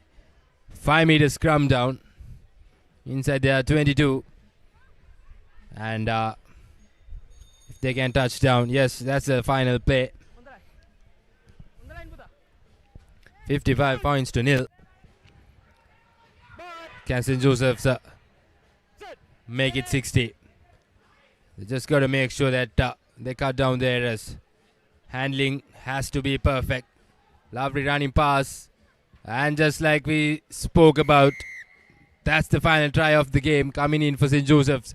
60 points. Remarkable stuff this is. And the conversions through. That's the final whistle for you.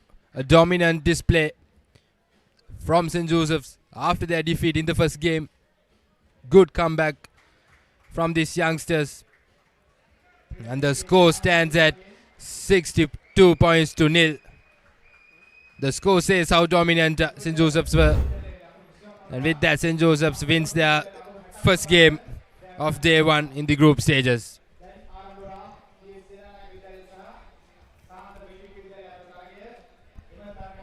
These are the highlights of the second half at St. Joseph's College. Almost undoubtedly doing this with ease. Every time they've got an opportunity to go over the whitewash, they've made sure to go underneath the posts. They haven't really done anything wrong, have St. Joseph's College this match. That really showcases how they've planned against the Nuguela Central defense. With that match over, it's DS Sinanaika taking on St. Benedict's up next, and that'll no doubt be another cracker of a match. DS Sinanaika got a walkover against Maharagama Central early on, so they'll be coming into this match with points on the board. St. Benedict's will be a worthy opponent for them. It's DS that'll kick things off. It's a matter of how well St. Benedict's go about their defense. And how TSN and Aika maneuver their offense against the opposition. Here's a high-hanging deep kick from TSN and Aika. Not collecting the clean list by Benedict's, but they'll have possession for now. They've decided to take things deeper with a kick, and TSN and Aika with an opportunity. Here's your man, but an infringement has been called by the referee. He brings back play to the early infringement, and it'll be a line out in favor of St. Benedict's from their own 22, which will be the only worry for them. So major scare for Benedict's as DS look to go rampant early on. DS on the field for the first time today. They've got their work cut out against very fast St. Benedict's. Here's St. Benedict's. The ball trying to get off that danger zone. Collected well. DSN and Aika now on the move with plenty of open spaces. Running laterally. Passing the ball out, and here's open space for the number 11. As he makes light work, Metsara Ion will touch down for the first time for DSN and Aika today. And right underneath the posts. So that'll be a fairly easy conversion for DSN and Aika. Sastrika Pereira with the kicking duties, making no mistake. Here's a replay of that try. Metsara Ion had nothing really to do. No defenders to fend off. All he had was room to use, and he did that superbly as he's got his team off to a flyer. They're 7-0 in the early minutes of the game. Just a simple hands from the SLSRFA College opens their score. And the restart. Referee says it's not 10 meters. Now St. Benedict's College will have a free kick. A center free kick. Interesting to see what they'll opt to do here. Tries to show and go. He's isolated, needs support. Has the ball been stolen? Yes, it is. Well, the support play is not 100% accurate from the Benedictines. And unfortunately, the SLSRFA College has lost the ball forward while taking the tap. Unfortunate scenes. Certainly a momentum breaker.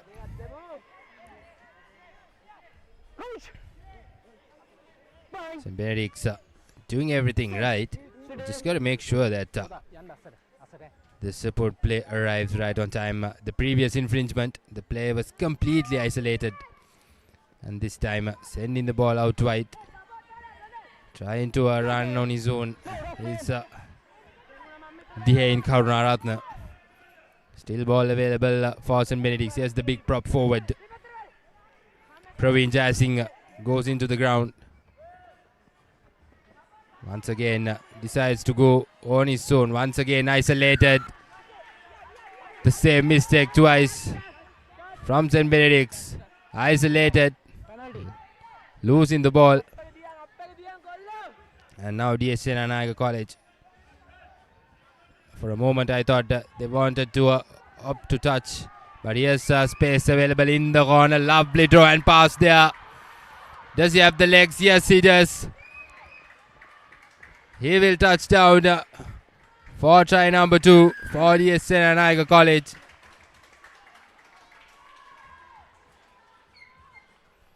Brilliant work there. Simple hands.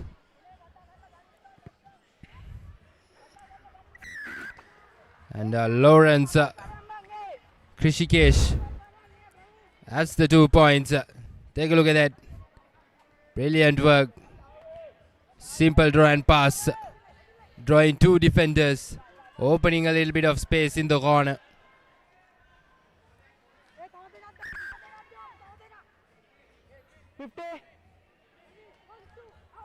It's Binuvara Silva who touches down. A bit difficult to recognize the jersey numbers.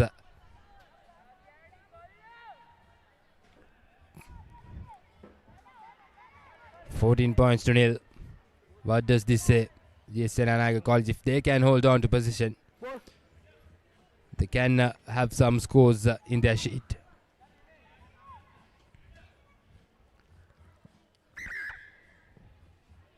Five minutes down, just 14 points in the board.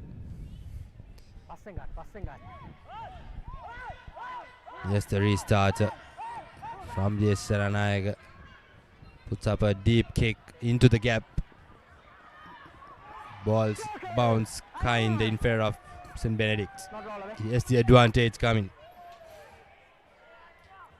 Interesting to see what St. Benedict's will opt to do.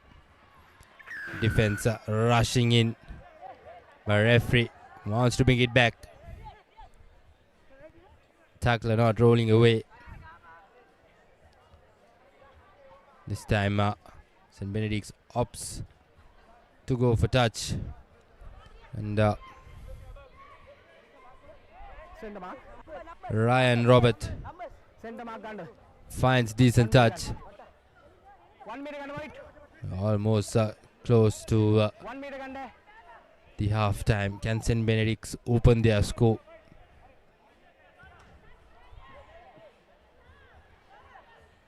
Here's a line out for a moment. Thought the ball was turned over, but St. Benedict's does very well to hold on to possession. Now, once again, putting it to boot. A high kick collected very well. Ion Metsara with some beautiful work there. Shows and goes.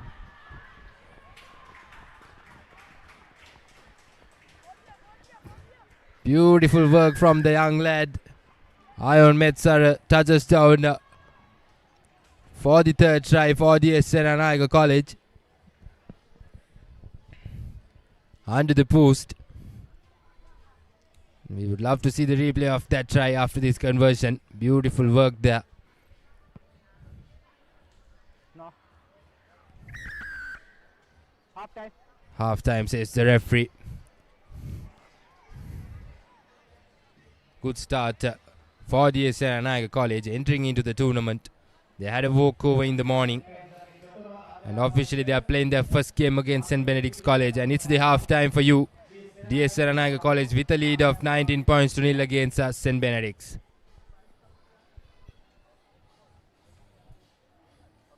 පාසල් cricket ක්‍රීඩාවේ පුරාවෘත්තයක් මුලින්ම කීර්තිය රස බැලූ සම්ප්‍රදායක් නැවත පැමිණේ.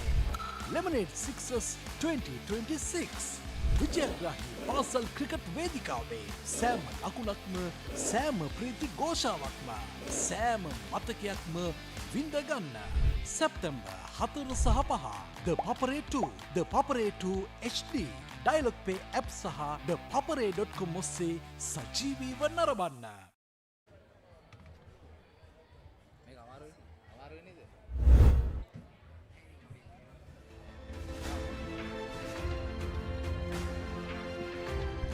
These are the highlights of the first half. DS thoroughly dominating proceedings. Every time they got an opportunity to deal with the opposition defense, they made full use of it, and all three times they've touched right underneath the post. It was Ion Metsara on a couple of occasions that touched down underneath the posts. And, he on that last occasion, a wonderful show and go. It was a good run from him. So a good bit of rugby from DS in the first half. 19-0 against St. Benedict's College, and they'll want to sort of replicate that in the second half. They were off to a good start in the first half. Now it's ideal that they don't let this match off its hook. They've got to go with the momentum that they've built up. We saw on a couple of occasions how Benedict's tried to reverse the momentum, but DS were up to the task, but it'll be Benedicts that'll start things in the second half.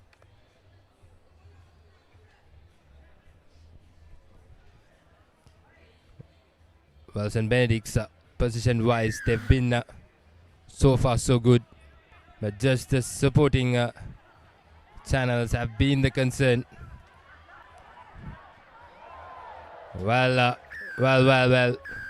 that's a risky one. Interesting to see which color referee opts to. Yes, sound and safe there. It's a yellow card. Luckily, no harm done to the player. Sasrika Pereira with the touch finder. Well, he had the opportunity of stopping it. It's completely misjudged it, and the ball bundles into touch. Here's a replay of that risky hit. Oh, well, he was lucky there that he landed safely. There was no impact towards his neck or head. Get back. Get back. Which resulted ending in a yellow card.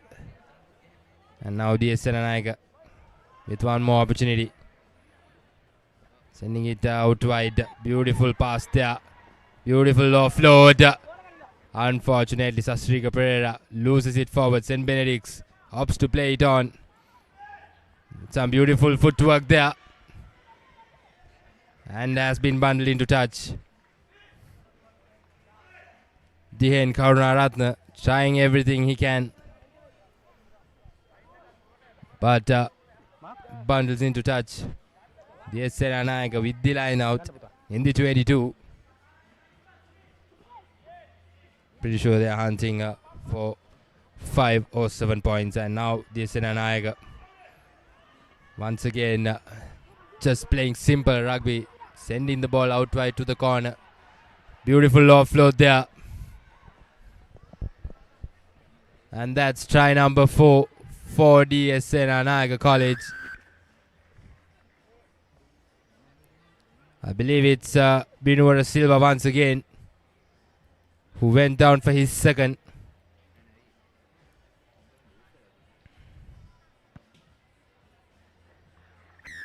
The conversions through as well. 26 points to nil. DS Senanayaka with the upper hand against St. Benedict's College.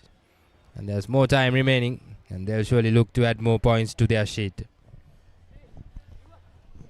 It's been an array of one-sided matches ever since we kicked off proceedings today, and DS Senanayaka are showcasing exactly that.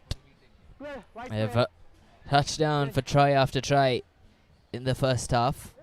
The second half, they're playing good rugby. They've got good communication, and they're playing well-structured rugby in the middle. Kicks it in deep, does Sasrika Pereira, and an opportunity for DS, but Benedicts collects it safely. But they're playing with fire here in their own 22. They've got to take the ball out of their 22. Do Benedicts, but DS with an opportunity. Inches away from that whitewash. And they touchdown. It was a matter of minutes, a matter of seconds rather, as DS Senanayaka are finding gaps in the Benedict's defense. And they're doing it at a good rate as well. Every time they've got possession, they've managed to penetrate the defense. And here's Sasrika Pereira with an opportunity to convert once more. He's had a few easy conversions, but this one with the angle isn't as easy. So he misses out on a conversion. And DS will love to see Sasrika Pereira connect well with those kicks, especially when the opponents are only getting harder as this tournament progresses. But nonetheless, they're playing fairly good rugby at the moment. They haven't allowed St. Benedict's to come into this match at any moment of the game, and that's been a major highlight. I certainly agree with you, Mednula. And DS Senanayaka once again with the restart. Yes, adding to that point, yes. It's the day one of this under-14 All-Island Schools Rugby tournament. I'm pretty sure most of the games will be definitely one-sided. But interesting to see latter part of the day. We'll see some interesting games coming up. Some groups have a couple of teams who are at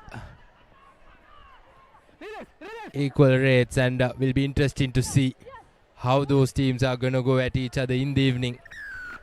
And it will be interesting to see how, or rather who's going to play in the cup segment, who's going to play in the bowl segment. More games happening at Digan as well. 2 venues on day one. And of course tomorrow will be the all-important knockout games. Zaira College, the defending champions, has already been beaten by Dharmaraj College. And they will have their last say against St. Joseph's in the evening.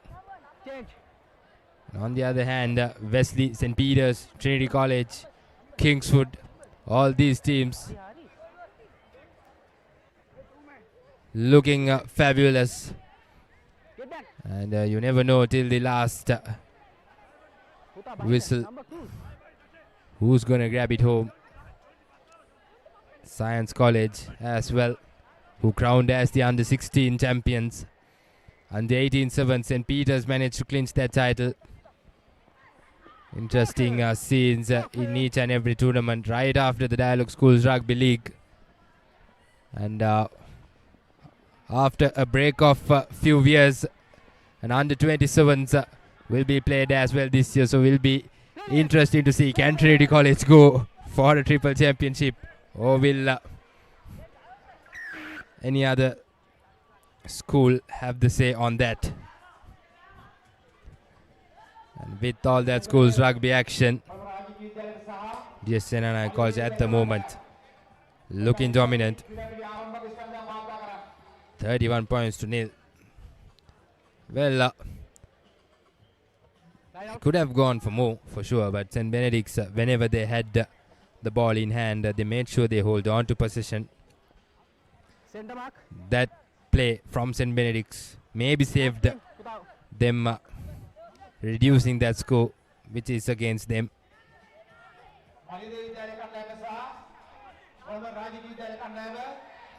And I believe it's the final few seconds of this game as well. DSNNI, good start for them for the tournament, as they did not play their first game.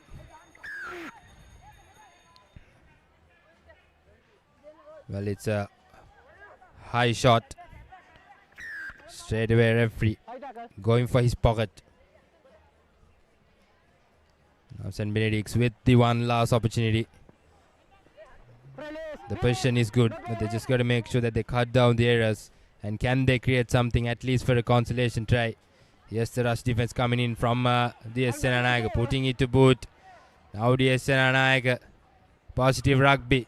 They do not want to end the game. They want to make sure that they score once again. And unfortunately, referee says it's a forward pass. And I believe,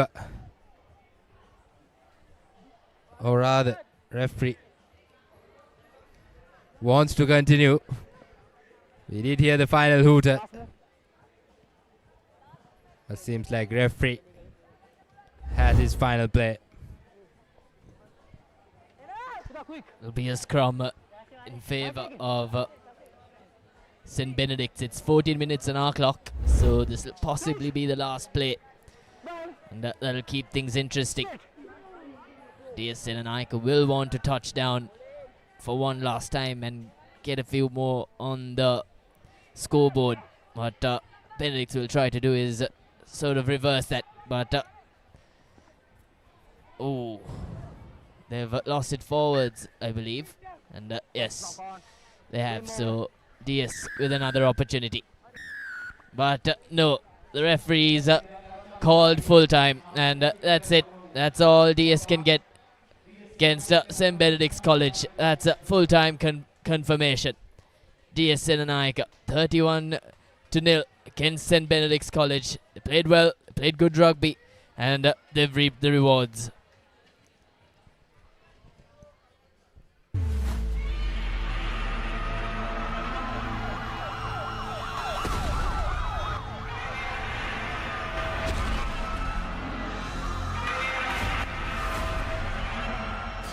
නිලා මම අලුත් bank account එකක් open කරලා ඉන්නවා. මේ වෙලාවේ bank යන්න? දැන් සම්පත් account එකක් ඉන්න තැනක ඉඳලා හදාගන්න පුළුවන්. සම්පත් website එකට ගියා නැත්නම් QR එක scan කරලා meeting time එකක් schedule කරලා online connect වෙලා account එක හදාගන්න. සම්පත් accounts ඉන්න තැනක ඉඳන් open කරගන්න. Isuzu D-Max.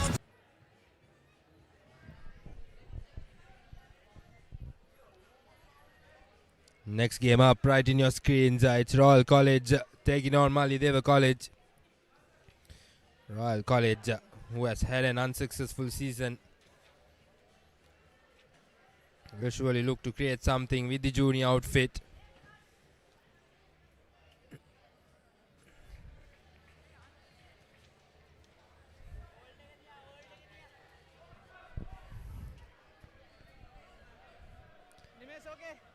Royal College to start off things. Trinity Vijay with the ball in hand for the kickoff. Puts a decent kick into the corner. Very well collected there. Straight away, big thump in tackle. Now the ball available for Malideva College. Sending it to the corners. Good defense coming in.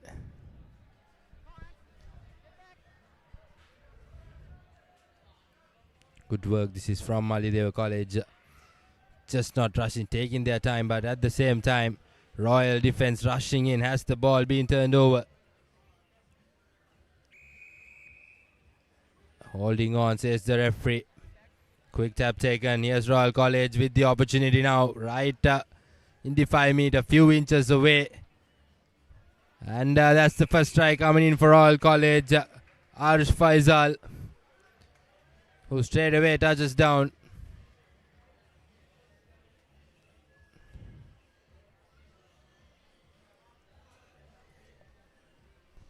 Royal College on the back of a win will want to leave an early mark in this game. The couple of clouds looming over Trinity grounds.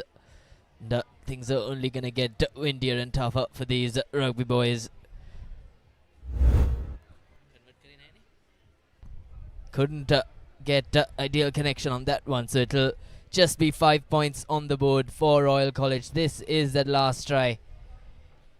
The number 4 Faisal Arsh just finding his way over the whitewash. So an early point on the board for Royal College, and this will be where they play the game off of. But Malideva will want to fight back. They've been playing some good rugby as well. And, the defense was fairly okay, but they've got to contend with the Royal offense. The Royals played some good rugby, especially in that first game. Malideva with the advantage, looking to go wide.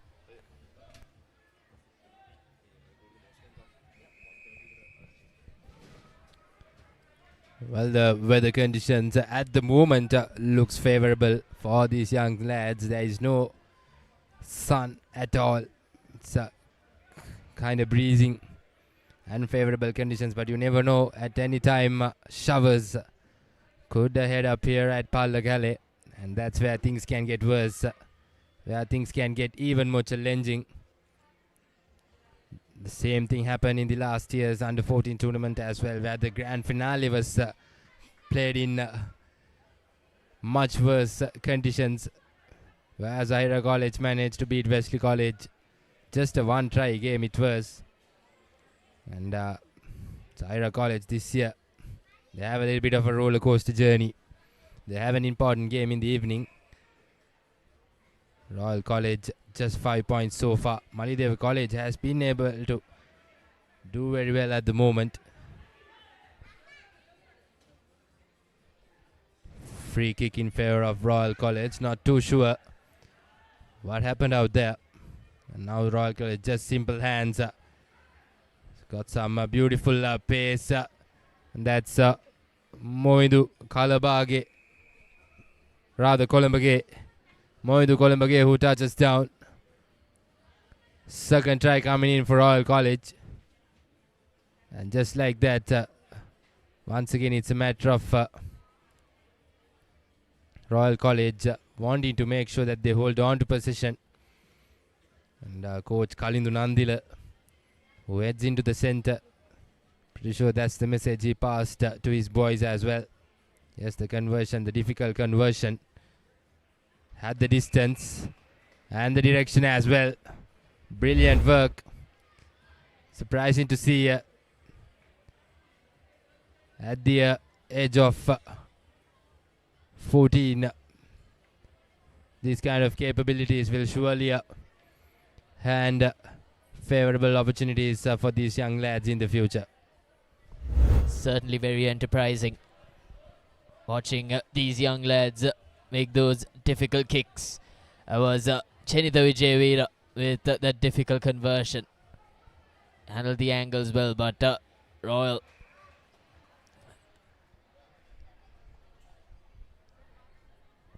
will have a line out in favour of them in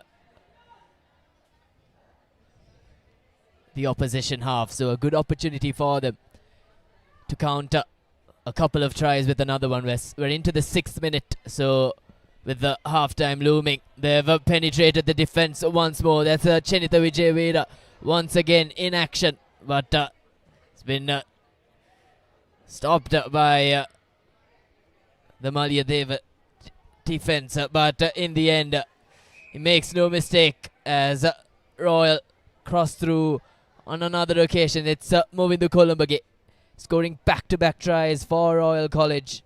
His touchdown on a couple of occasions and is helped Royal College assert their dominance. And Chenitha Vijayveera trying to make use of the angles once more. He's already kicked a difficult conversion. Here's another opportunity for Vijayveera to cement his status, but on this occasion not getting the ideal amount of connection. But nonetheless, here's a replay. Chenitha Vijayveera did well to make the hard yards, and all Kolumbage had to do was fend off a couple of defenders, as it proved to be light work for the Royalists, as they're 17-0 in front of Malyadeva. The seconds away from half-time, as Chenitha Vijayveera will restart proceedings for Royal College.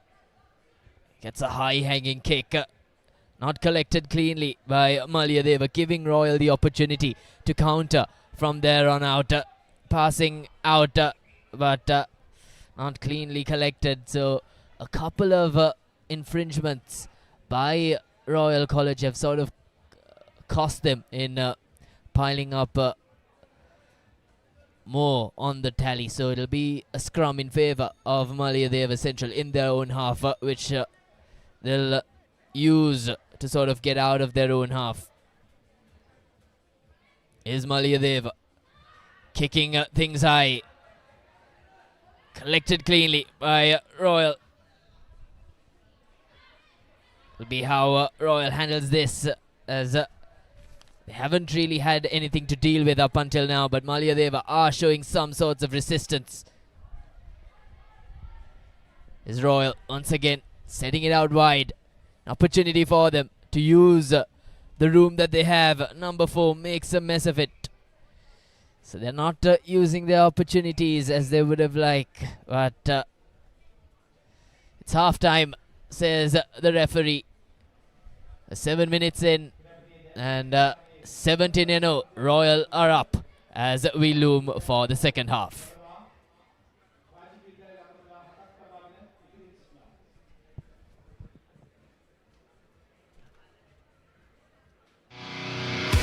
Two sports, one stage, one incredible course. International Rugby's hardest hitters take on Sri Lanka's greatest cricketing icons. A night where rivals unite for charity, for community, for Sri Lanka. International Rugby stars versus Sri Lanka cricketing legend. Catch the action live on the Papare 1 HD, Dialogue Play app and the papare.com.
welcome back to the second half as it'll be Malayadeva that'll start proceedings. They're trailing, and they're trailing by a fairly big margin. They'll have to do a lot of work if they are to come back into this match. It's a deep kick.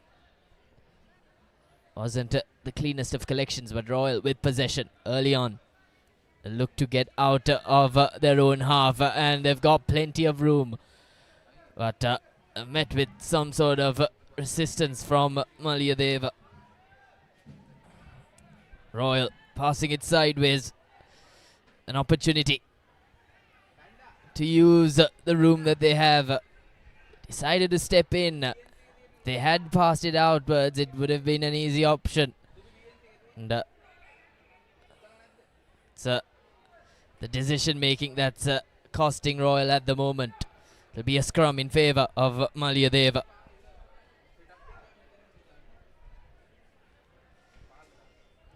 Decided to step in terms of passing the ball, but that's certainly cost them an advantage into this second half. They would have loved to get a try early on, but Malayadeva with a deep kick. They've got a couple of runners, but Royal will collect. Now they'll look to penetrate the opposition defence. There's room for Royal College. It's the number 10, Senul Leelaratne, that finds space. All he had to do was get through 2-3 Malayadeva defenders, as it was a piece of cake for Senul Leelaratne. He manoeuvred the pitch wonderfully to touchdown for the first time.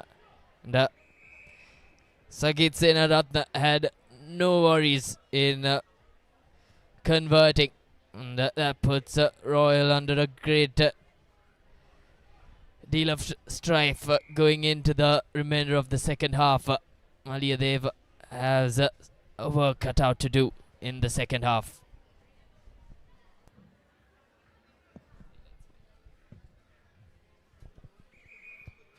Brilliant stuff from Royal College. Certainly I believe they've found their momentum as the game progressed forward.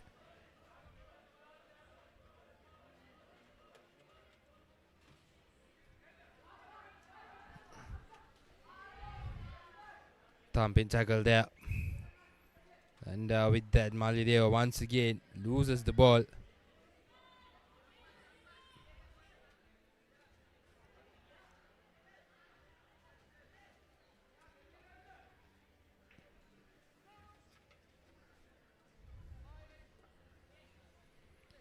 Scrum down in favor of Royal College. Now Royal sends it right out. Lovely wraparound loop ball there. Royal College with space available outside. Seems like they will go for another one. Beautiful try there in the corner. Very well set move from Royal College Colombo. Sucking that defense in just from that wraparound move. The entire defense from Malayadeva College sucked in, and they have a space available. A comfortable dive to the man in the corner as Royal College adds one more try to their sheet. Yet another one-sided game.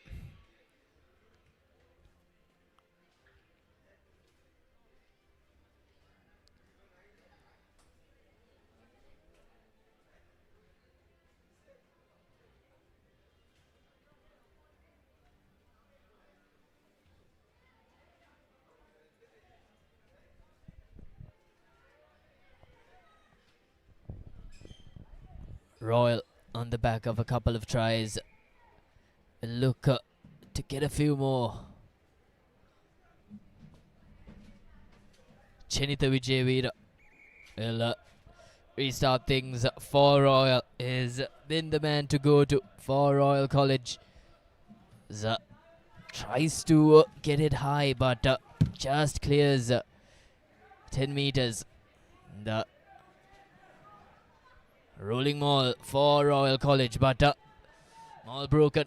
Here's Royal with the passes there. Chenitha Vijayveera passes it out wide to the number 8. Sagit Senaratne has no problems getting through the opposition defense, as all he had to do was sidestep on a couple of occasions. Royal College keep adding, keep piling up those points, as they are 34 points up against Malayadeva into the 13th minute. So into the final bits of this game, and Royal College are finding ways to penetrate Malayadeva defense on every single occasion. It's been Chenitha Vijayveera and Sagit Senaratne that have certainly turned the momentum into Royal's favour. Here's an opportunity for them to counter again. Vijayveera has been sensational with his kicks. Certainly held the hopes up high for Royal College, but Malayadeva have on occasions brought out forms of resistance, but it hasn't been consistent enough to enforce a play against the opposition.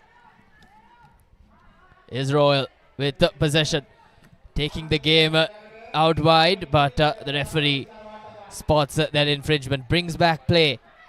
Royal looking for that quick tap and go, but communication wasn't ideal.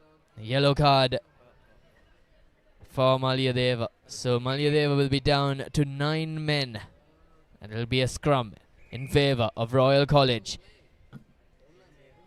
They're almost in to the Malayadeva 22, so they'll want to make use of this scrum.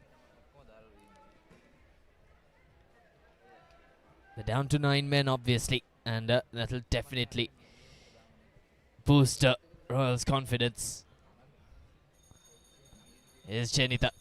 Passes it out wide to the number 8, who passes it to the number 6, who finds lots of room to work with. Almost makes a fumble, but nonetheless, Sihas Patirana touches down for Royal College off the back of a couple of passes from Chenitha Vijayveera to Sagit Senaratne, who eventually passed it out to Sihas Patirana, who made no mistake in touching down.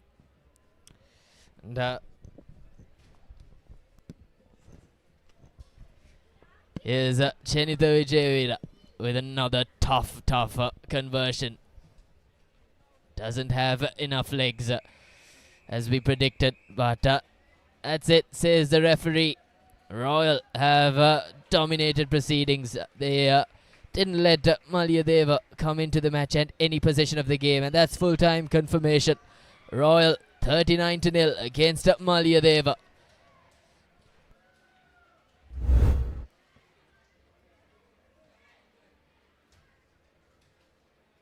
It's a replay of that last try, giving it out wide to the number 9, as he made no mistake in touching down underneath the posts. So these are the highlights of the second half, and 3 tries that Royal College managed. Here's that last try from the number 6, Sihas Patirana, as Royal beat Malayadeva. This is the next game coming up. Ananda taking on Sri Sumangala College, so that'll be another cracker of a game. Both these schools would want to get some points against their opposition. It'll be a good opportunity. Well, yes, Ananda College, certainly this under 14 outfit looking very dominant and strong. We saw in the first game.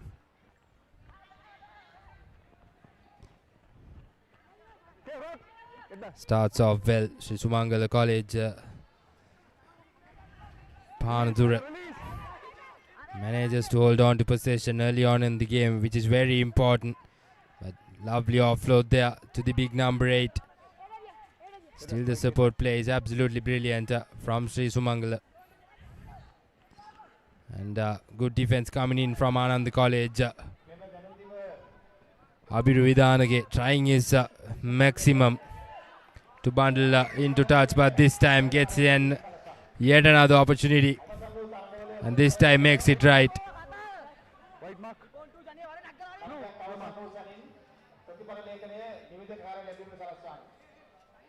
Get back, boys, get back.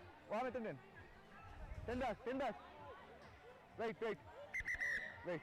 Yes, the line out for Anand College. This is the opportunity for Anand to open the score in this game as well. They did comprehensively well in their first game. Yes, Anand now one decoy run and straight away gets into contact. Setunge. And now with space available in the corner, Anand College will run down for the first try. Jani Dutalgaswat, who was brilliant in the first game as well. And just like that, Anand College opens up the score 5-0 with the under the post conversion to come.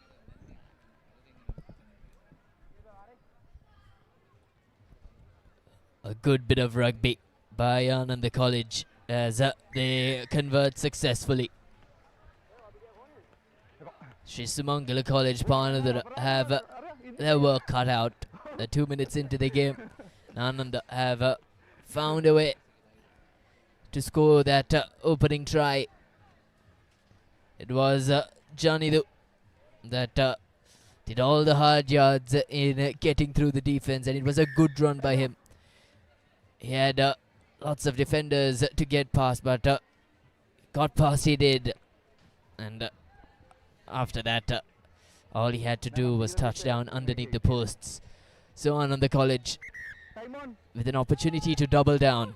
And Panadura will have to strike back fast because they can't let Anand College into this match. Good collection from Vihanga Mathumala. So Sri Sumangala College would have liked to kick things on, but Anand have one possession. Scrum. White ball. There'll be a scrum in favour of Anand College. So that'll be Deumina Theusas with the feed-in for Anand College. And, they're already in to the Sumangala half, so they'll want to take things deep from here. They're already up a try, and wouldn't want to let things down. They can't let the screw loose from here.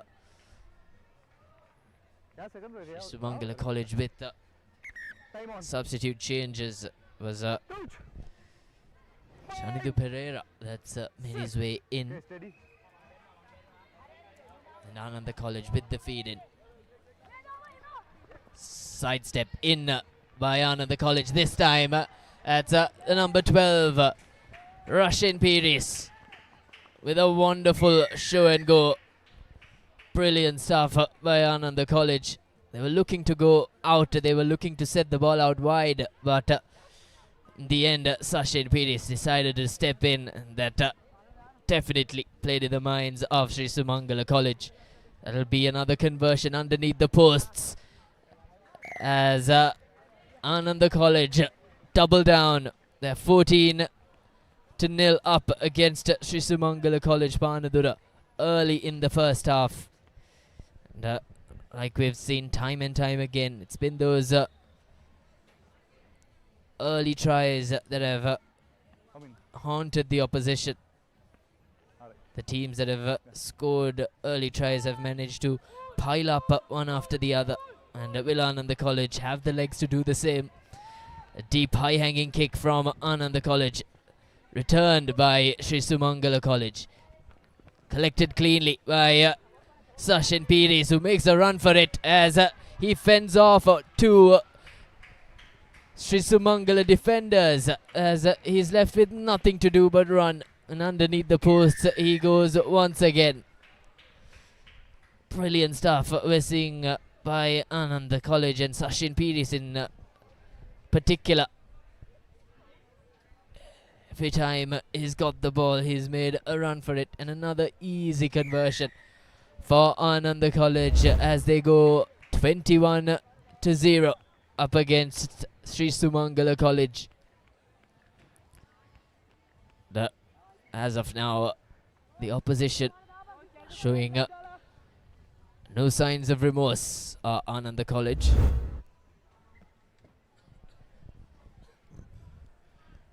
Well, definitely yes, Anand College just enjoying themselves a tri-fest, I would say. And now once again the restart from Anand College. Sumangala College only has been able to play in the Anand's half. They've not been able to step forward from that half. Now Anand College brilliant with their defense, but pretty sure they would want to steal the ball. And the ball has been lost. Yes, it has been lost forward. Referee says it's lost forward, so opportunity again for Anand College. Stop.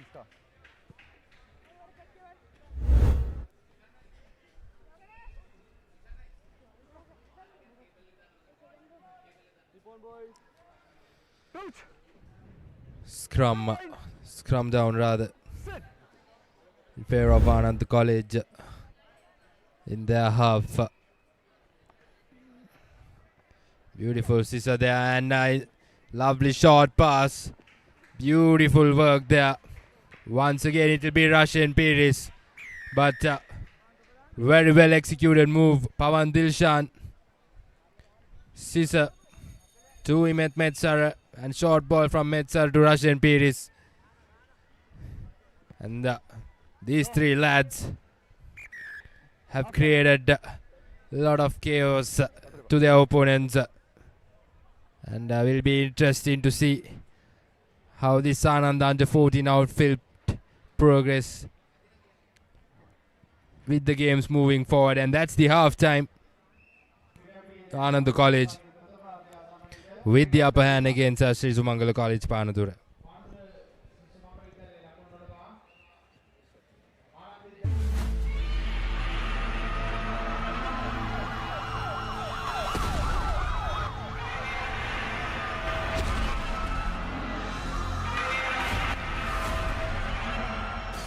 නිලා මම අලුත් bank account එකක් open කරලා ඉන්නවා. මේ වෙලාවේ bank යන්න? දැන් සම්පත් account එකක් ඉන්න තැනක ඉඳලා හදාගන්න පුළුවන්. සම්පත් website එකට ගියා නැත්නම් QR එක scan කරලා meeting time එකක් schedule කරලා online connect වෙලා account එක හදාගන්න. සම්පත් accounts ඉන්න තැනක ඉඳන් open කරගන්න.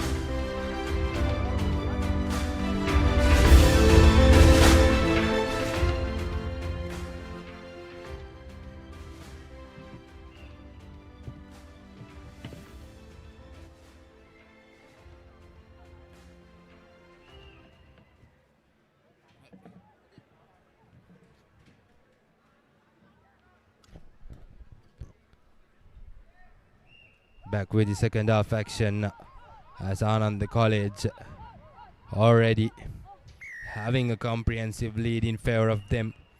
And now the restart, not 10 meters from Sri Sumangal College, but Anand College. For a moment the young lad thought the play was off, but oh my goodness, well that's a big one.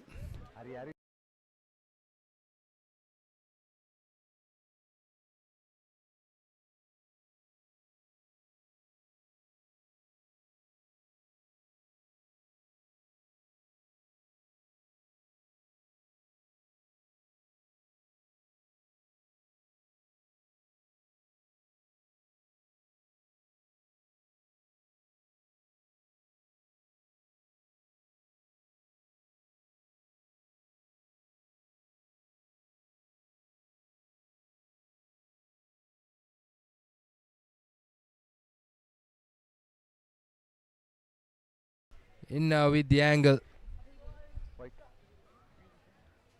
Blue, Yoma, Metende. Metende, Otananda, Yanna. Arya, Anita Yanna. So a line out in favour of Anand College, just 5 meters away from the whitewash. Here's Anand College on the get-go. Brilliant bit of passing that was from Anand College as the number 5, Janidu Talgaswat, who touches down right underneath the posts. It's his second time today, second time in this match rather. Janidu making light work of the opposition defense, sidestepping from one foot to another. He's got all the moves as Anand College convert again. They've simply been running riot against Sri Sumangala College Panadura. Well, I love the move there from Anand College. Certainly a switch in direction. And why not try out your moves in such games? Make sure that the chemistry and the execution's 100%. These set plays will matter when it comes to the important games. Lovely high kick from Anand College. And the defense and the pressure right away. Good rugby being played from these young lads. Just want to see how they go against a tough opponent. Sri Sumangala College errors all around the park. Once again lost forward. And Anand College with the advantage of having a scrum down in favour of them once again. And if the defense is going to look like the same from Sri Sumangala College, Anand College will surely have yet another try in their scoring sheets. Number 3. Number 3.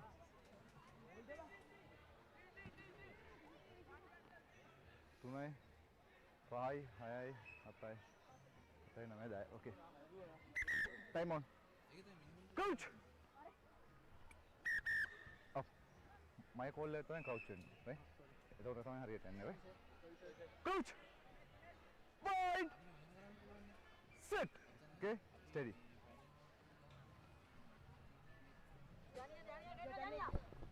Scrum, favour of Anand College, taken well by Anand.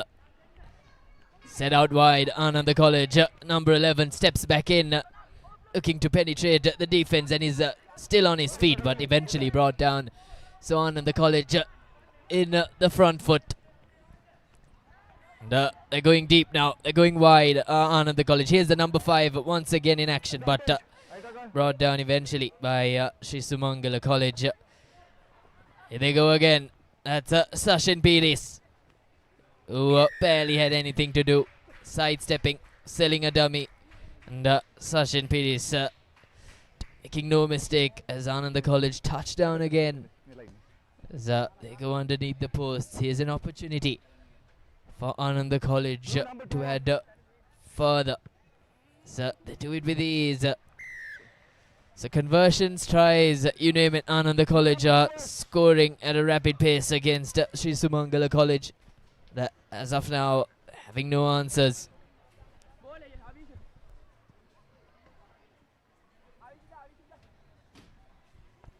Imet Metsara was the man to convert. He was given kicking duties by Russian Piris. Right underneath the posts. It wasn't the most difficult of kicks. Russian Piris now getting a high-hanging kick, and Anand College. Here's the number 13, Imet Metsara. Touches down underneath the post, but what a bit of running that was from Piris. Evaded 5-6 opposition defenders. And eventually he converts his own try. Anand College steamrolling the opposition. Time off. 49-0. Anand College. How good has the chemistry between Russian Piris and Imet Metsara been? they've coordinated things wonderfully here. The players have backed both of them, and they've not put a wrong foot forwards. These cardinal errors have cost Sri Sumangala College heavily. They've given up good positions, they've given up possession, and here's another scrum in favour of Ananda College in the Sumangala 22. Opportunity for them to go right. With the feed in, Ananda College, what will they opt for? They step back in. They decide to go in. Here's the number 10 with Sin Run Plenty. Here's Sachin Biris handing it out to Imet Metsara, who goes out wide to touchdown once more. These holes of Sri Sumangala College defense have been found wanting. And Ananda College and Imet Metsara strike once more. Now this will be a conversion to look for. Sachin Piris, the difficult kick. Will it have enough legs? Does it, just getting his angles wrong. But we've seen Russian Piris get a couple of those tries with those angles, but it's been sensational.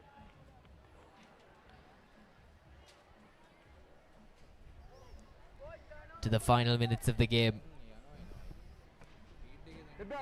54-0.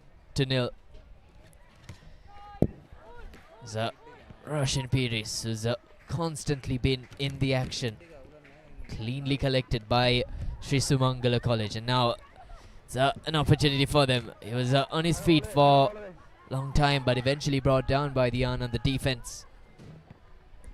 This time collected well by Rashid Piris. He's not someone you'd want to give the ball to, because he's going to make you pay, and make you pay he does.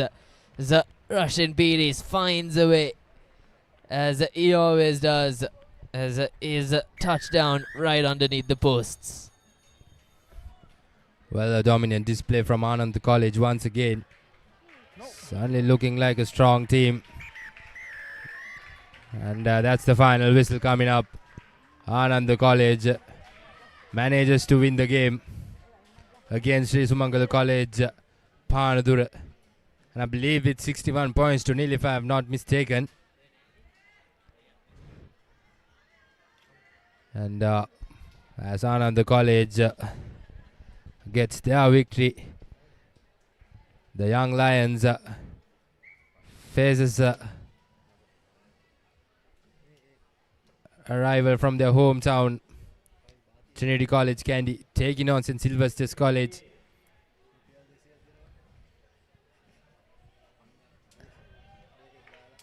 And as we have a change in the voices as well, we have Kavin Rajapaksha joining with me in the commentary box. There you go in your screens. It's Trinity College taking on St. Sylvester's. Trinity College managed to win their first game of the day, and on the other hand, St. Sylvester's was beaten by Kingswood College, and that game in the evening against Kingswood and Trinity College will be an interesting one to see. Right now it's Trinity who will take on St. Sylvester's.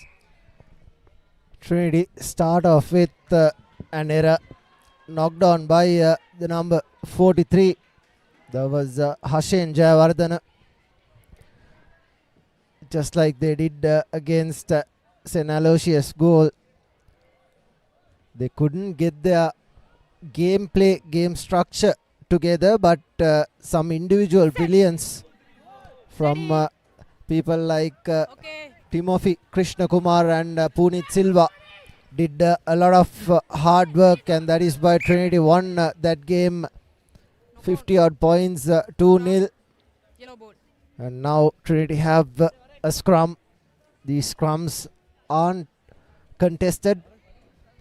It will be the number 20 to feed in, 21 rather, Renuja Bowadenia feeds in. He gives it to the fly half. Here's Punit Silva. He'll know only one way and draws and pass is what was needed, but here's the Trinity Spades fends off the last defender, and right under the post goes the Trinity centre. Think that was the number 12, Ruin Vikramaratne, who had a brilliant first game as well. He's gone in and scored a 60-meter stunner. He had nothing to do, but the last defender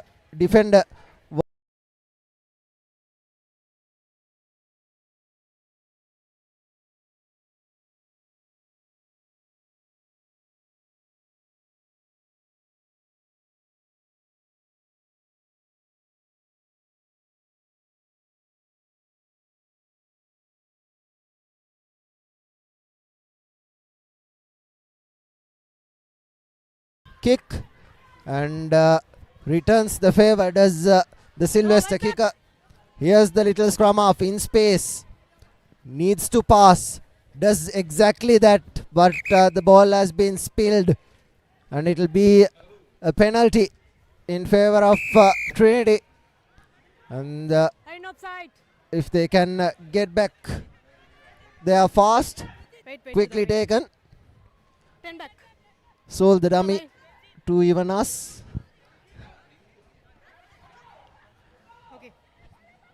Here's Ruin Vikramaratne will put this into touch and get a 5-meter line out if possible. Does exactly that, and the line outs aren't contested as well, and the crooked throws aren't being looked at as well, and it will be a Trinity ball to this 3-man line out.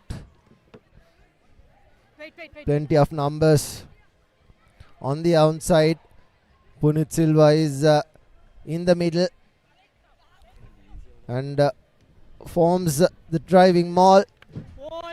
Still a driving maul, and advantage being played in favor of Trinity. Brilliant work from the forwards. Advantage. They will definitely take this quick and gives it to the number 12. But wrong mark is what the referee deems it. Here's the number 8, Dulin Jayakodi, and he is over. There was no one stopping him.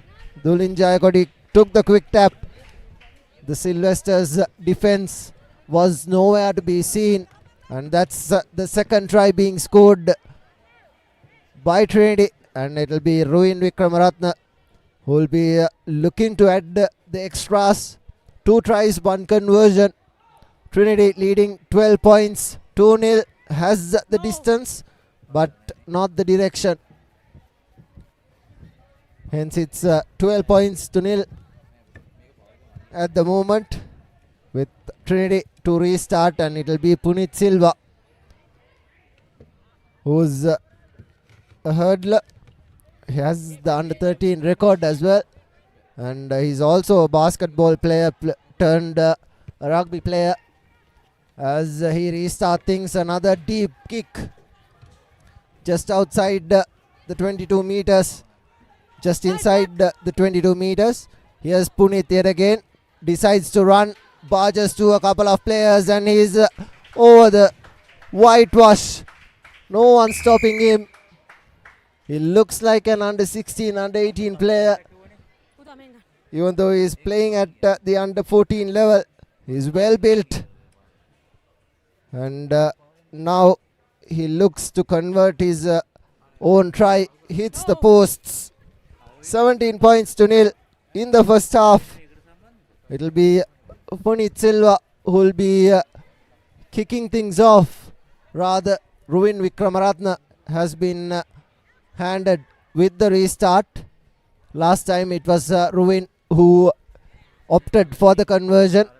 It changed a couple of times, and here's Trinity with space. The number 11 gives it out, and another try right under the posts. A fancy dive as well. Brilliant work from Trinity. Score in the 4th try. This conversion should be an easy one. for Ruin Vikramaratne. Right under the posts. Measures his kick up and goes through as well. And that's half time.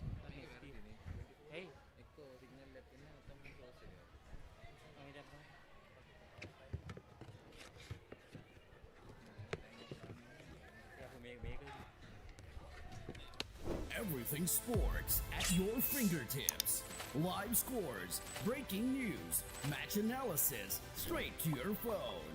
Papare WhatsApp channel to the world of sports at your convenience. Join now. Isuzu D-Max.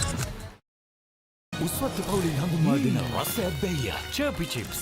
රිදෙන්නේ දැනෙන රස.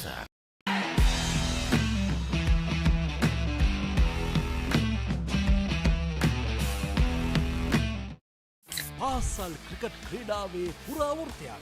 මුලින්ම කීර්තිය රස බැලූ සම්ප්‍රදායක් නැවත පැමිණේ. Lemonade Sixers 2026 විජයග්‍රාහී පාසල් cricket වේදිකාවේ සෑම ලකුණක්ම සෑම ප්‍රීති ഘോഷාවක්ම සෑම මතකයක්ම විඳගන්න. සැප්තැම්බර් 4 සහ 5 The Papare 2 The Papare 2 HD Dialog Pay app සහ thepapare.com ඔස්සේ සජීවීව නරඹන්න. HDMI out එක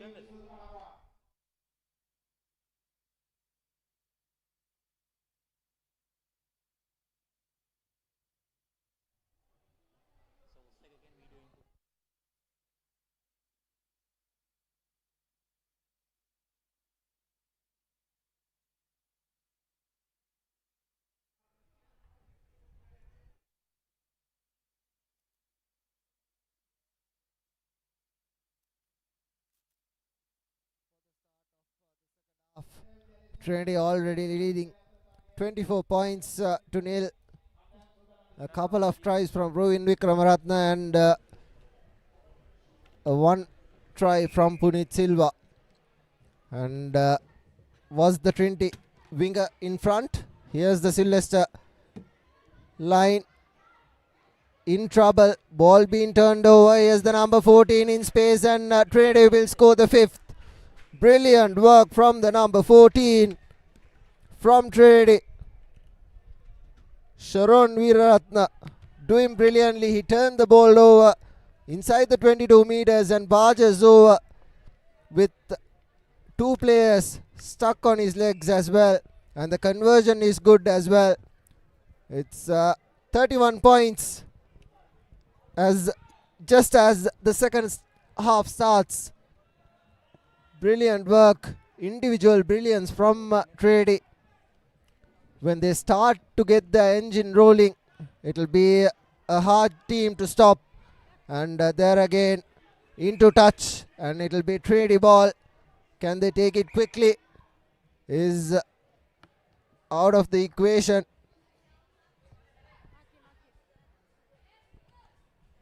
It will be the number 6 to throw in. Ganula Meepegama. To this three-man line out. Can't contest.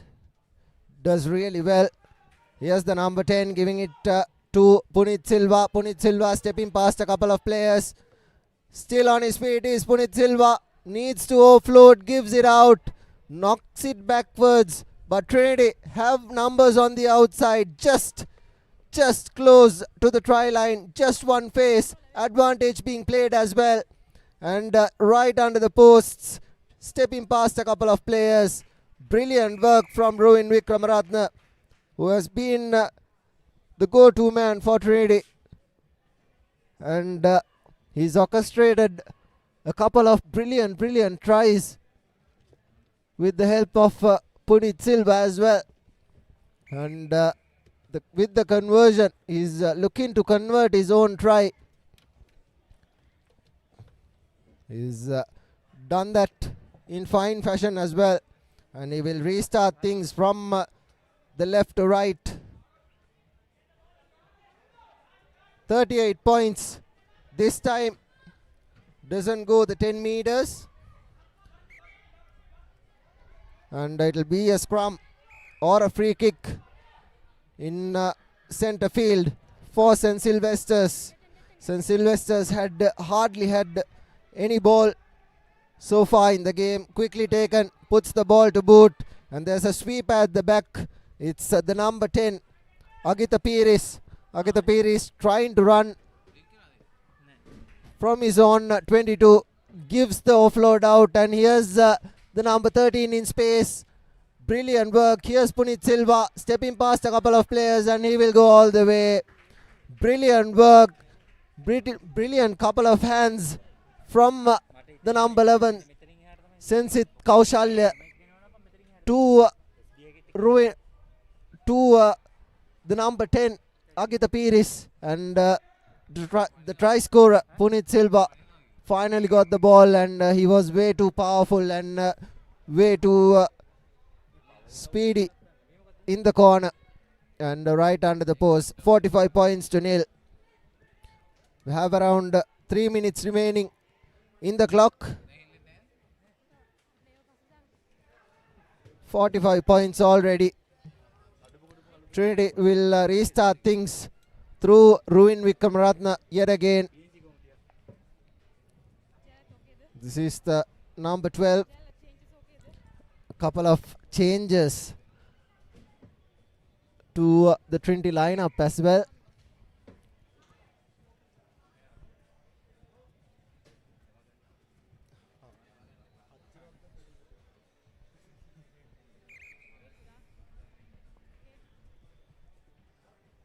Ruin puts a high up and under, collected by the St. Sylvester's player. He's been taken, and the ball is being kicked back yet again. Agita Piris acting as the fullback, although his number says number 10. Here's Agita. Draw and pass is what he needs to do, but can he go all the way? Draw and pass. Yes, he does. Brilliant work. And it's that man again, Ruin Vikramaratne, wearing the number 12 jersey. He's been brilliant. I think that's his hat-trick. And brilliant work, individual brilliance from Ruin Vikramaratne. Gets the conversion attempt as well.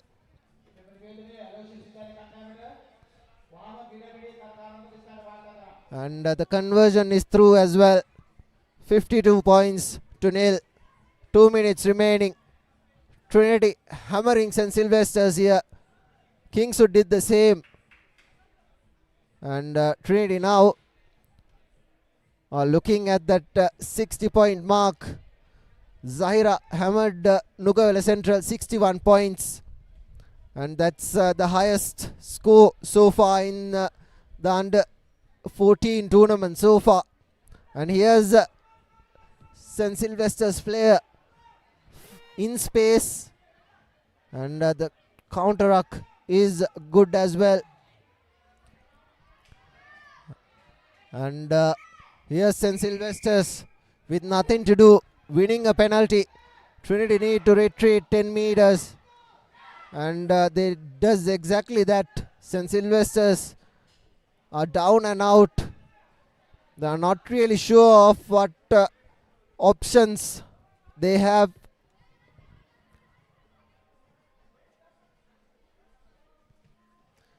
Puts the ball to boot, doesn't go out. Collected by the number 11, Sit Kaushalya. Kaushalya with lovely footwork, and Kaushalya is over. Brilliant work. This is what Trinity is capable of. Running from their own 22 or their own half, and gets over the try line. 57 points with another under the post conversion.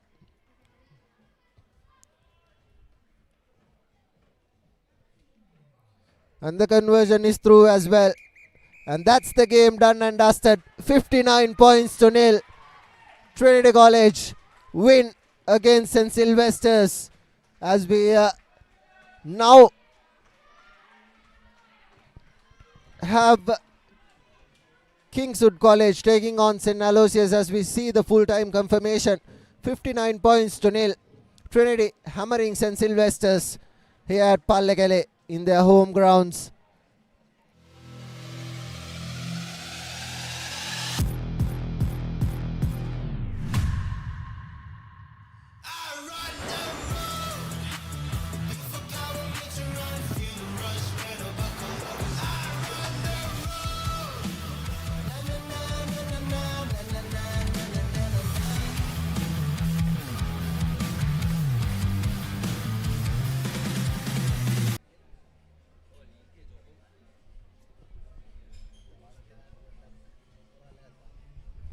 Kingswood taking on St. Aloysius here at Trinity College grounds at Pallekele as St. Aloysius kicks things off from the left to right. Here's Kingswood trying to run from inside their own half. Draw and pass is what is needed. Here's the number 12 running around. That's the first try coming in for Kingswood. Brilliant work by the number 12.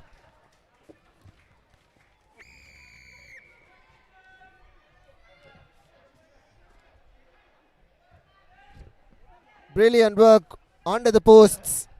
The first try of the game, missing a couple of tackles. And the number 12 right under the post as the number 9 puts the conversion through as well. 7 points to nil. A good start for Kingswood. This is exactly what they did against St. Sylvester's as well. They scored 59 odd points in that game, and Trinity have scored the same amount of points against St. Sylvester's.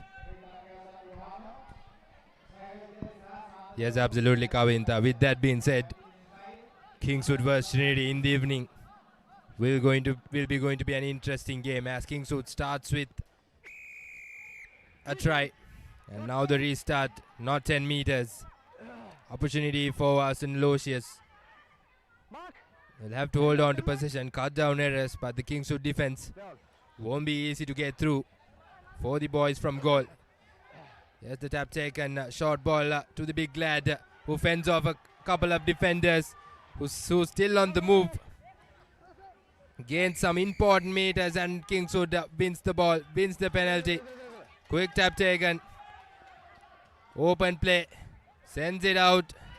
Space available. Will he go all the way? The first try was from the number 12, and this time it's the number 13 who will touch down for the second try for Kingswood College. Well, this is what happened. This is what will happen if you give the ball to Kingswood backs and open space. They are capable of creating a lot of space. 2 minutes, 2 tries. And the conversion's good. 14 points to nil. Kingswood are on the lead. Coach Kan Ratnage will be really happy with this Kingswood team. Last time they were beaten by Zaira in the semi-final. And Coach Kan Ratnage is a league winning captain for Kingswood in 28. Led Kingswood to an unbeaten league champs, but now acting as the coach for Kingswood under 14 and 16 teams. As St. Aloysius have ball here. Advantage for St. Aloysius as the big number 2 takes the ball into contact. St. Aloysius has a couple of players who are really bulky and heavy. They are using that to good effect here. They will put this into touch, and it's a prop forward that's doing the kicking for St. Aloysius. It was a good game against Trinity in the first half from St. Aloysius, but as the game panned out, they were hammered by Trinity. And now Kingswood have already scored 2 converted tries in the space of just 4 minutes. And Aloysius have a throw in to this line out, uncontested line out. Hence Aloysius will definitely have ball.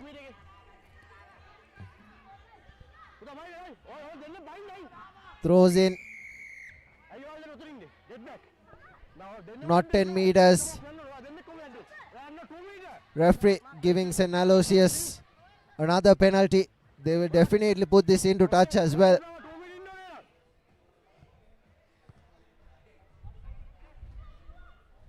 Good kick. Gains around 20 to 25 meters by the under 14 standards. It's a decent kick, finding 20 to 25 meters as Aloysius have another line out. This time it's the prop forward who will be throwing into this 3-man line out, 4-man line out rather. Good throw, knocked on. Kings would have advantage and they will have a scrum. St. Aloysius guilty of not keeping possession of ball. They've given away easy advantage to Kingswood, who's playing really well.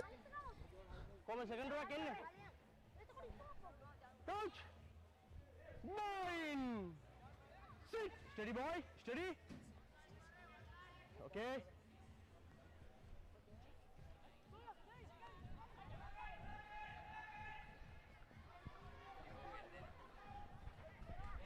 Yes, Kingswood with another sprint to the line, and there'll be no one catching him by the looks of it. There's a foot race and right under the posts. Brilliant work from the number 15 of Kingswood. It was a foot race. The Aloysius player did not give up until he was over the whitewash, but couldn't make the tackle. That's the third try coming in for Kingswood. 19 points to nil. That probably is the halftime whistle as well. Halftime confirmation. 19 points to nil. Kingswood leading St. Aloysius at halftime. A tradition returns. The heart of school cricket reignites. Where legends first tasted glory has returned. Lemonade Sixes 2026. Every six, every cheer, every memory. Lemonade Sixes 2026. Live on the Papare 2, the Papare 2 HD, the Dialogue Play app, and the Papare.com.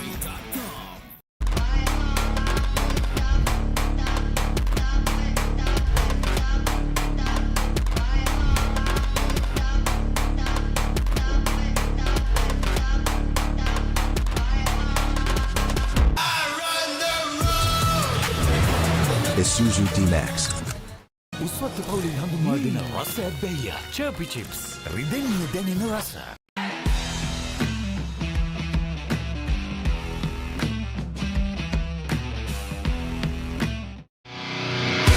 Two sports, one stage, one incredible cause. International Rugby's hardest hitters take on Sri Lanka's greatest cricketing icons.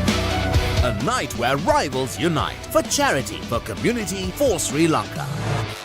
International Rugby stars versus Sri Lanka cricketing legend. Catch the action live on the Papare 1 HD, Dialogue Play app and the Papare.com. Everything sports at your fingertips. Live scores, breaking news, match analysis, straight to your phone. Papare WhatsApp channel to World of Sports at your convenience. Join now.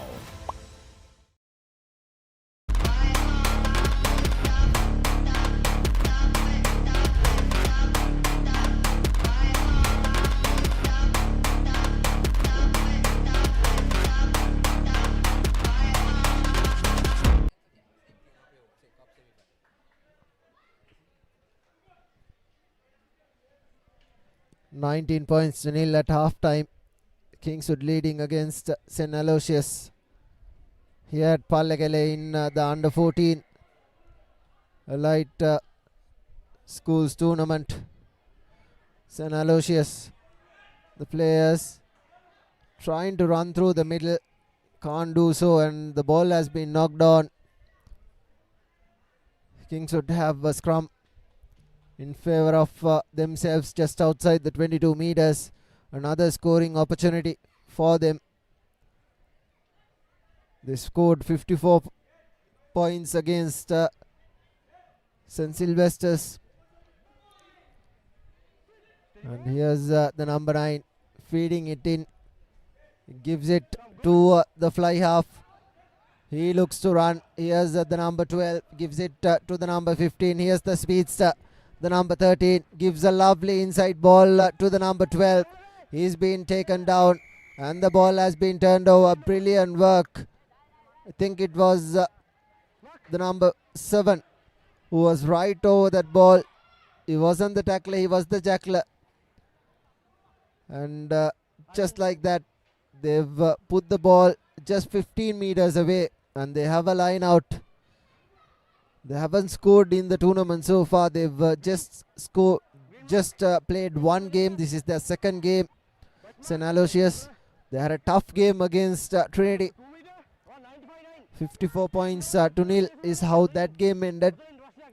And now Kingswood 19 points up against St. Aloysius as the line out has been taken brilliantly. Here's St. Aloysius in trouble. The fly half did not pass the ball through as the big number 3 takes the ball into contact. It's a heavy set of forwards from St. Aloysius. They've managed to keep the ball intact, and penalty in favor of St. Aloysius. Kingswood guilty of giving away a couple of penalties back to back, and it'll be St. Aloysius who'll take this quickly. Tries to run past a couple of players. Here's Nifal. He takes the ball into contact, needs to release, does exactly that. The scrum half gives it out to the big number 2. He takes the ball into contact. Ball squirts out of the ruck, and here's the ball given to the nippy scrum half, trying to run through the middle, can't do so. Tackle really well. Not releasing is the call from the referee, and hence it's another penalty in favor of St. Aloysius. This is the third penalty of the second half given away to St. Aloysius as they see a player down, probably a knee injury.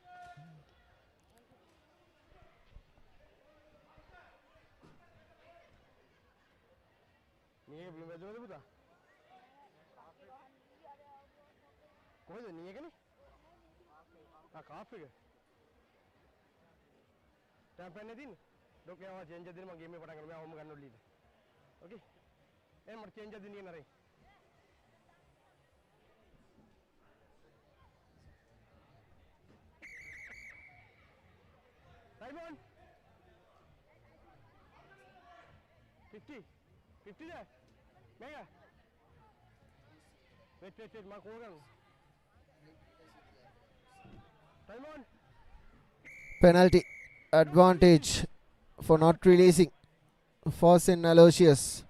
Kingswood guilty of giving away a couple of penalties. That's a good touch finder but doesn't go out. Good work from Kingswood. Here's the number 15 in space. He'll look to run. Gives it to the speedster. Needs to cut back in. Does exactly that. Here's the fly half.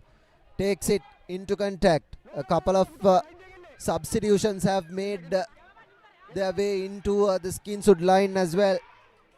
Here's the number 15. He'll look to run around this defense. Brilliant work. Under the post, passes it out to the number 12. Easy try. All the hard work was done by the number 15. But it was the number 12, the inside centre, who got the try. It was a lovely pass. And the conversion is through as well. First points of the second half goes to Kingswood as we take a look at the replay. Kingswood number 15 running lateral, but he found space. And look at the number 12. It was a good supporting line. The tackle was a really good one from the St. Aloysius sweeper. but there was support for Kingswood, and just like that they score the first try of the second half. And there again a good grubber collected by the Aloysius scrum half. Good counter up coming in from Kingswood, and the number 9 is over in the corner. Number 5 from St. Aloysius. What a tackle that was, and the ball has been turned over. What brilliant defense from St. Aloysius. It was a good tackle. Good covering tackle. Had to run behind him before diving over to his knees. And the jackler did all the hard work as well.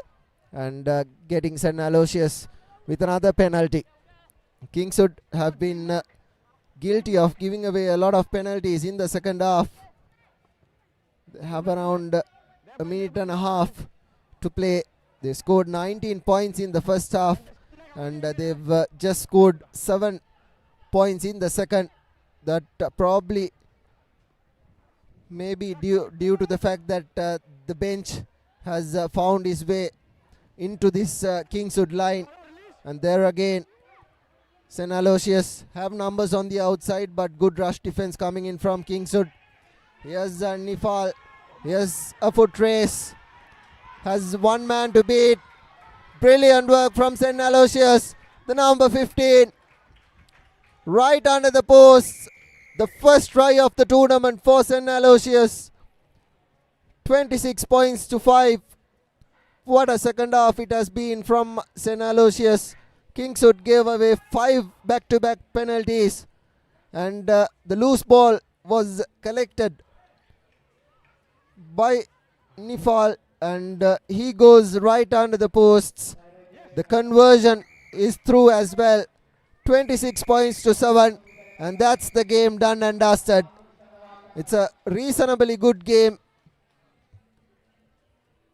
from St. Aloysius, keeping Kingswood only 26 points. Full-time confirmation, 26 points to 7, Kingswood with the victory.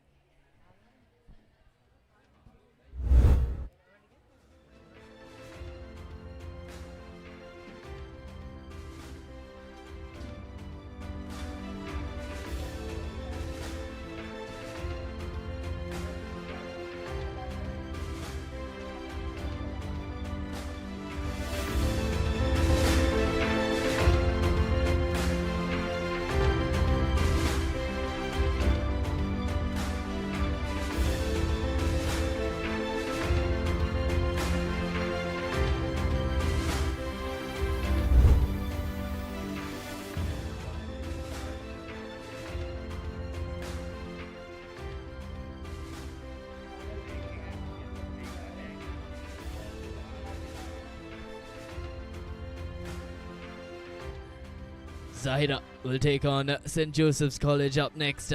That'll be one hell of a game for sure. Zahira, coming off a defeat, will want to set things back right on track.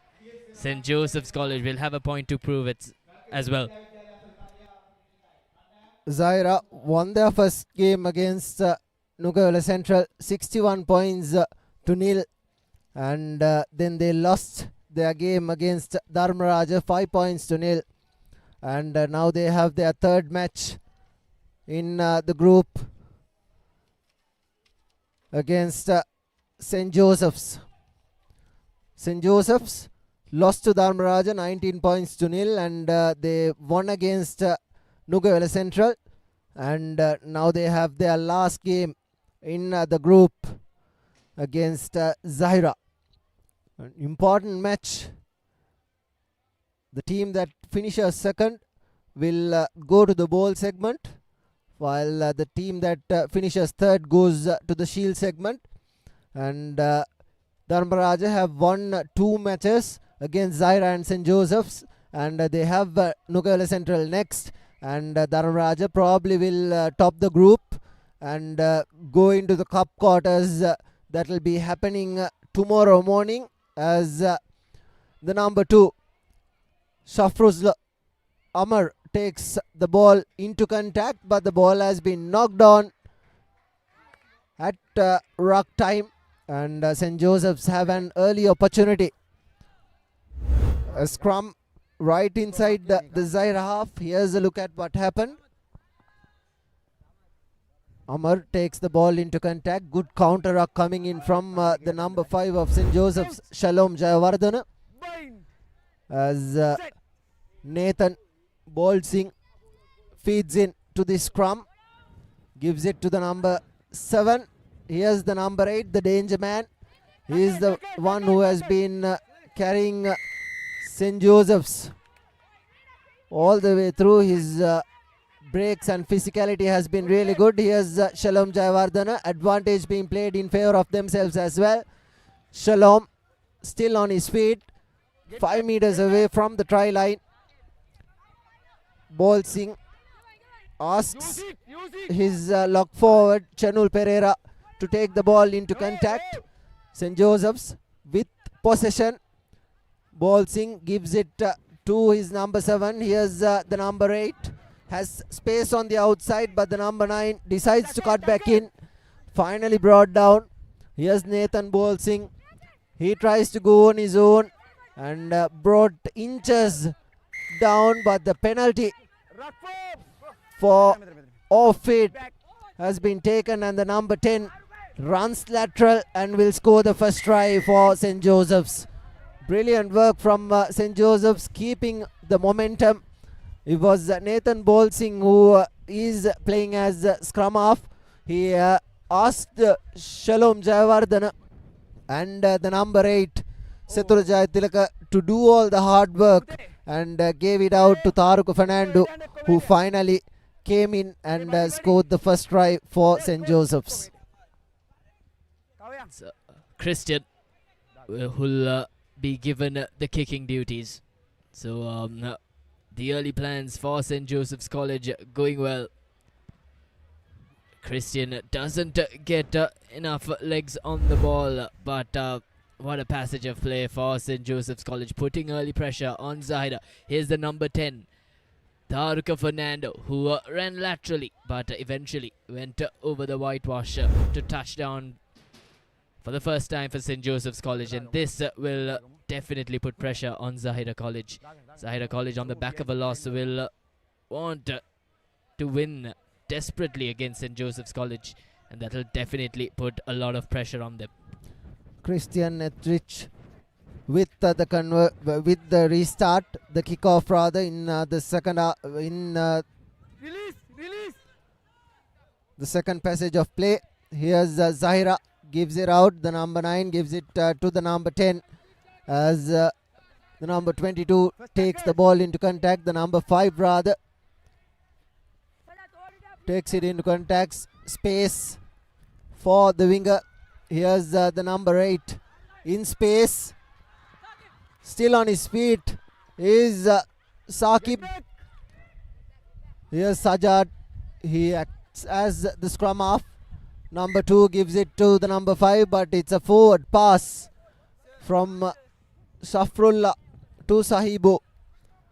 And the ball travelled forward from the hand, and it will be a scrum in favor of the Josephians. Here you go. There was a marginal call, but the referee was right in the spot. And here's Nathan Bolsing with a lovely wraparound. Nathan gives it again, and that's another forward pass from Nathan Bolsing. And it will be a scrum in favor of Zahira. Zahira, the defending under 14 champions.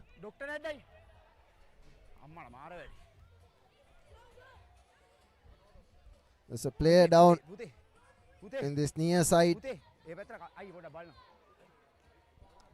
for St. Joseph's. St. Joseph's leading currently 5-0. Zahira, the defending champions. Here you go. Here's what happened.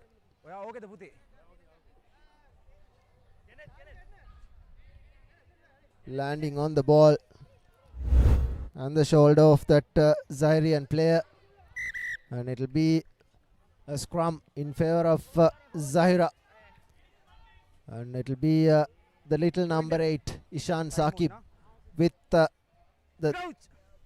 feed in to the scrum.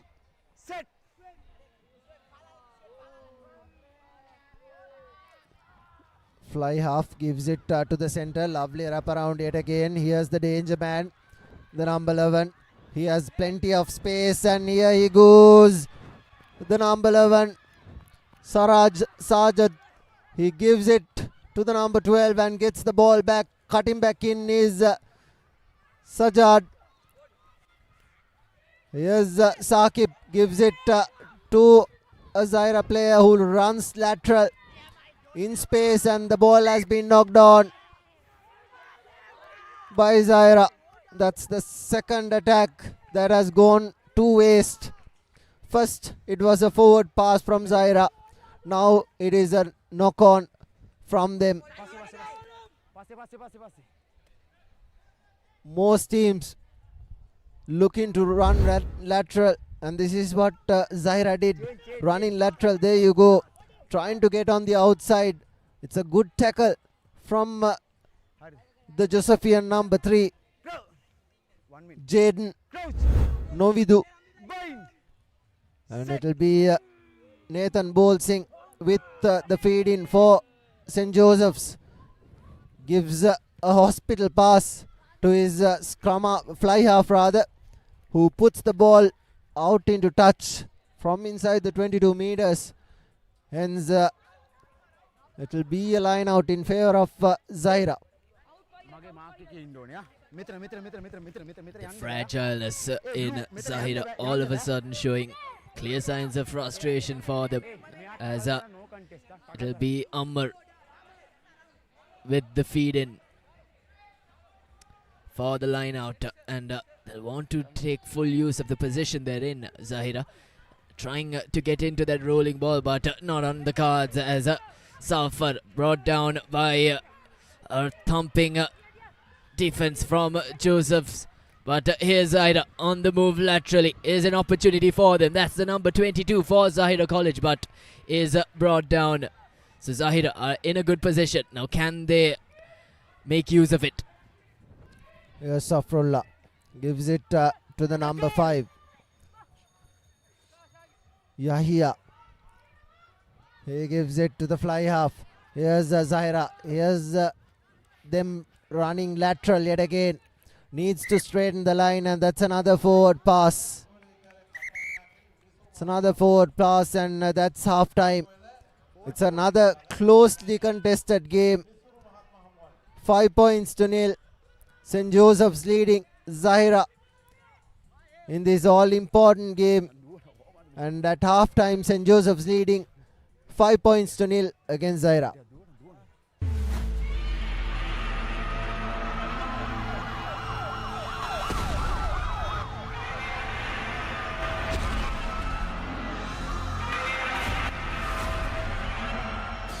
නිලා මම අලුත් bank account එකක් open කරලා ඉන්නවා. මේ වෙලාවේ bank යන්න? දැන් සම්පත් account එකක් ඉන්න තැනක ඉඳලා හදාගන්න පුළුවන්. සම්පත් website එකට ගියා නැත්නම් QR එක scan කරලා meeting time එකක් schedule කරලා online connect වෙලා account එක හදාගන්න. සම්පත් accounts ඉන්න තැනක ඉඳන් open කරගන්න. Everything sports at your fingertips. Live scores, breaking news, match analysis, straight to your phone. Papare WhatsApp channel to World of Sports at your convenience. Join now.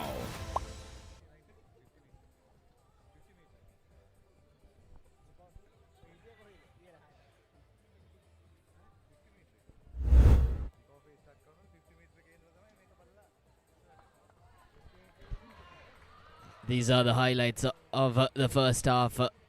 St. Joseph's College found a way through the Zahirian defense, and that really was the only offensive tactic that the Josephians brought out in that first half. Zahira tried to get back into the game in the latter parts of that first half, but due to their own mistakes they weren't able to, and now they've got an opportunity in the second half to somehow build on the momentum they sort of gained in the latter part of the first half.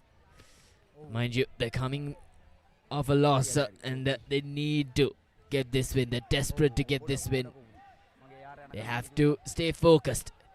Here's Rahim Shezan starting things for Zahira College in the second half. It's a crucial half for them to decide whether they're in the shield or the bowl.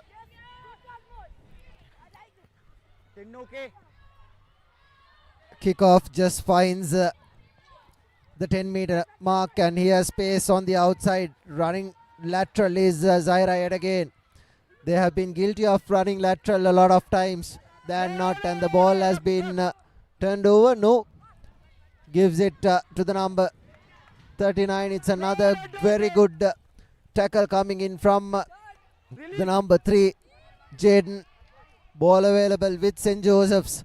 Here's space opening up wide, looking to put the cross kick, and it bounces very unkindly for St. Joseph's and goes into touch as a slight drizzle comes upon the Pallekele Stadium. Now it will get slippery, and ball control is going to be a menace here. We've had good sunlight in the first 10 to 15 matches as the mall has been set, and there again Zahira are running lateral. Here's Zahira yet again, gives the ball out to the danger man. He's been tackled really well, good ruck formed, although the counter ruck was equally good. And here's the scrum half directing troops as he should, and Zahira still have possession of ball. Here's Sajad, he gives it to the number 29, and here's space opening up in the corner. Zahira, can he go all the way? Brilliant work, scores under the posts, and it'll be an easy conversion. Brilliant work. If we can take a look at a replay of that, it was a brilliant pass. Even though he ran lateral, he knew where space was exactly, and just like that Zahira hit back, and this becomes the most closely contested game of the tournament from Pallekele so far, and the conversion is through as well. 7 points to 5. Here's a look at how it happened. Sajad gave it to the number 29, Razan Yusuf, and he gave it to Rahmat Ramzeen, who had a couple of players to beat, and his pace was too much, and under the posts with the tongue out as well, and scoring a brilliant try for Zahira. That'll calm things down for the Zahirian dugout. They were trailing by 5, and all of a sudden they're leading by 2. Now they can't get ahead of themselves. They've got a lot of work to do. Here's St. Joseph's. That's the number 5. Shalom Jawardana takes the ball into contact. An advantage for St. Joseph's coming in from the side. Will they put this into touch? They will put this into touch and get the line out and get into the opposite half where they should be playing their rugby. St. Joseph's, that's a brilliant kick that doesn't go out. Here's the danger man Sajad. He looks to run lateral, straightens the line like he should have, and does brilliantly. There's players on the blind side if they decide to go that way. Brilliant tackle yet again from Shalom Jayawardena. Ball available for Zahira, coming in from the side, and that's another penalty. The ruck was formed, quickly taken by the nippy scrum half. Gives it to the fly half who runs lateral. Here's the little man in space. He decides to use his footwork to get defect, and he's been dragged out. There was a penalty, And the referee will have a word with his AR. Might have been a high tackle. Zahira get the penalty. Not trapping the arms around the tackle is the call from the referee. And it's the number 9, Shezan Rahim, who will put this into touch. Zahira get the penalty, but what a presence of mind from Setulajaya Tilaka. This is the replay. The little man trying to use his feet. But look at this from Setulajaya Tilaka, dragging him out. So a good presence of mind from the number 8 nonetheless. Zahira will have a line out in favor of them. Here's an opportunity for them to extend their lead. Now the pressure is all on St. Joseph's. They've got a couple of minutes left to score, and Zahira will have to take full advantage. It'll be the number 10, Shuhaib Sahibo.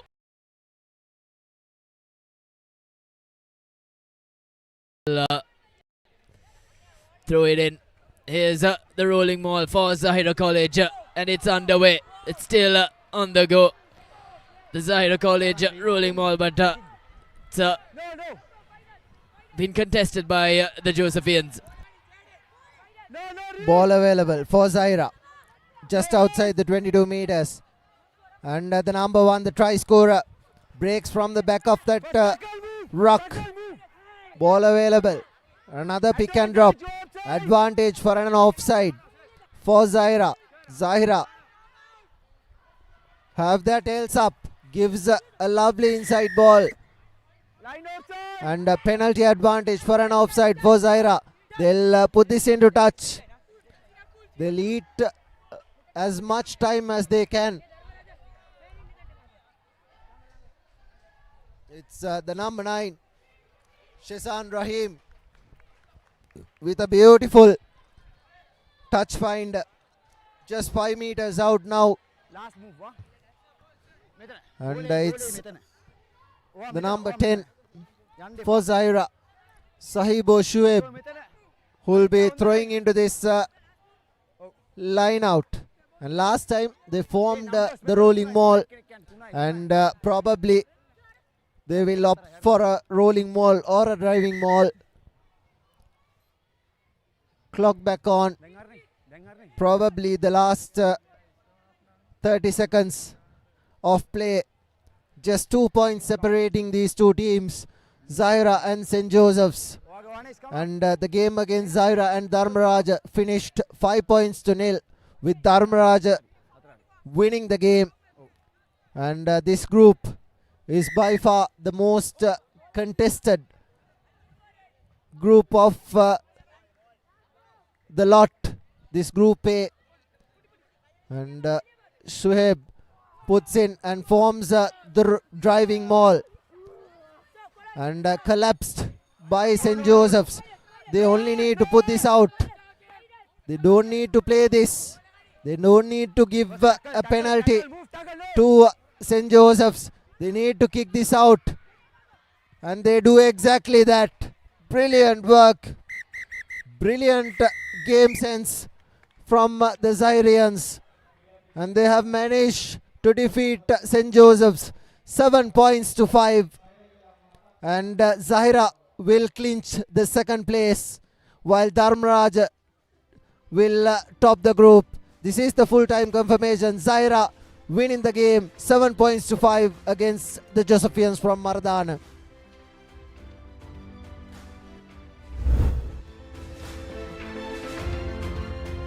These are the highlights of the second half.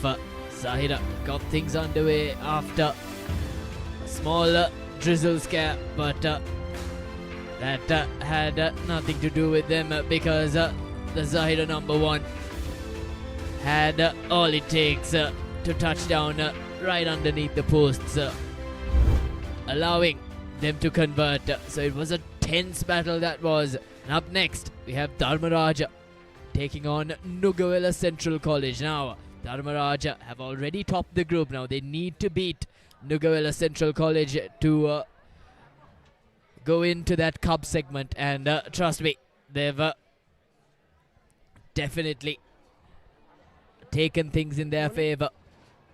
Now they'll start things in this match.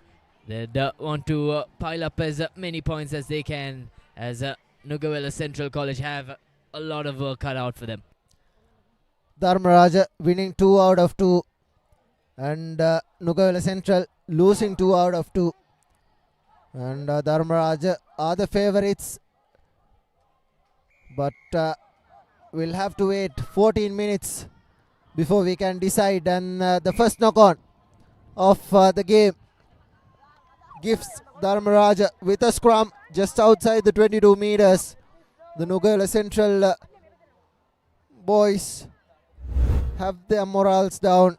Here's a replay of what happened. Should have collected that. It's a regulation collection, but these under 14 boys, there's a lot for them to learn. And here's the Nippies scrum off, the number 9 going in for the first try of the game. Hirudika Hishan scoring under the posts. The scrum, everyone thought the ball was going on the outside, but the Nippies scrum off. There was no one on the blind side, and he knew exactly where the space was. And the first try of the game has been scored by Dharmaraja. And it hasn't been converted, but 5 points to nil.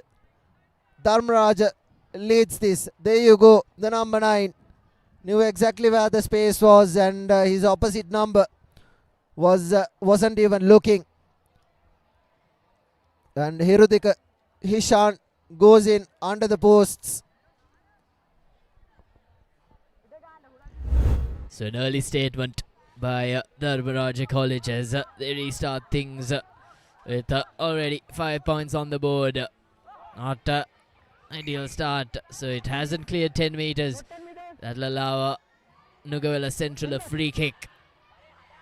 So slight bit of tactics not getting right by Dharmaraja College. Nugawela Central had 2 men on the outside, should have given the ball out wide. The ball has been turned over by Dharmaraja. Gives it to the try scorer Hirudika. He tries to go through the corner. Still on his feet is Hirudika. Ball available. Gives it to Dharmaraja, who has the line at their mercy. And still on his feet is the number 6. And he will go all the way. Tejan Siambalapitia right under the posts. The second try coming in for Dharmaraja. Brilliant work. This is exactly what they did against St. Joseph's. The first half, they managed to score 14 points. And brilliantly converts it as well. It was right under the post. It was a regulation kick rather. 14 points to nil. Here's a replay of that. That was the number 6 for Dharmaraja College, fending off a couple of defenders from Nugawela Central. But all he had to do was get through over the whitewash, really. And was a simple conversion. Finally, they're on the board for the second time. They've doubled down. 14-0. They've offered a deep, high-hanging kick. Well collected by the number 14. Good tackle coming in from Dharmaraja. Here's the try scorer trying to go by himself. Here's the number 7. Scored a try against Zahira. He was the only scorer. And now he has scored the third try for the Rajans. It's the number 7, Tisum Navindu, who scores the third try, and it will be the number 10, Binul Herat, who will be converting this. Just 4 minutes on our clock. And Dharmaraja 19 points, nil.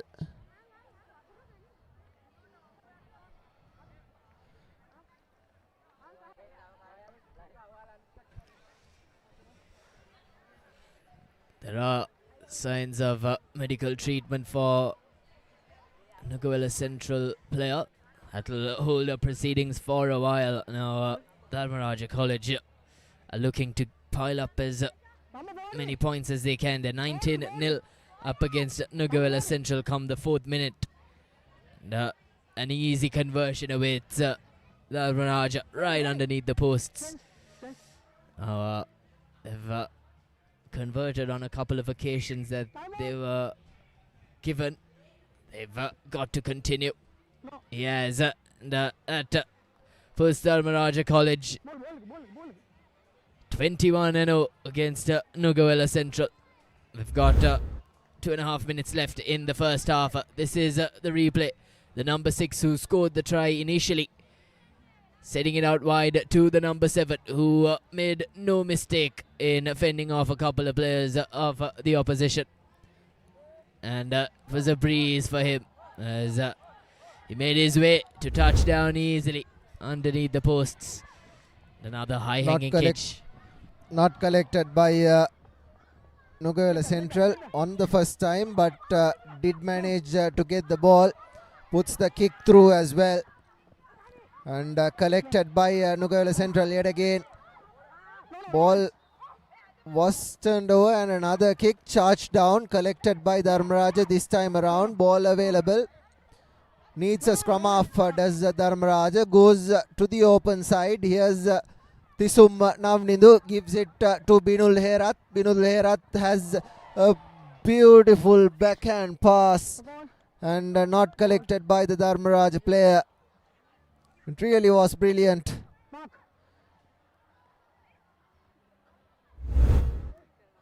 Here's a look at it.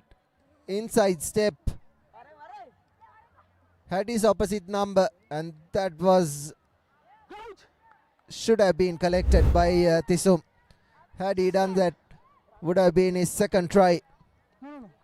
There again now Nuguela Central have possession. Here's the number 10 putting the ball to boot straight into the bread basket of Binul Herath, who was acting as the player, and that's Tisum Nanidu yet again. Lovely backhand pass from Binul Herath. And the number 9, it's a shared try. It's the number 9 who gets his name on the score sheet. Hishan Hirudika. It was all the hard work was done by Binul Herath, and he gave a lovely backhand pass to the try scorer Tisum Nanidu, and he goes right under the posts. Take a look at what happens here. Here's the try being shared. Both players. And 24 points to nil is how this game ends at half-time. And the half-time confirmation is 24 points to nil. Dharmaraja leading.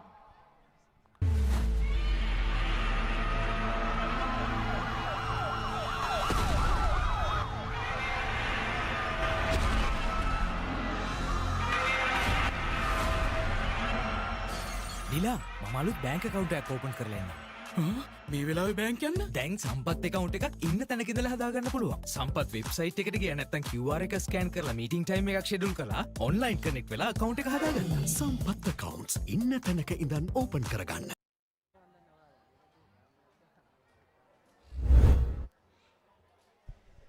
These are the highlights of the first half. Nuguela Central having their work cut out, but Dharmaraja College making light work of the opposition defense. All they had to do was get through a couple of opposition defenders, because after that it was real estate for them to work with, and they made full use of that first half, getting 24 points on the board. Now they'll want a few more in the second half. They've won back-to-back games against Zahira and St. Joseph's, and they're playing really well. Dharmaraja, they're not giving anything away to the opposition. Coming back off a closely contested game against Zahira, they won 5-0. They'll look to cement their status in this match. They're already 24-0. They want to get at least 50 points going in to the cup quarters. Here's Nugawela Central with the restart for the second half. Nugawela Central kicks things off in the second half. Dharmaraj has a number on the outside, decides to go by himself. Does the Dharmaraj player, and here's the number 7 in space. Brilliant work from Tisum Nandika by the looks of it, Nandinurada, and he scored his second by the looks of it, and it'll be the number 9 Hirudika Hishan who will be trying to convert this from under the posts, and the conversion is a good one as well. 31 points to nil. Dharmaraj, just as how they finished it, they've started the second half. The number 7, it was an easy stroll to the line. They had both 2 hard games to start off. They finished 19 points to nil against the Josephians and 5 points to nil against Zahira. And now they lead 29 points to nil against Nugawela Central. And they will top the group, and they will go into the cup quarters in tomorrow's games in the cup quarters. There'll be 4 teams from today from Pallekele who will be going into the cup quarters, and there'll be 4 teams who top at Digana coming in to Pallekele tomorrow morning to play the cup quarters, and the tournament will finish off here tomorrow, and the final day. And today we have 2 venues, Pallekele and Digana, and quick tap taken, gives it to the number 2, and he goes in over. Brilliant work, Vihanga Taud doing brilliantly. That's the 6th try of the game for Dharmaraj. 6 tries, 3 conversions, with a conversion to come. This is the number 16 who's trying to convert this, Dasun Nudara, and the conversion is good as well. 38 points to nil. Dharmaraj still have 4 minutes remaining, and sold the dummy, and brilliant work from the hooker wearing the number 2 jersey, Vihanga Taud, scoring for Dharmaraj. Nugawela Central defenders seemingly non-existent at the moment for Dharmaraj, as he sends in a high-hanging kick, but referee brings back play because there were runners in front of the kicker. The number 7 takes it for Nugawela Central, and here's the big man trying to run lateral. Still on his feet is the number 1. Knocks the ball backwards. Nugawela Central still have possession of ball, and knock on advantage for Nugawela Central.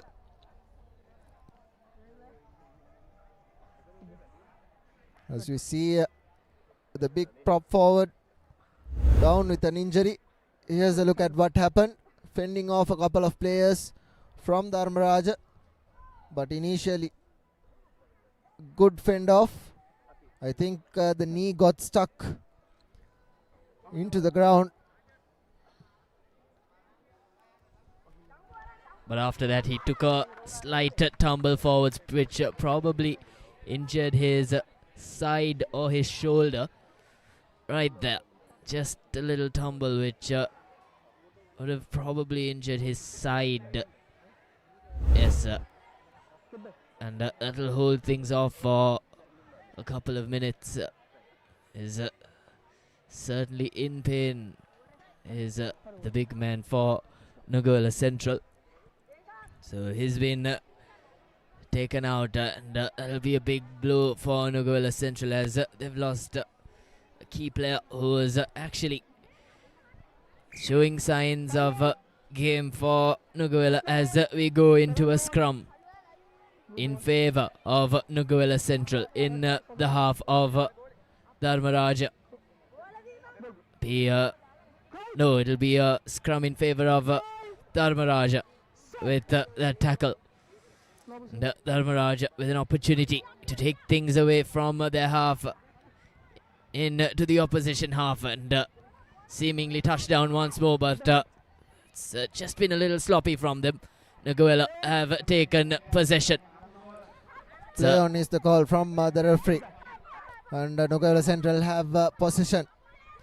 This is the first time they've had this much of possession in the game, but Dharmaraja have managed to rip the ball away, and penalty advantage for sealing or off feet quickly taken by the Nuguela Central player.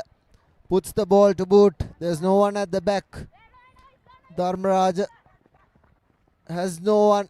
Looks to run through the corner. Has space. Gives it out. Forward pass is what the referee calls. Hence it'll be a scrum. Just 5 meters out. Will Nuguela Central be the first team that scores against Dharmaraj in this tournament? Zahira and St. Joseph's tried, but they couldn't.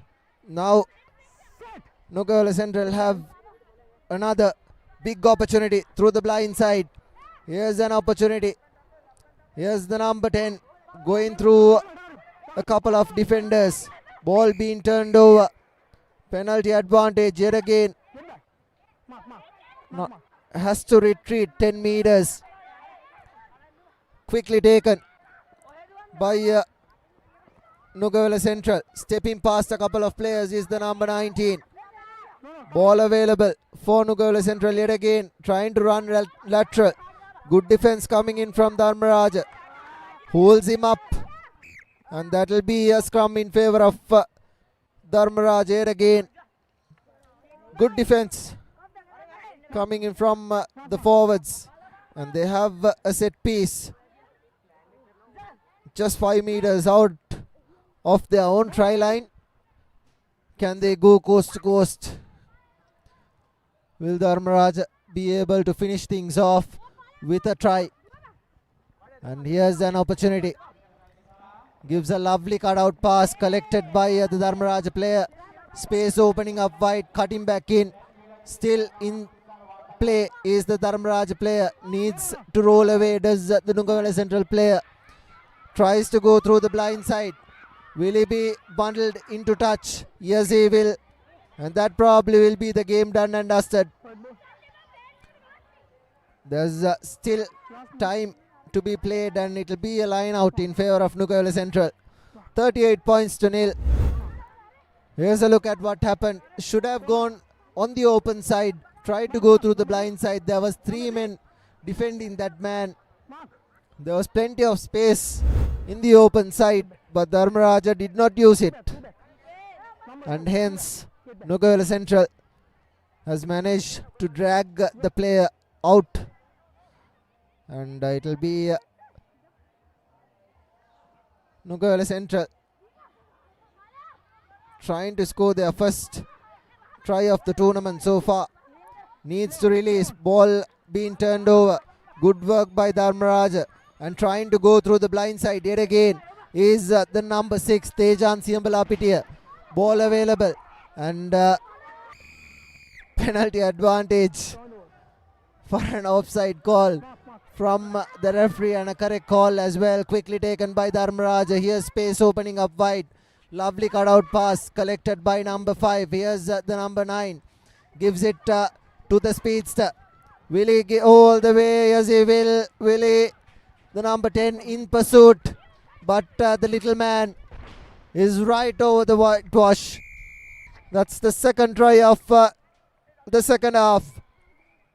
Brilliant work from Dharmaraj. 43 points. Right under the post, and with the conversion to come, Vihangatauda puts the cherry on top of a good performance. And Dharmaraj have managed to really run through their group. Here's a look at the highlights. In the end, the physicality of Dharmaraj proving just too strong for Nuguela Central. Nuguela Central tried with all their might, but Dharmaraj College were just simply too good. Every time they were offered possession, they made full use of it.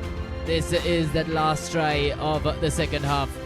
Them turning things over, turning possession over, and finally getting that one final try to finish things in their group and head to the cup quarters with a win. Next up, we have DSNNI College taking on Science College. And both teams coming off some good performances previously. So let's see what this match has to bring.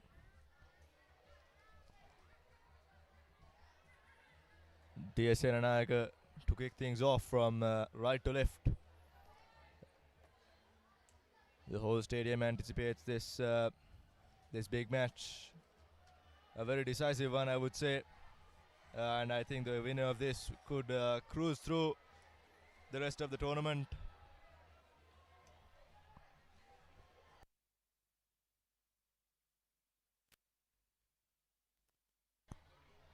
Both these teams coming off wins, looking for a spot in the cup quarters. DS playing some good rugby. They'll want to replicate what they did previously. A good high-hanging kick, not collected well by Science College. Picked up by DSN and Aika early on. Now they're into the opposition 22 already in the first minute. An opportunity for DSN and Aika, but chemistry not ideal for the Dons to start with. Now, just like that, they've lost an opportunity. They've given the ball away. And Science College have turned things around owing to infringements from the opposition. Science College were lucky on that occasion, having not collected the restart cleanly. Now got in, get out of jail, free card here. Science College takes the penalty and kicks it into touch. Good meters gained by that lovely kick.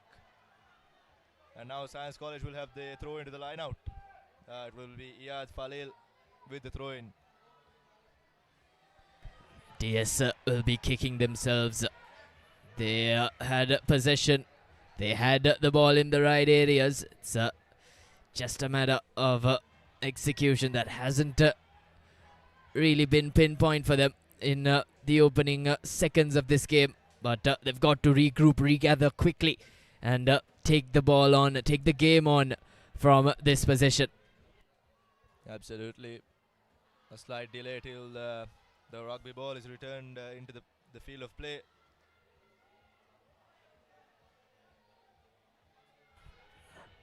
This tournament has showcased some tight matches, some one-sided affairs as well.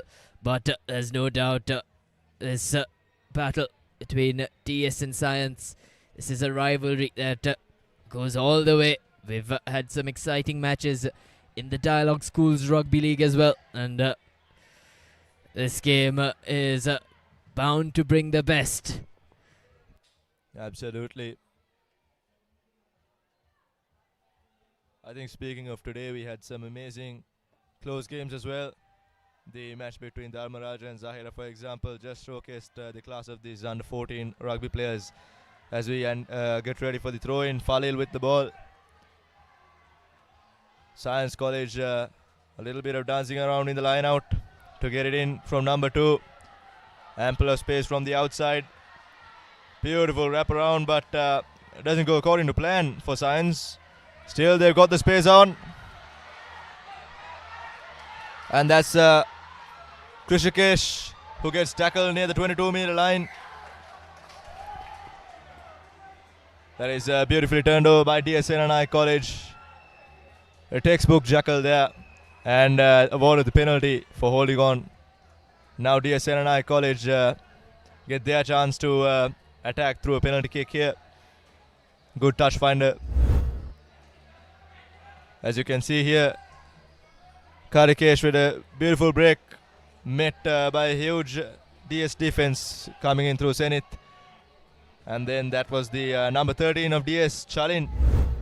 Sorry, that was the number 13 of DS, Silva, who turned over the ball.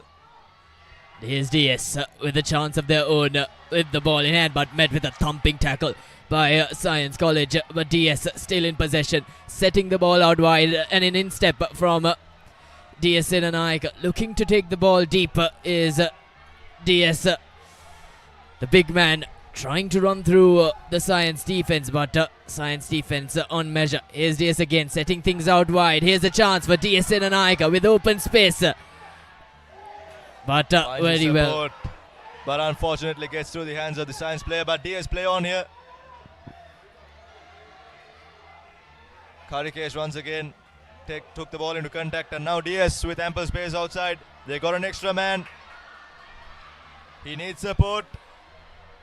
And flings the ball in, and that's a knock forward. Unfortunate there for DS.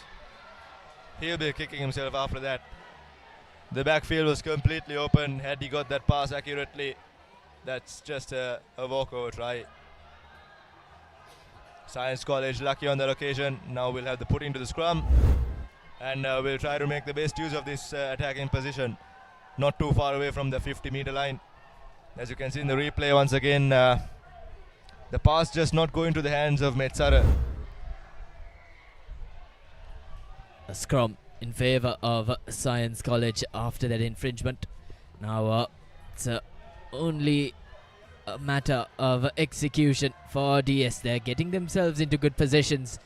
So just not flowing through Science College now with possession. Crash ball through the middle here. That was the number 8 for Science, Risindu. And now they've got the numbers out here. The speedster gets the ball in the corner. Shenash takes the ball into contact. Both teams looking a bit rusty out here in the first few minutes of the game. Hopefully they settle in pretty quickly. And now once again, Science with an attacking opportunity. That was completely a cynical error. Unnecessary, absolutely unnecessary there. Should have just sent out a short pass.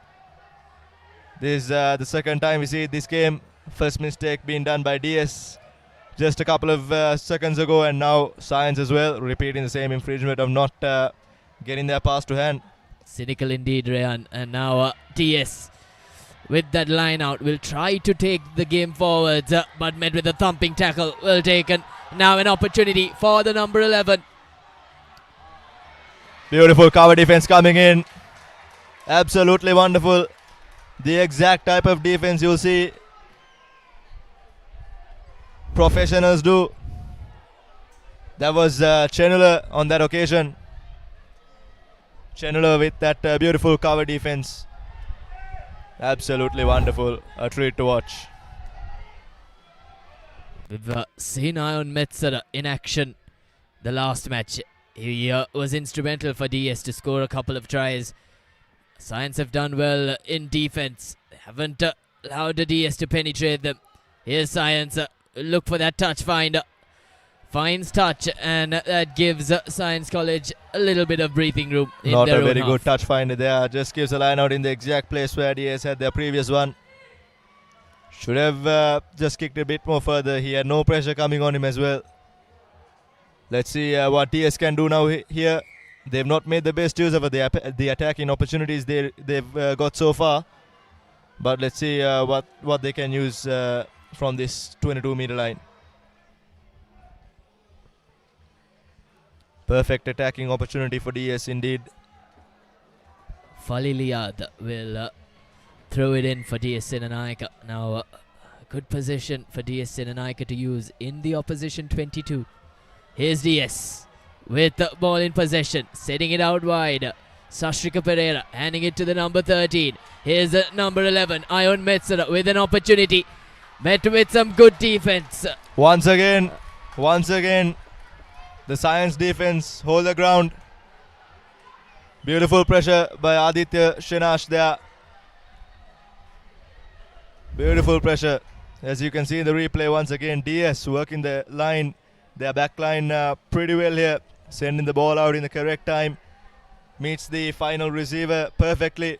And you can see the pressure. Aditya Shenash just whacks it down his ankle. Beautiful cover defense, and he gets the support. He gets the support of Mithula as well there for the wonderful tackle. Both of their combined effort managed to get him out of the line out there. The player stopped for a while. I think the DS player there taking a little knock. Seems to be fine. Bit of magic water and he's back on the field. That's Situm, who made the final carry before he was bundled out to touch. Now we're into the final seconds of the first half. The score is still 0-0. None of the teams yet to penetrate each other's defense. That's how rusty they've been, but it's also a matter of a good defensive strategy by Science College. They've kept DSN and Aika out, and now a line out in favor of them. But cynical mistake there again. That's going to cost them dearly. DS grounded. Is that a try? Yes, and it is. The referee awards it. No. Scrum down for DS. I think he's lost it forward in the process of grounding it. But that mistake, you can see in the replay, absolutely dangerous by Science to play around their own 5 meter like that. I think the ball was grounded. I think the referee did not get that. And now Science again, very lucky to not get away with 5 points before the first half ends, and they'll be more than happy to kick that into touch and head into lemons. What a display by Science College to keep DSN and Aika out on not just one but 2 or 3 occasions on the trot from the time the whistle blew. It's simply been outstanding. It's full half-time confirmation as DSN and Aika and Science. It's 0-0. පාසල් cricket ක්‍රීඩාවේ පුරාවෘත්තයක් මුලින්ම කීර්තිය රසබැලූ සම්ප්‍රදායක් නැවත පැමිණේ. Lemonade Sixers 2026 විජයග්‍රාහී පාසල් cricket වේදිකාවේ සෑම ලකුණක්ම සෑම ප්‍රීති ഘോഷාවක්ම සෑම මතකයක්ම විඳගන්න. සැප්තැම්බර් 4 සහ 5 The Papare 2 The Papare 2 HD Dialog Pay app සහ thepapare.com ඔස්සේ සජීවීව නරඹන්න. Isuzu D-Max.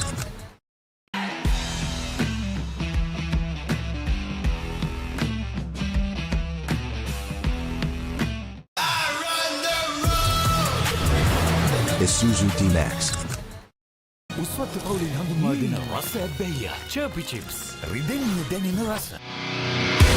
2 sports, 1 stage, 1 incredible cause. International Rugby's hardest hitters take on Sri Lanka's greatest cricketing icons. A night where rivals unite for charity, for community, for Sri Lanka. International Rugby stars versus Sri Lanka cricketing legend. Catch the action live on the Papare 1 HD, Dialog Play app and thepapare.com.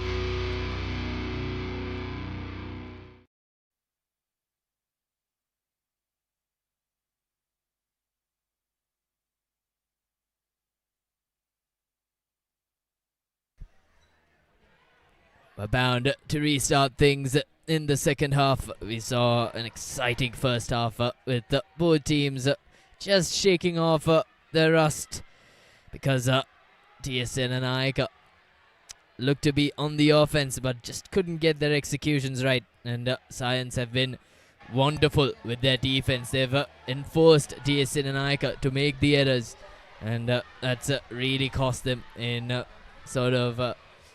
scoring those tries. And they've got to turn things around in this second half. This is a crucial match.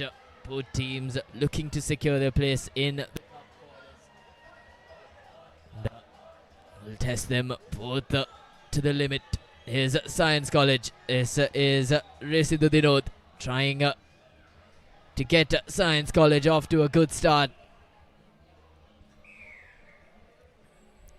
As Rishindu kicks things off for Science, not the best of kickoffs there, but DS will say thank you very much. Straight into the hands of the DS player as he takes it into contact in centre field. Now things are going to open up for them in the corners. Cynical, absolutely cynical there. Both teams making too many errors today. That's the number 9 of Science, Zenith, bundled out to touch. At least the defense has been working for DS today, but the attack, they will be punishing themselves for that.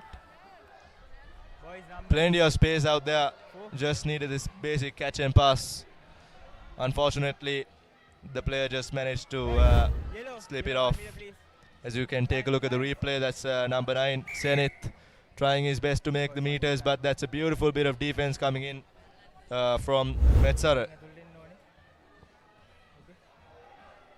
Now line out in favor of DS, takes it cleanly, attacking from in there 22 to make the clearance, doesn't find touch, straight to the hands of the danger man there.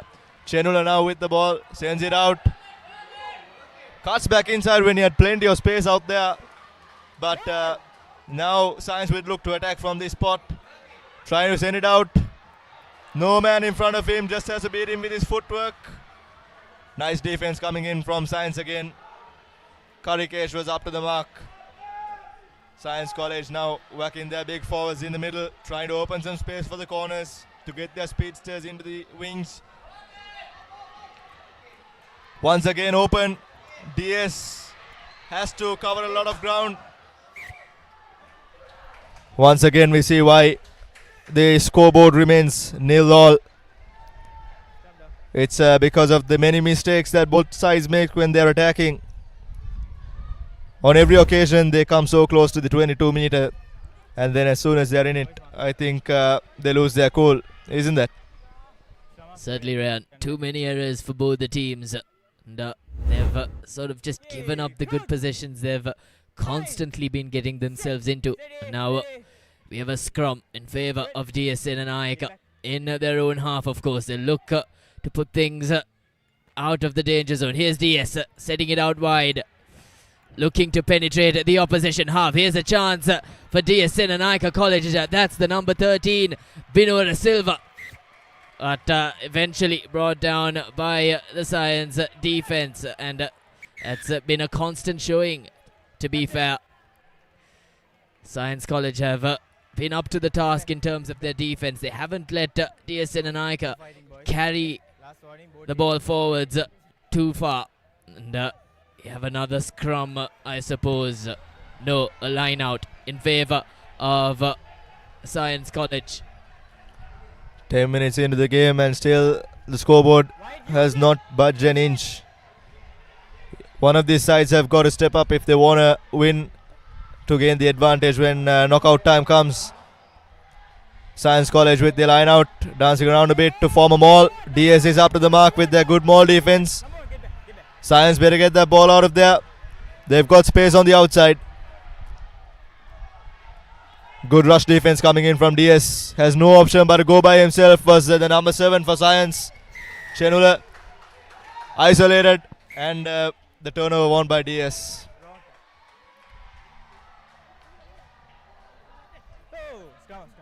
And Science have turned things around just like that. There'll be a scrum in favour of Science College.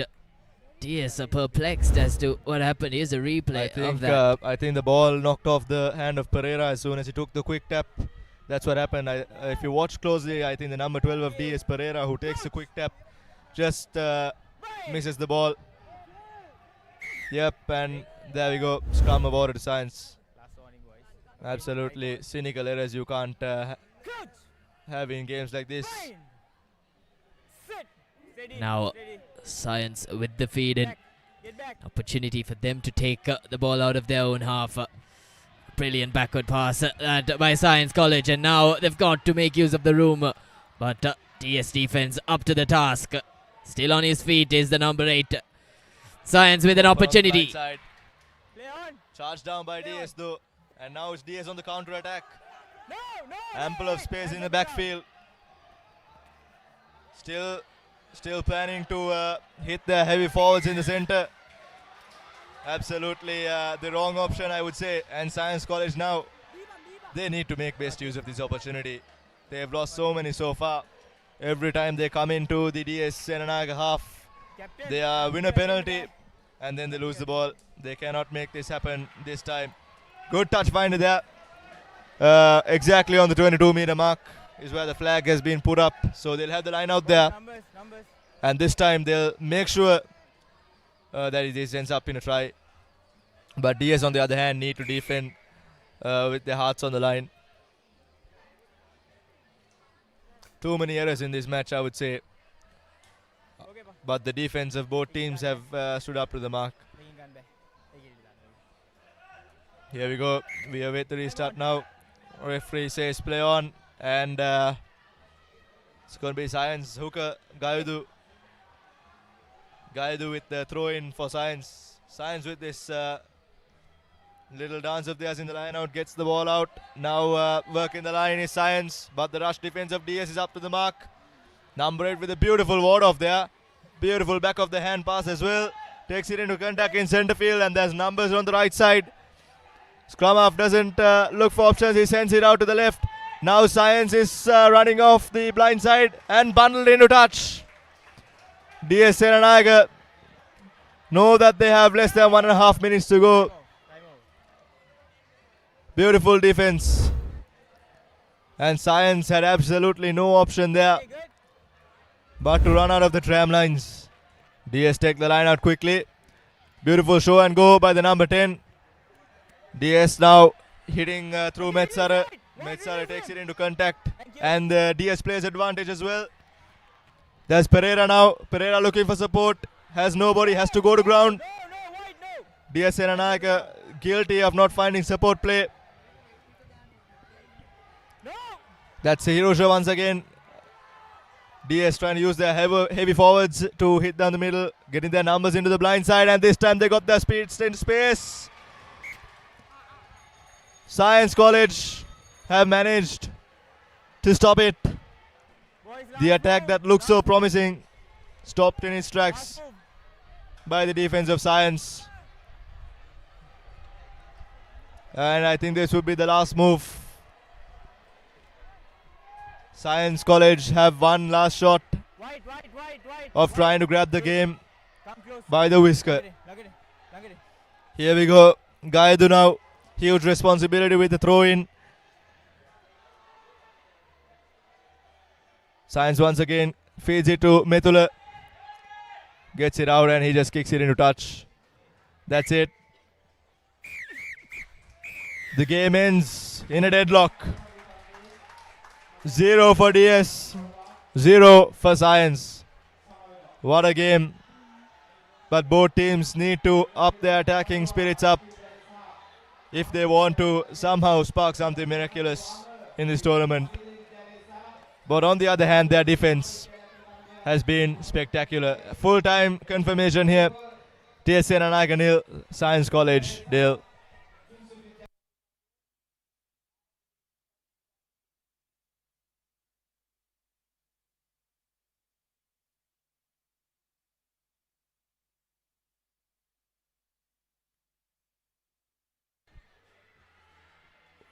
What a game that was. Both teams making those errors. But we have another cracker up next. Royal College taking on Ananda College. Another crucial clash. Both teams playing some good rugby in their clashes prior to this. They'll want to bring their A game into this as well. A bit of a dark cloud cover in the skies above Trinity College Rugby Stadium. That'll definitely play a huge part if the rain does come in the fixtures that are scheduled later. On the college in white, they've played some good rugby, and so have Royal. They've brought out a good structured rugby into the game, but to be fair, Ananda College will have the upper hand going into this match. Royal College need to continue the way they played in their first match, the way They played good structured rugby in the opposition half. Here's Royal with the kickoff. Collects it well by Royal. Now they're on the move. Here's the number 5 setting it out to the number 2. Here's Royal cutting back in, trying to go through the defense. But they've lost the ball, have Royal. Wonder what happened there to the number 3. It was Dimitri Ravishankar who lost the ball. Did all the hard yards, did Royal. Here's a replay. Got themselves into a good position. It wasn't the number 3, it was Isuka Amarasinghe that lost the ball. So I think both teams need to settle down to get things off, first of all, because this is one of the most important games this entire tournament. Both teams have been performing really well. And now here's Anand College trying to attack, trying to get their spaces. This Russian Piris now. He has been absolutely dangerous this entire tournament. The danger man for Anand, and yellow card is shown. Not sure what the infringement was, but Royal College are a man down. Once again, Russian Piris tries to take it quickly, but referee brings back play. A shoulder charge is the call by the referee, and Royal College gives away an unnecessary penalty and a yellow card as well. They'll be down a man for the next few minutes. Russia Imperials finds a good bit of yards for Anand College. Now they'll have the throw into the line out. Let's see what they could make use of from here. Royal College needs to get their discipline up here. They can't let silly mistakes cost them dearly like that. This is where discipline matters the most in important matches like this. Penalties must be minimized. And here's Anand College with the throw in now. One, but the pressure is good from Royal. But according to under 14 rules, you are not allowed to pressurize a line out. So referee shows the second yellow for Royal. Royal are 2 men down. Science College take a scrum and run. But no, they opt for the touch. Russian Piris kicks it out. Once again, a good touch find by Russian Piris. This is any back's dream. A set piece with less men to dance all the way to the try line. Let's see if Anand could manage to do that this time. Once again, Anand go with the 4-man line out. Takes it to the back. Talgaswat, who has also been performing really well this entire tournament. The line out has been called back again by the referee. Not sure why, but we'll have a restart here. Opting for the back peel. Royal College with another hand in the line out. Through the scrappy ball. Now Anand College playing advantage. The referee blows once again for the initial knock-on, so they'll have a scrum there right near the 15-meter mark. 4 minutes into the game. Royal College will be happy in a way that their yellow card time runs out here. And okay, in comes the Royal player. Vijay Veera gets back in from the sin bin. He's back in play. As you can see in the replay once again, knocked backwards by the Anand player, and the Royal player just committing with one hand. Luckily, it wasn't a penalty for deliberate knock-on. And here's Anand now, set piece, scrum. Talgaswata tries to run by himself. Beautiful defense from Royal. But the scrum has been awarded to Anand. Not sure what happened there, but the referee calls for Anand scrum. And Royal's second yellow card player gets to get in field as well. Let's see what happened here through the replay. So Talgaswata takes it into contact. He's met with a few Royal defenders. And I think that was Senaratna from Royal who ripped the ball off Talgaswata. But that ball's going backwards. However, the referee has awarded the knock-on in favour of Anand. So Anand will have to put into the scrum. And now Royal get a free kick in the scrum. My, what's happening here? Both teams have not settled into the game at all. Royal College with the free kick. Now they take the tap, deciding to run it quickly. They don't have space because they've been met with some huge run on the defense. But now, this is it. Royal Kolobage, a beautiful run, met with a beautiful tackle. Rashan Piris tackles him. Beautiful cover defense by Rashan Piris. Movidu Kolobage had no option but to hit the ground after that beautiful thumping tackle. But what a run it was by Kolobage.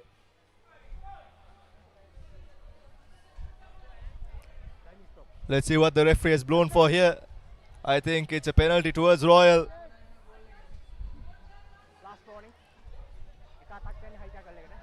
Someone seems to be in a bit of trouble here anyways, and I think it's Rashan Piris, just a warning this time. And Royal will have the penalty. They opt for the line out.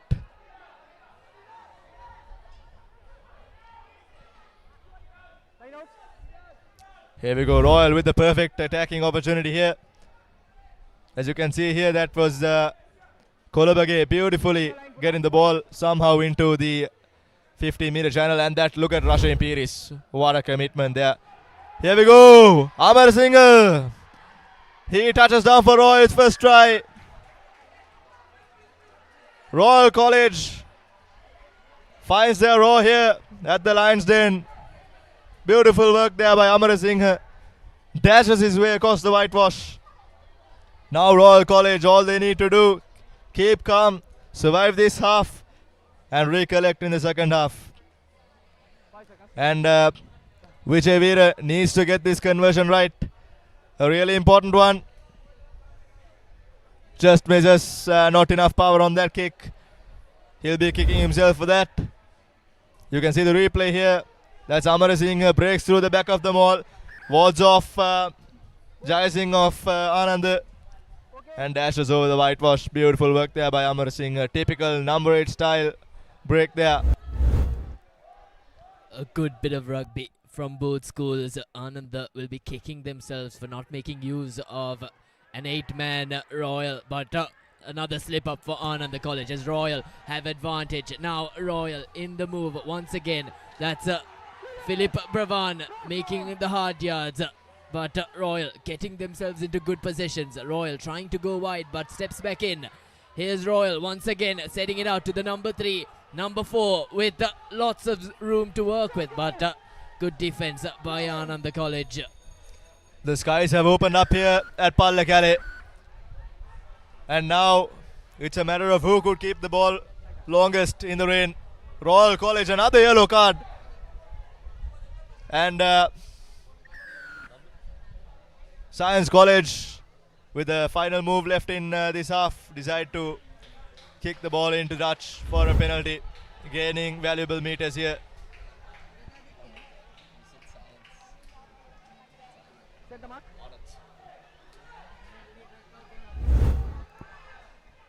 Anand with the line out. It's Udara, Avisha Udara with the throw in.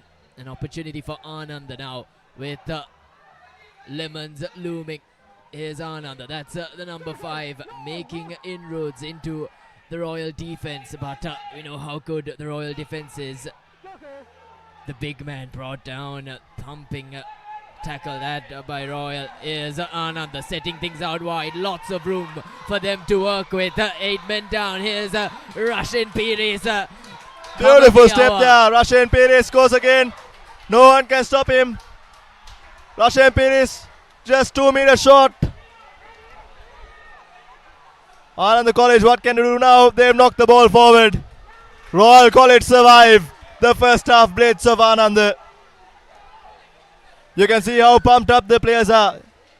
The energy here at Pallekele is at a whole other level now. Rashan Piris with a thumping run. Cut through many defenders. But the gritty Royal defense managed to get him 2 meters short of the try line. Wonderful defense by Royal. And you can see the halftime confirmation. Royal survived 5 points to nil. Anand now will have to re-strategize themselves, regroup, and get back in the second half.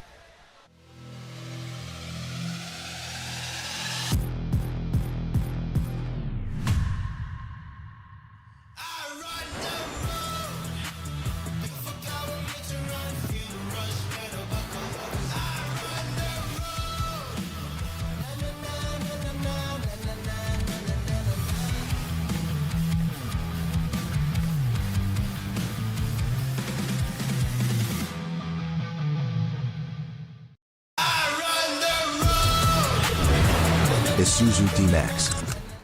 උස්වත්තු පවුලේ හඳුන්වා දෙන රස ඇබ්බැහිය චර්පි chips රිදෙන්නේ දැනෙන රස.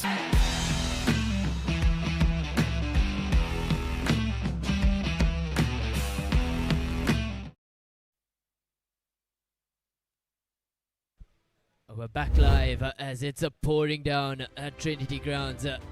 These are the highlights of the first half.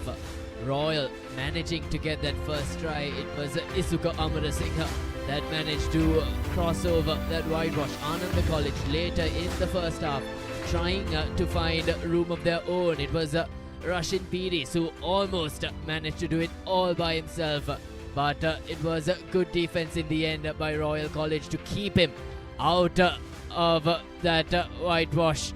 So a good bit of rugby from both schools. Royal College being given 3 yellow cards in the first half, so not good looking signs for Royal College in terms of that regard, but this will be a very, very exciting second half with Ananda College trailing by 7 points. They'll want to reassure and straight measures right away. It's a high hanging kick as the skies have settled down, and a good collection by Royal College. It'll be tough from here on out. The ball will be slippery. Here's Isuka Amarasinghe, the big man, trying to take down the opposition defense. Ananda College defense up to the mark, but the ball has been awarded to Ananda College, so it'll be advantage for Ananda College. They'll have to retreat 10 meters back. This time Kolabege guilty of charging into the ruck there. With the Kolabege unnecessary penalty given away at this intense moment. And Rushin Piris says thank you very much. I'll kick that into touch all day long. And they're around 50 meters from the try line now. Science, Anand.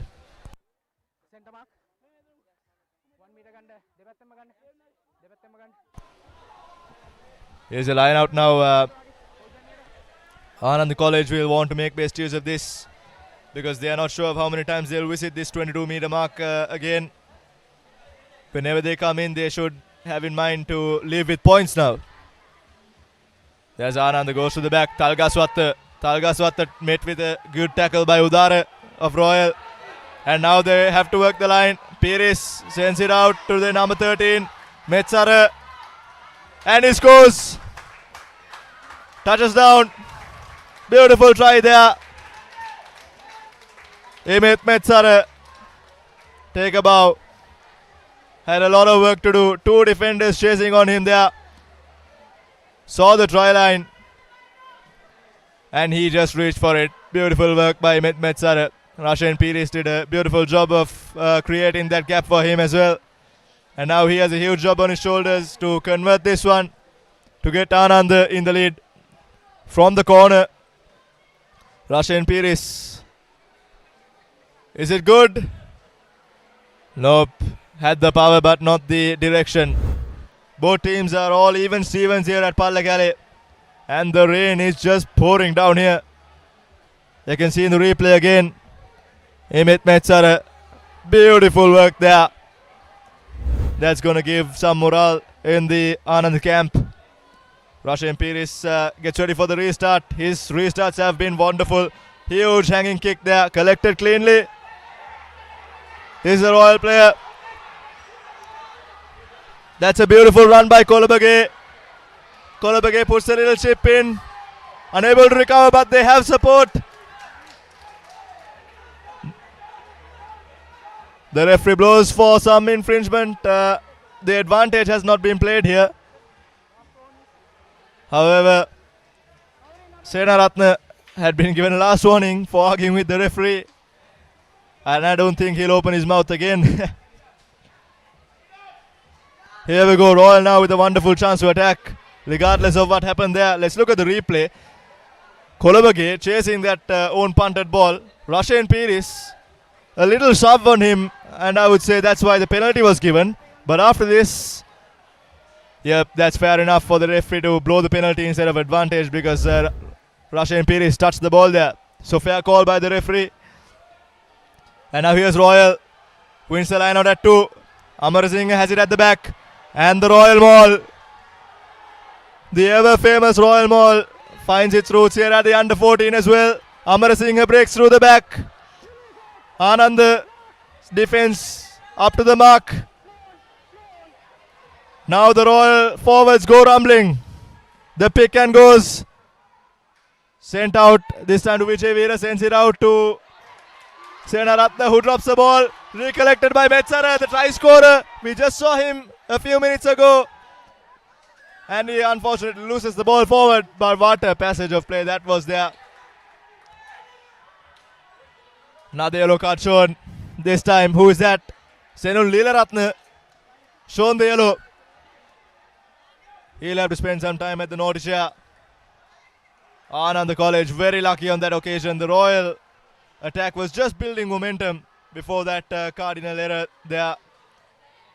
Broke it up for them. Rashan Peris this time doesn't find touch. But unfortunately, Sihas Patirana, his foot goes into touch. Very unfortunate for Royal there. Take a look at the replay here. Metsara collects that fumble ball beautifully. And that's a good tackle coming in by Leeratne as well. Before he was shown the yellow card.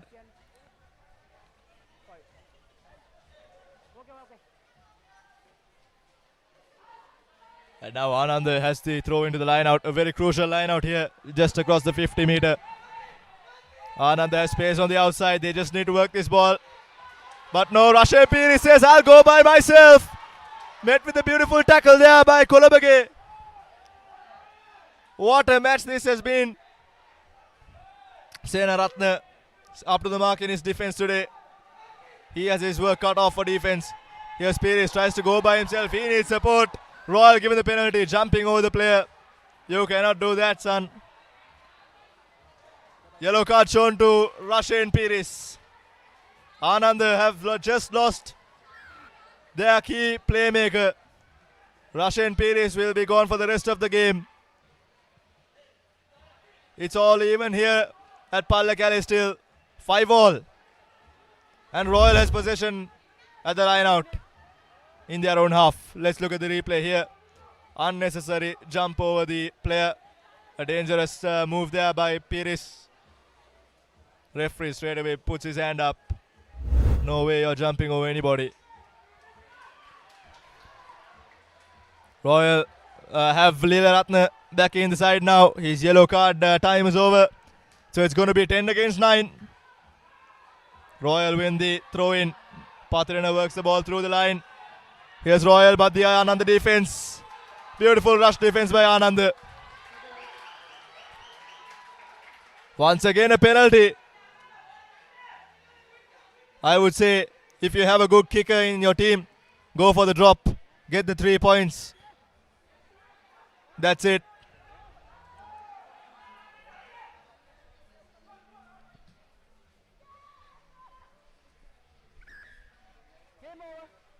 What was that? And the game is over.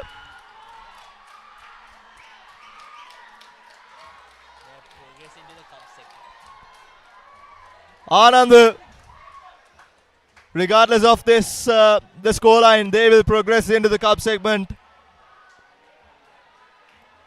A wonderful performance by both teams, I would say. Beautifully played the game. Royal and Anand, both of them.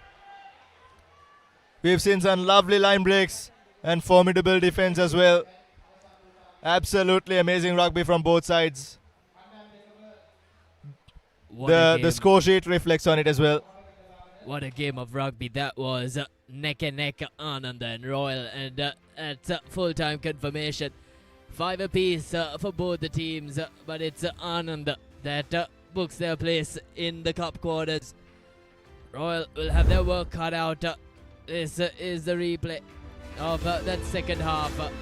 Very, very interesting second half. That was Isuka Amarasinghe that touchdown for Royal College to get their name on the board. But wasn't much later that Anand College had a piece of their own to say. It was Imet Metsara that touchdown for Anand College. But what a game that was. Both teams going head to head in an intense battle. Next up, we have another cracker of a game.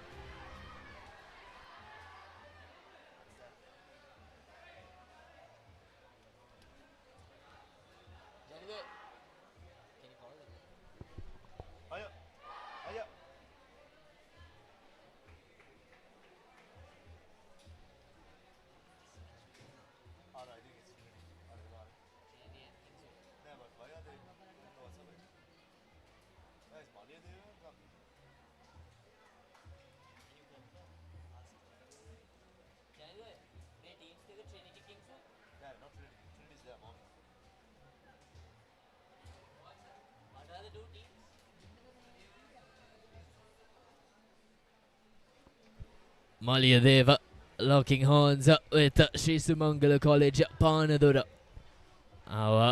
This will be another exciting match. Malayadeva coming off a defeat themselves. This will be an exciting clash to look forwards to. We had back-to-back grueling encounters. DS taking on Science and then Royal taking on Anand. Both games finishing with no clear winner. So we've come on the back of some good rugby on 2 matches, and we're expecting this one to be the same. Few exciting games coming up our way as well. Next up, a Candy Derby. Trinity take on Kingswood. The Lions take on the boys from Randalls Hill. Up next. But now Malayadeva will look for redemption against Sri Sumangala College Panadura. Both teams will look to make a name for themselves, having not won any matches yet. Both teams having their final huddles before the match. It's quite evident with the shadows that the sky has cleared. It was pouring down a few moments ago, but Trinity grounds here in Pallekele have brightened up. The crowd slowly gathering, as you see on your screen. We've had a good crowd actually from the start of today's play. And we're bound to see some exciting rugby for the remainder as well. We saw a couple of close matches. We saw 3-4 matches that were very one-sided as well. But nonetheless, it was a spectacle as we were hosts to some amazing under-14 rugby. These teams have brought out their A-game on every occasion. And the last couple of matches especially, we saw Anand taking on Royal. Royal were dished out with 4 yellow cards, Anand with 1. So not the cleanest of games, but both teams showcasing tremendous fight. It was one heck of a match, that one. We saw DS taking on Science on the match prior. Both teams making which probably cost both teams an opportunity to score.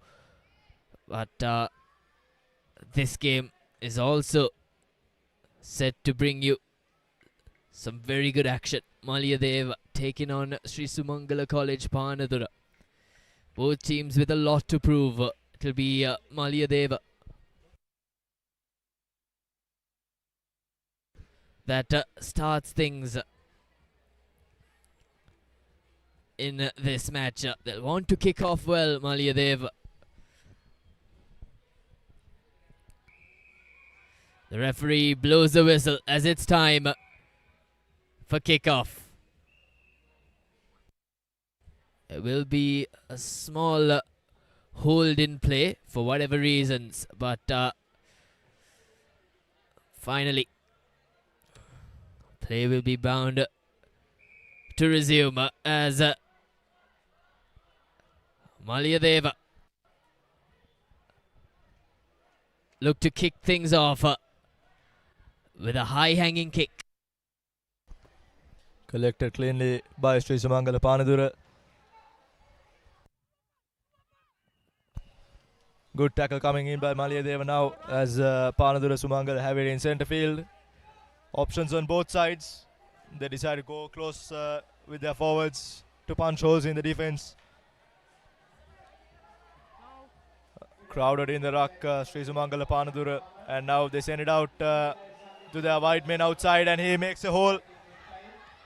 Running down the tram lines is the number 15. That's Silva. Rion Silva is going to have an easy under the post try there. Wonderful work by Rion Silva. If you can see Rion Silva, the run through the corner there.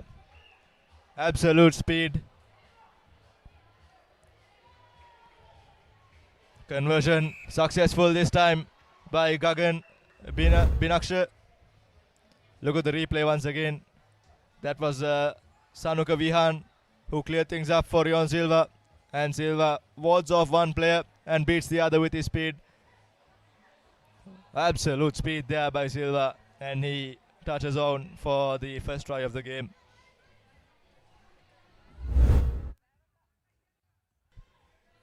An early scoring opportunity for Sri Sumangala College. Parnaduru taken with both hands.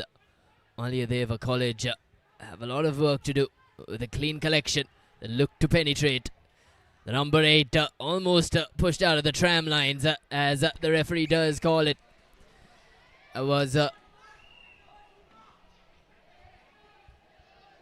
number 8 Pubudu Prabhasha that was put out of the tram lines by Sri Sumangala College Parnadura. So it'll be a line out in favour of Sri Sumangala College. Well taken. Number 12 for Sri Sumangala College Parnadura, making inroads through the Malayadeva defence. And that is not a try awarded for Sri Sumangala College, but they made all the good work, did Sri Sumangala. They had a lot of work to do in terms of clearing up the room, and yes, they did do it, but in the end, loosing the ball forwards, and that allows a scrum in favour of Malayadeva in their own 22. So they'll want to get out of this position. Will Malayadeva kicks things out and look to find touch as it does. So a very good kick, a very good strong kick from Malayadeva to get them out from dire trouble. Now, with the touch being found, Sri Sumangala College have a line out at centre pitch. It'll be important for Sri Sumangala collect this line out clean and carry things on. The number 12 that's constantly been in action for Sri Sumangala College is just not had the legs to finish through. But looks as if the referee's brought out his yellow card and is shown it to the number 12 for Sri Sumangala College. So a key player for the try scoring team are out, and that'll do wonders for Malayadeva as they kick it out to touch once again. This will definitely boost their confidence. They've been playing second fiddle so far to Sri Sumangala College. They've got to up their game, and no doubt that this will do wonders for their confidence. They've brought play out from the danger zone up until centre pitch, and it'll be instrumental how they'll carry things forward from here on out. So it'll be a line out in favour of Malayadeva. Malayadeva looking all out wide.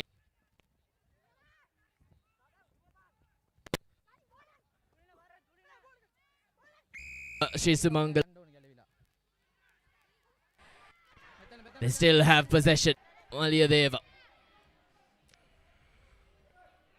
We're almost 5 minutes into this first half.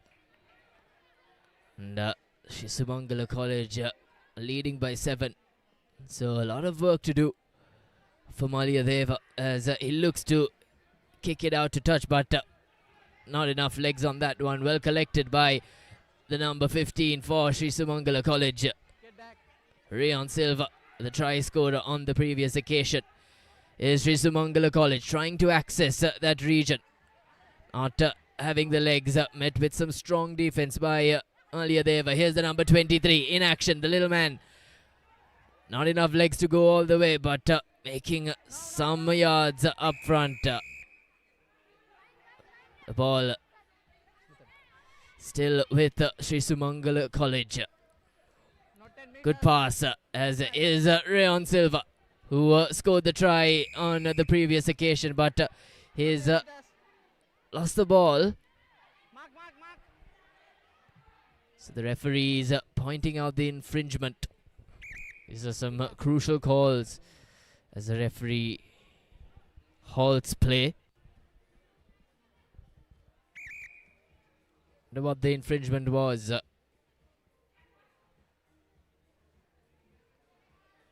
But it looks to be like go into a scrum. Possibly. No.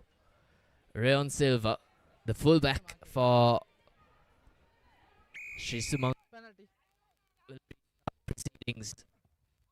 He looks to kick it out into touch. It doesn't get the ideal amount of connection that he wanted to. Good collection from Malayadeva, the number 8.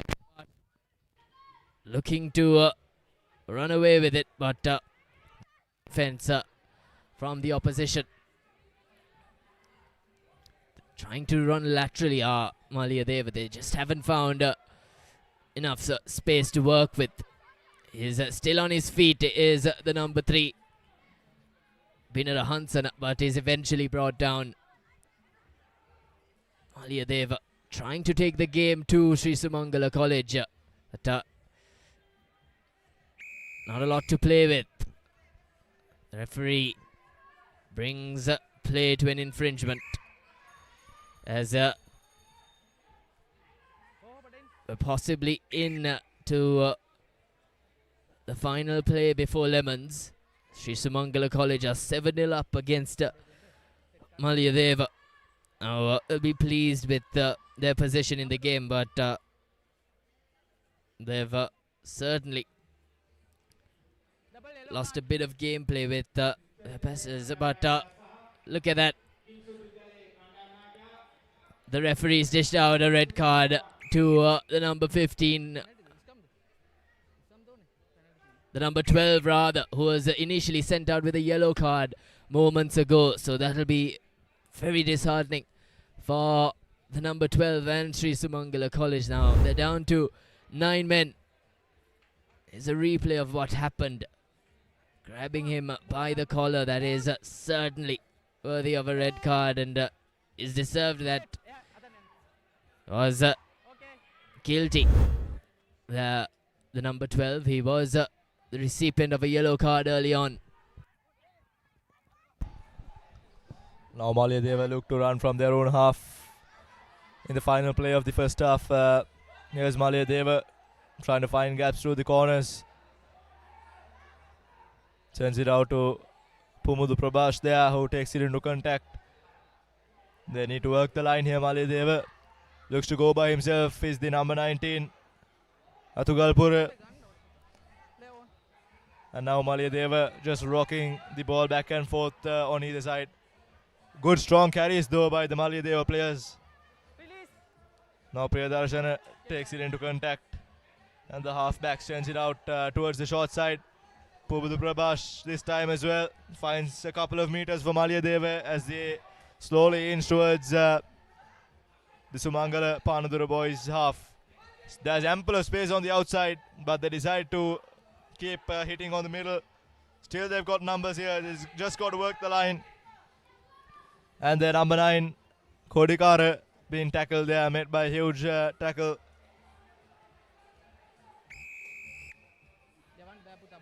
The Sri Sumangala players very lucky on that occasion.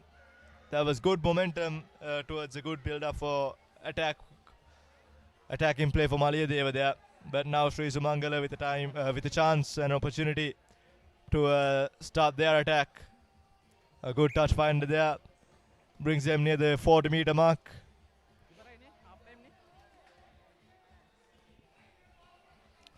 Scrappy play from both sides.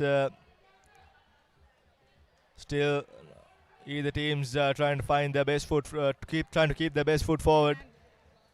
Not the best of rugby that we've seen so far from both teams. And Sumangala will be playing with their red card throughout the entire match as well.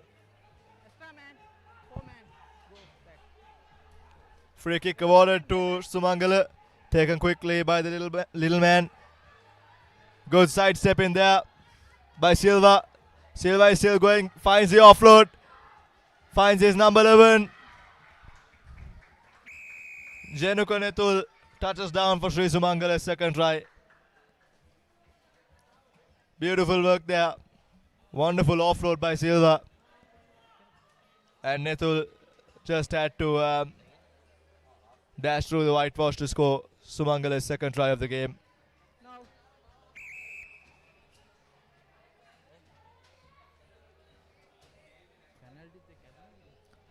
Half-time has been called by the referee, and bringing to you the half-time confirmation. Sri Sumangala College leads 12 points to nil. Malia Deva, they need to catch up in the second half. පාසල් cricket ක්‍රීඩාවේ පුරාවෘතයක් මුලින්ම කීර්තිය රස බැලූ සම්ප්‍රදායක් නැවත පැමිණේ.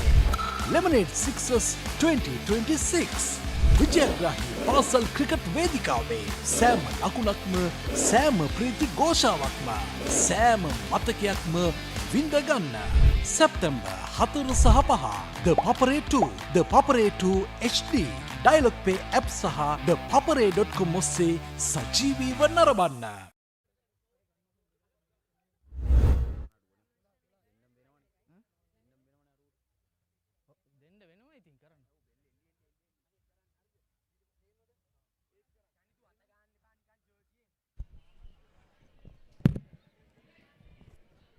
Coming your way are the highlights of the first half. That was Silva who broke over the line for the first try for Sumangala, and there again you can see Silva just freeing up space for Nethul to touch in for Sumangala's second try. Only one of the conversions going Sumangala's way, so it's 12 points to nil. And Malia Deva, they need to find some spark in them to get things moving. They're 2 scores down, still a catchable distance, so no team has the right to relax yet. This time it'll be Sumangala kicking off things from left to right. The referee checks his clock and he says, let's play. Sumangala, beautiful kick-off, collected cleanly this time by Malia Deva. Bannaheka takes it into contact. A wonderful runner for Malia Deva, by the way. Bannaheka has been making so many crucial breaks for Malia Deva. Pass it this time to Priyadarshana. Priyadarshana, a wonderful ball carrier. Takes it across the halfway line. Now Malia Deva finds Pamudu Prabhash. Pamudu Prabhash running down the tram lines. He needs support. Doesn't find it, and it's intercepted this time. And the Sumangala player is bundled into touch there. That was a good break by Pamudu Prabhash. Gained a lot of meters, but unfortunately did not have the support to get the pass off. And the pass had been intercepted by Sumangala before he was bundled into touch. Now Malia Deva once again with the throw-in. Finds the target. The line-out has been won successfully. Now Malia Deva slowing things down. Who is it? Pamudu Prabhash passes it out, but sleepy hands there by the Malia Deva player. And now Sri Sumangala recollect the ball and will be looking to attack from the inside their own half. But counter-ruck is good. But the initial advantage had been played by the referee for the knock-on. So Sri Sumangala will have a scrum their way. Time is ticking here. We're nearly 9 minutes into the game. If Malia Deva are to spark anything, they'll have to do it quickly. Sri Sumangala looking to go through their blind side. Not many players there. A little chip. I think a good chip there, but recollected by Malia Deva.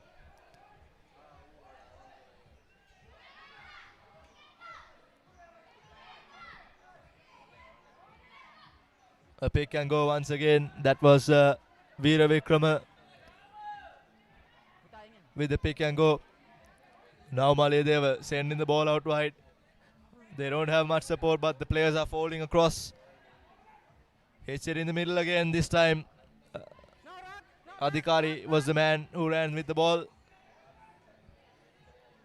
Or Atugalpura rather. Beautiful defense again by Sri Sumangala Panadura. And they are awarded the penalty. Great defensive work. No matter how many phases Mali they were played, their defense is up to the target here.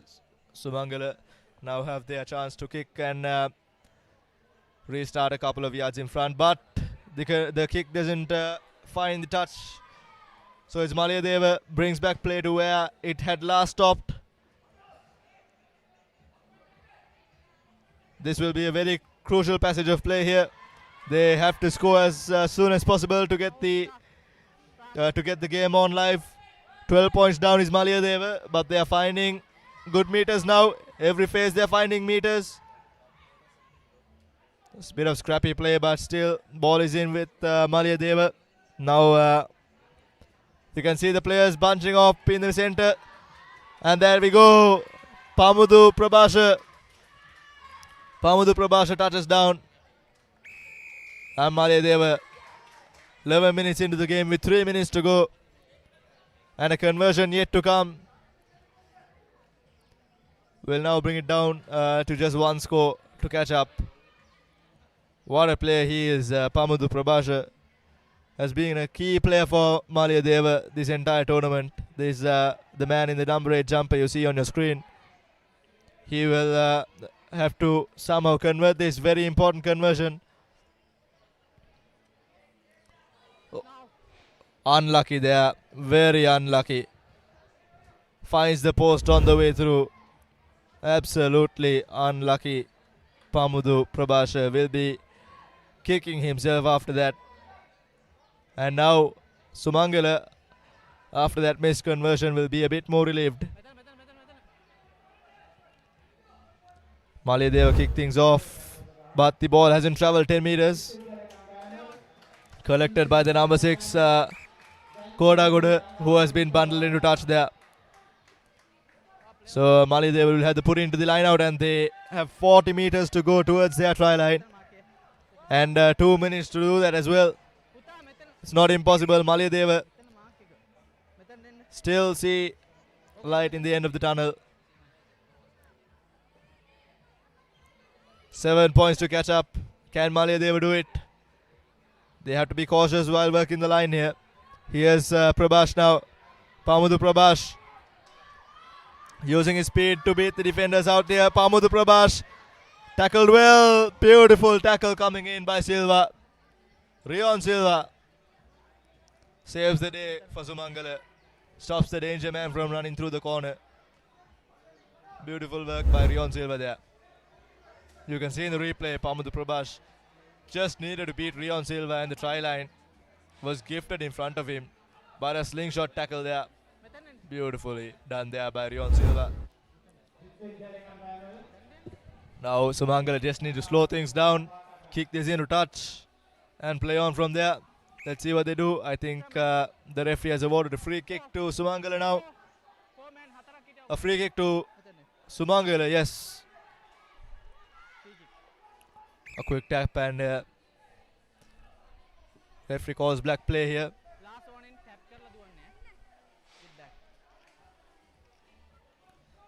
Taken quickly. Oh, knocked the ball down there. Malayadeva with a golden opportunity. Less than 45 seconds left. Here's the number 4 running forward. Now Malayadeva, they just got to keep their head calm and somehow find the whitewash in front of them. They've got ample of space down there on the right hand side. Still deciding to pick and go. Malayadeva, they have to work the line here now. None of them have spotted the gap. But there are acres and acres of space out there, but they do not need it. Malayadeva touches down under the post. The conversion will be the decisive factor, I would say. 10 points to 12 with the conversion yet to come. Absolutely wonderful comeback from Malayadeva. 12 points down in half-time. Somehow to manage and catch up with that. Now all pressure on Pamudu Prabhasha. The conversion is through. The game ends in a 12-all draw. I would say a few silly mistakes from Sumangala costed them that victory that they had just put in the bag. But however, the fighting spirit of Malayadeva prevails in the end. There we go, full-time confirmation. Malayadeva 12, Sri Sumangala 12. Next up, the Candy Derby. Kings would take on Trinity.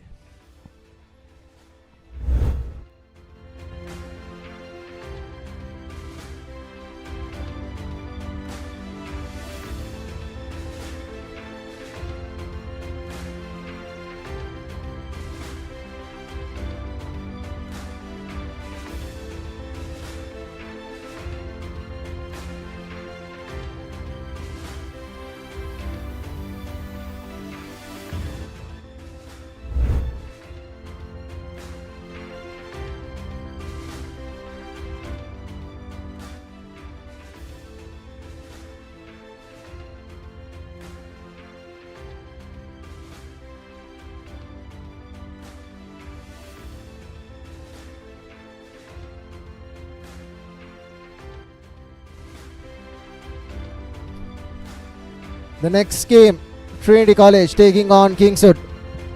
As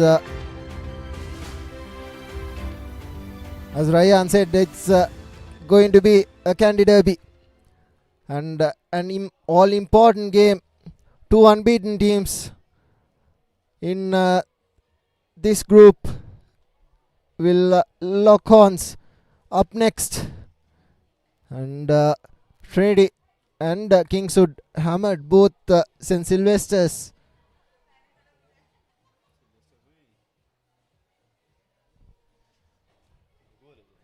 And we will go for a short commercial break, and when we do come back, we'll have the Candy Derby.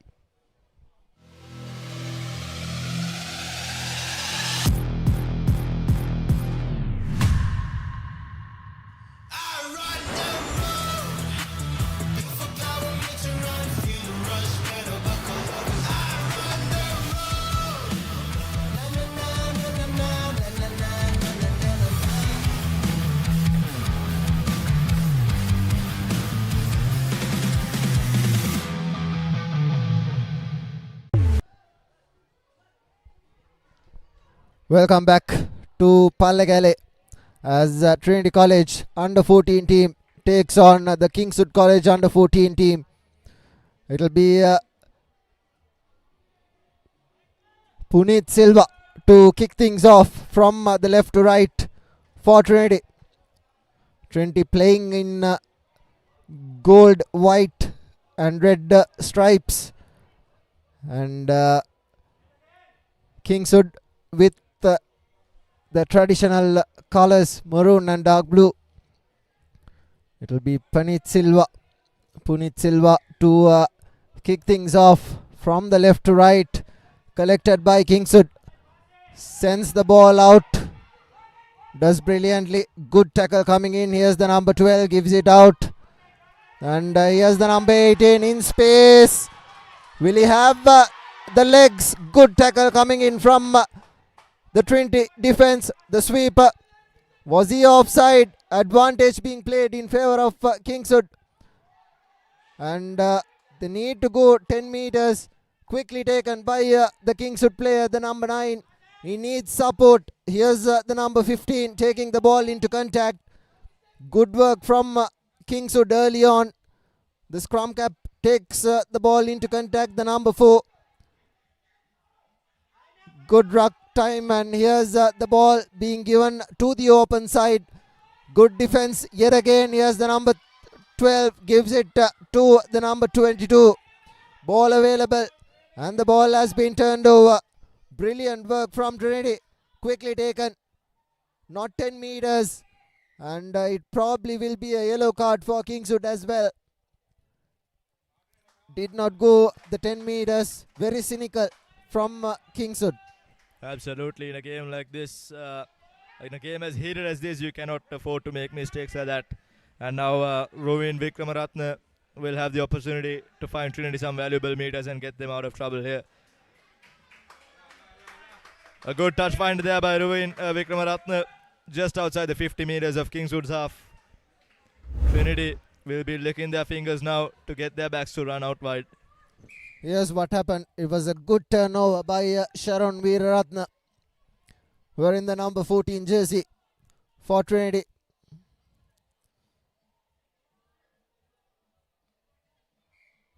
This is what happened, and it will be a line out in favor of Trinity. And the number 6, Ganula Meepegama, gives it out. Here's Punit Silva in space, gives it to the number 12. That's Ruin Vikramaratna, and the number 15 will go in for the first try of the game. It's Nevan Pereira, goes in under the post. First score to Trinity. And Kingswood playing with a yellow card. That's where the space opened up. And Trinity doing brilliantly as Ruin Vikramaratna puts in the extras as well. 7-0. Trinity leading here at Pallekele. Here's a look at the replay. There we go. Punit Silva just creating the gap over there and gives the ball out wide to Pereira. Nevan Pereira, catwalk try there. Under the post he goes. There is the rugby that Trinity is famed for. Open, fast-paced running rugby is what we see. Kingswood yet to attack here. Let's see what they could bring up as well. Punit 3 starts, not collected by Kingswood.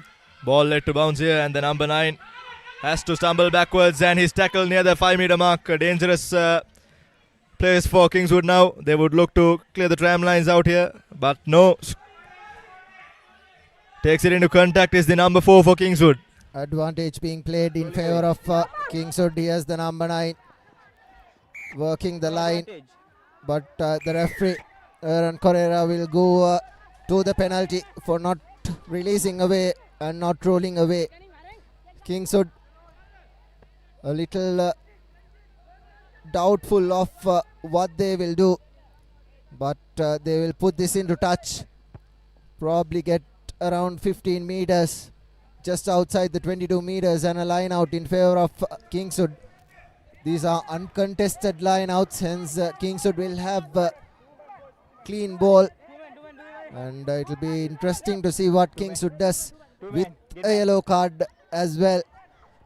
They've structured their players, just 2 men at line out as the ball goes out of play, and they've structured that the number 8 is in place of a center, and here's the 2-man line out for Kingswood, quickly taken, and play on is the call, and Kingswood have knocked the ball on, and good defense, good defense from the number 8 from Trinity. Dulin Jayakodi, he knew exactly when the throw was made, and he did brilliantly. Here you take a look at it. There you go, Dulin Jayakodi doing really well. And Trinity have a set piece. Don't get set until it's my call, okay? It will be the number 10, Agita Piris, to feed in to this scrum. Agita Piris acting as the scrum half, gives it to Punit Silva. Punit Silva takes the ball into contact. Ball available. Here's Veeraratna. Veeraratna gives it to the number 43. That's Hashen Jayawardena. Good And defense yes, coming in by Kingswood. Rush defense, absolutely up to the mark here. Punit takes the ball into contact, gives it to Dulan Jayakodi. Jayakodi takes the ball inside the 22 meters. Still on his feet is Jayakodi. Now needs to release. Does Kingswood. Trinity have possession. Here's Punit Silva. He gives it to Hashen. Here's Ruin Vikramaratna, and Vikramaratna will go under the post. A fancy dive as well. He has been playing brilliantly, Ruin Vikramaratna, the number 12 for Trinity. Brilliant work. He scored a couple of tries in the previous games as well, and he's showcased why he stepped past a couple of players and straightened the line. And brilliant work from Ruin Vikramaratna. scores the second try for Trinity, and just like that, they are 14 points up. 1 minute. Think the yellow card came in for Kingswood as well, and it will be Punit Silva who will be kicking things off from the left to right, and collected by the number 15. He decides to run. You can't really run with this Trinity team because they have a lot of space, and Kingswood have knocked the ball on. Trinity with advantage. Here's Ruvin Vikramaratne. He knocks the ball in First knock on, second knock the process, but it will be Trinity scrum. Early on it was a knock on, and just like that, inside the 22 meters, rather just outside the 22 meters, there's a Trinity scrum. There you go. It was a lovely offload from the Kingswood player, but only manages to knock it on. Steady boy, steady. Agita Piris with the feed in. He gives it to Vikramaratne. Who gives it to Punit Silva. Silva in space. Takes 2 men to bring him down. Gives it to Agita. Back again. And here's the number 15 in space. Looked to put in a backhand pass, but he was in touch. And the referee did not manage to get that. Here's Kingswood in trouble inside the 22 meters. Now gives it to his wing 3/4 who's been bundled into touch. But the referee, Aaron Correa, says it's a penalty for an offside. And Kingswood have the opportunity to kick this out. And it will be a line out. And the hooter has already gone. They haven't kicked it out. They've taken the quick tap. Here's the number 15 giving it to the number 12, who looks to run past the number 11 of Trinity, but unable to do so. Sensit Kaushalya with a brilliant tackle as Sharon Veeraratne takes the ball into contact. Here's Agita. Gives it to Dullin Jayakodi. Ball backwards. Punit Silva collects it. Takes the ball into contact. Finally brought down. Penalty advantage for Kingswood yet again. Will they take it quickly? Yes, they do. The Nippy scrum off. Takes it quickly. Draws in and gives the pass out. Here's the speedster. There's no space. There's no getting past Sensit Kaushalya. And that's the half time. Brilliant work from Trinity. 14 points up against Kingswood. Senit Kaushalya saving Trinity there twice, stopping that really fast-paced attack of Kingswood. Beautiful defensive work by Senit Kaushalya, and there you have it, the half-time confirmation, 14 points to nil. Trinity at the better of Kingswood.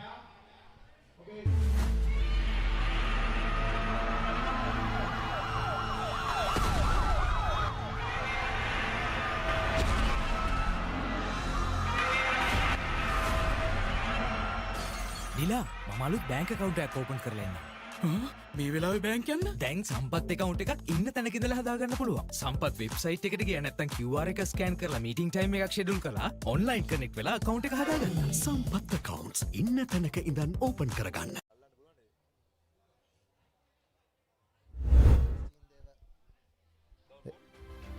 How in the highlights of the first half, Punit Silva created one and gave the ball out to Nevan Pereira, who scored his first try of the tournament so far. The winners of this will go to the cup quarterfinals tomorrow. And this is the second try. Ruvin Vikramaratne doing brilliantly and stepping past a couple of players, putting in the dive right under the posts and scoring the second try. And 7 minutes remain. Just 2 converted tries for Kingswood, but they need to play some good rugby. You can't run past this Trinity side. You need to play structured rugby. Kingswood need to be mindful because they gave away a lot of penalties in the second half against St. Aloysius in their second game. Can't be affording to do that. And when you are playing with a team that plays fast running rugby, you need to go into contact as well, get physicality into the game as well. Kingswood will be kicking things off in this second half from the left to right.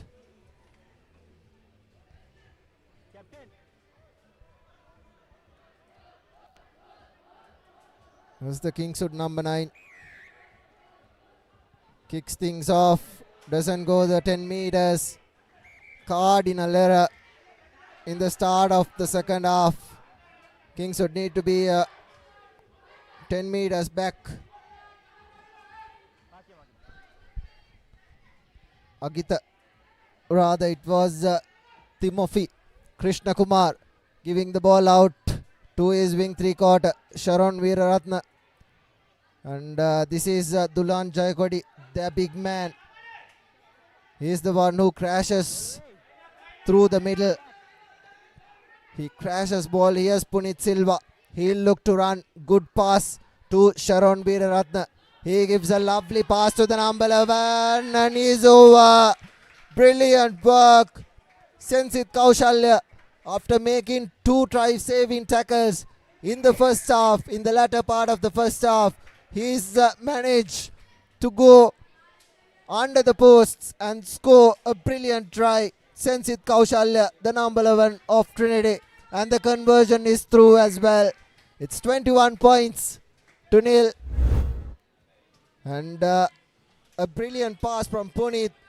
He knew exactly where the running angle of his opposition was, and Sensit Kaushalya, brilliant work, couldn't get him. Any Kingswood player couldn't get him, and it was a stroll under the posts.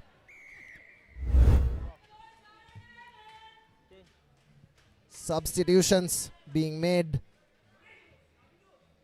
to both teams.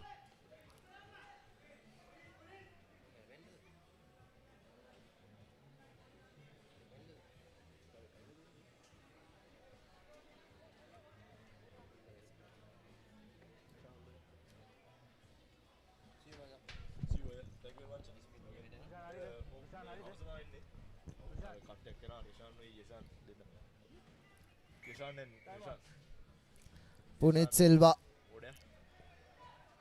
10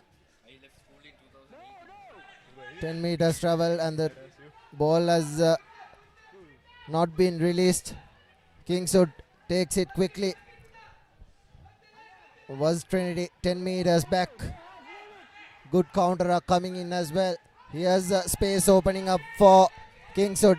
Working it is the option. Number 15 gives it to the number 14, who takes the ball into contact and is bundled into touch. Brilliant work. Can they take it quickly? And yes, they do. Play is the call. Hashin Javardhana running lateral. He's been brought down. Brilliant work. Ball available for Trinity. Punit Silva acting as the scrum half. Cutting back in a couple of phases and gives it to Sensit Kaushalya, who takes the ball 5 meters out. And here's Punit Silva. Yet again, ball available. There was no one at the ruck, and here's Sensit Kaushalya. Rather, I think it was at the number 6, Ganula Meepegama, doing all the hard work, and this is one-way traffic now. 26 points against a Kingswood side that looked promising, but Trinity have done everything right, and their playmakers Punit Silva, Timothy Krishna Kumar, Agita Piris and Ruvin Vikramaratna has done all the hard work in the previous games, but in this game it has been Sensit Kaushalya who has had a brilliant game so far. 28 points, 4 tries, 4 converted tries, and we have less than 4 minutes remaining on the clock as well, as Punit Silva restarts things. Yes, Kingswood now. They have to look to attack from their own half. Kicking is not an option for them now. 28 points down. Here's Kingswood running through the corner.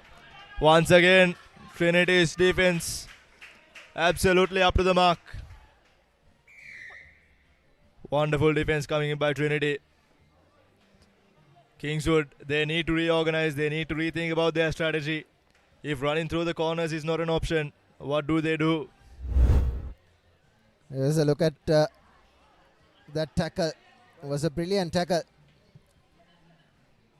by the number 23, Namidu Ranavana, doing brilliantly as Ganula Mipegama. Free kick for Kingswood. Quickly taken by Kingswood. The number 10 gives it to the number 15, running lateral, and the number 12 straightens the line, gives it to the number 15 yet again. There's no space in that corner for Kingswood, but somehow they manage to keep possession of ball. This is the most amount of possession Kingswood has had all game along. And here's the ball being turned over, and this will be another try coming in. Will it? Yes, it's Ganulami Pegama doing brilliant and scores the 5th try. That's the game done and dusted. We have around 1.5 minutes remaining, but Ganulami Pegama scores the 5th try for Trinity and puts an exclamation mark on this victory. Very good rugby being played here at Pallekele, the home turf for Trinity. 33 points to nil. Ruin Vikramaratne. Ball just swayed off to the right there, but it doesn't matter. Trinity have a 33-point lead against Kingswood. Absolutely amazing defensive efforts as well. Credit to the Trinity defense here. Look at the rush defense coming in by Mipegama. Just foxes the Kingswood attacker, makes him to drop the ball there, and Mipegama just sprints to the try. The Kingswood player, the number 7, should have done better there to stop Mipegama. An easy tackle over there missed by Kingswood, but Mipegama says thank you very much for that. Seems like we got a Kingswood player down. Trinity College not off to the best starts early on this day, but right now Trinity seems like a well-oiled machine. Their defense as well needs to be credited. We saw a couple of superb tackles being given by the likes of Navindu Ranavana, and in the first half we did see Sensit Kaushal giving those 2 try-saving tackles that completely changed the course of the game and stopped the Kingswood attack. Amazing defensive effort by the two of them, and the attack as well. The main man, Puneet Silva, what a player he has been. The first 2 games for Kingswood, they were brilliant. They used their pace to get good effect, but they couldn't do so in this game. They are running a lot lateral now. And here's the number 18 giving it to the number 15, who knocks the ball on. Collected by Sharon Veeraratna. Takes the ball into contact. Here's Dulin Jayakodi. Gives it to Puneet Silva, who brings 2 men down. And here's Sensit Kaushalya to Dunil Jayakodi. Gives it to Navidu Ranavana. And Navidu Ranavana will score the 6th try for Trinity. Not only in defense is he brilliant. You look at this little boy's run as well. Amazing work by Ranavana. Touches down, and boy does he deserve that try.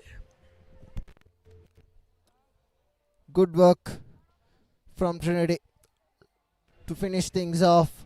It will be Akita Piris who finishes things off. Still time to play, says referee Aaron. That's the hooter done and dusted. And that's the game done and dusted. 40 points to nil in this Kandy derby between Kingswood College, Kandy and Trinity.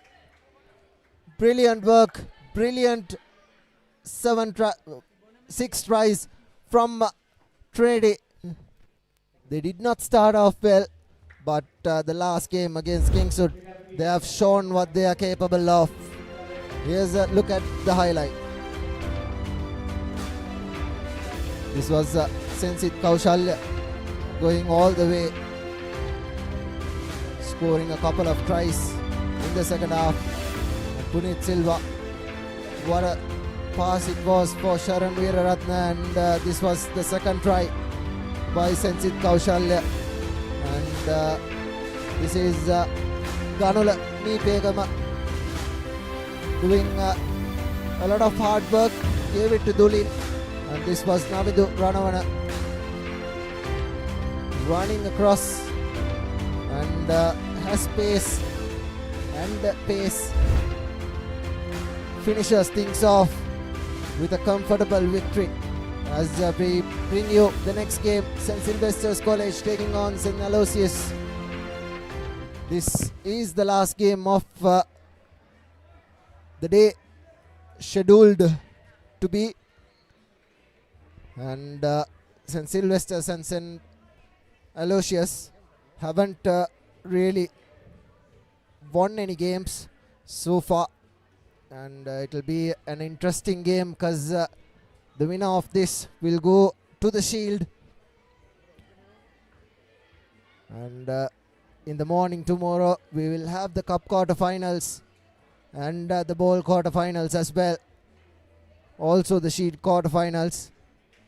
16 teams playing here at Pallekele, 16 teams playing at Digana. All teams will come here to Pallekele tomorrow to finish the tournament off on what promises to be a brilliant day of rugby. We have seen a lot of good performances. Dharmaraj topped Group A, and Trinity has topped the Group D as well. And there were other teams, Anand winning against Royal, and Science drew against DS Naik as well. St. Aloysius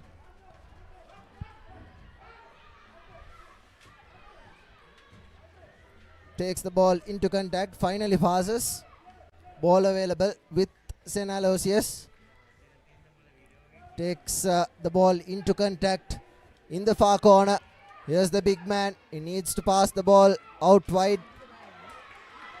And here's the big man, gives it to the Nipi scrum half, who passes. Running ball. And it's the number 15 who goes over, Nifal Abid, who's had a good tournament, who's had a good first two games, and he finishes off things under the posts with the conversion to come as well.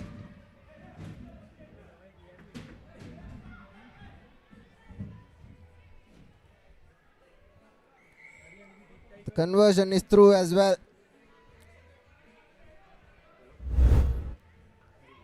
Here's a replay of what happened. It was a good running angle by Nifal Abid. Running straight and under the posts. Draw and pass, and the conversion was through as well.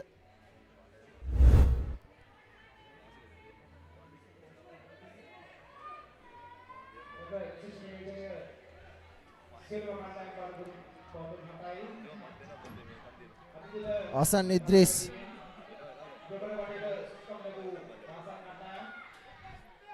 restart things, kicks it off after the try. Here's St. Sylvester's with the first possession of ball they've had so far. A hospital pass.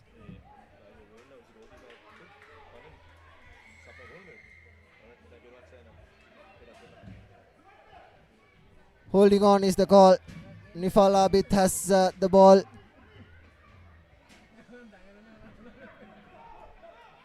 The number 3 takes the ball into contact. St. Aloysius Good work, Anuhas Gunawardana. And he offloads it to the number 12. Ball available with St. Aloysius.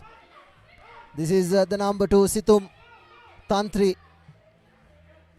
Takes it into contact just outside the 20, just outside the whitewash. Gives it to Anuhas Gunawardana yet again. He's a hard man to bring down. Just inches away from the try line. Now pick and go is the way to go forward, and the number 8 has scored for St. Aloysius. Chanuja Vikramarachige has scored the second try for St. Aloysius against St. Sylvester's. Here's a look at the try. It was hard work from Anuhas Gunawardana. And then the number 8 from the back of that ruck, the number 12 rather. It's Enul who scores the try just under 4 minutes.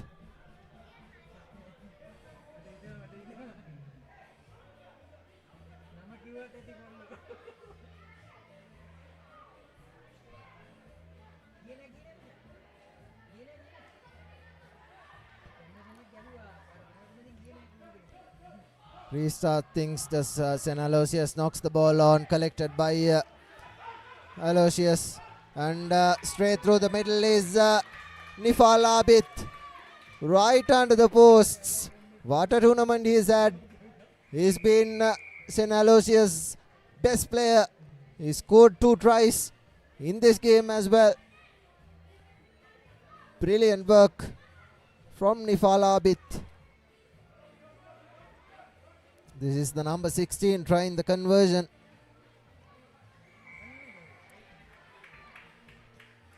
And the conversion is through as well. 2 conversions. Here's a look at what happened. Does not collect the high ball and falls into the hands of Nifal Abid. And he goes right under the posts.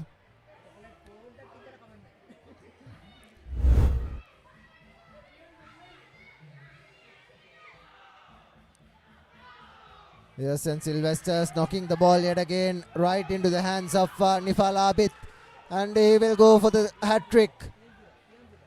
He did not score the second, although he went right under the posts and he handed it over to one of his players. This is his second try. Should have been his third if he had not given away the last try to his friend Nifal Abid, doing all the hard work. He's a one-man show for St. Aloysius. Here's a replay. Picks it up right through the gap, weaving his way through. Brilliant work. Just like that, scores under the posts. And the conversion is through as well, and we still have time.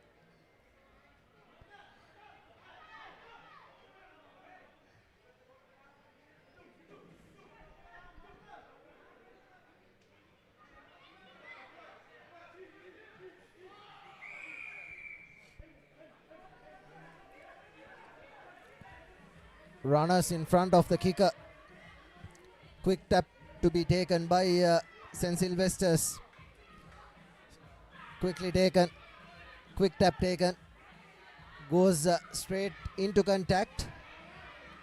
Ball available with St. Sylvester's. Advantage for St. Sylvester's, and here's the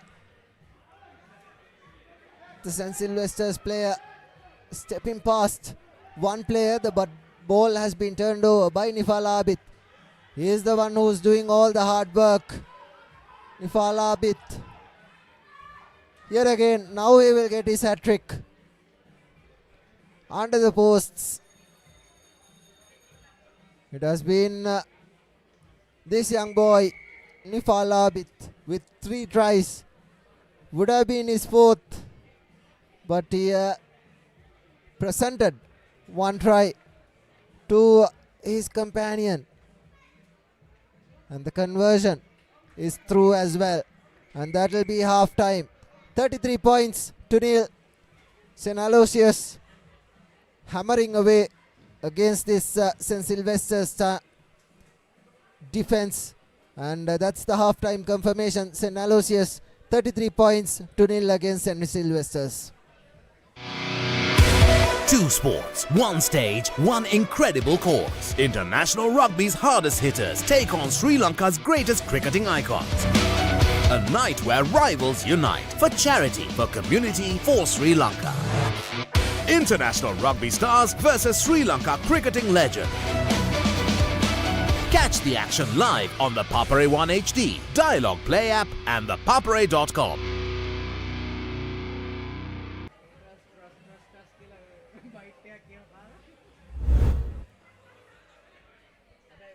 Here's a look at the highlights. St. Aloysius scoring 5 tries, of which 4 were converted.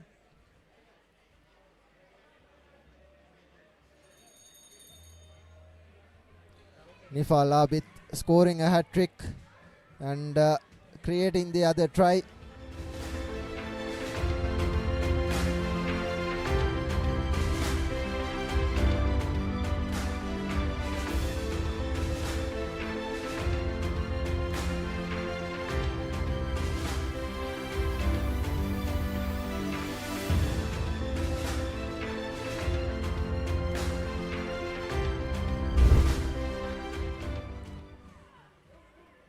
The second half is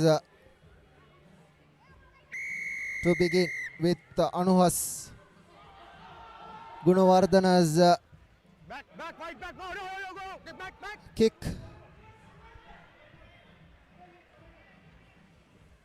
And collected by St. Aloysius. Was it a high tackle? Referee awarding a knock-on, a scrum in favor of St. Sylvester's inside the 22 meters of St. Aloysius.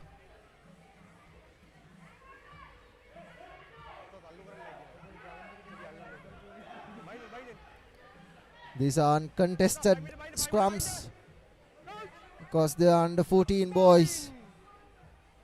St. Sylvester's feeding in, gives it to his fly half, who takes the ball to the line and dragged and knocked on by St. Sylvester's. St. Aloysius have the ball, but there was no advantage that was being played in favor of them.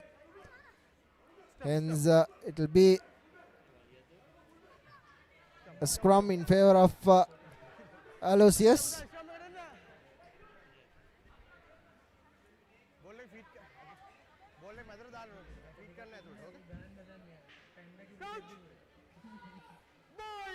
Five men per team in the scrum, uncontested.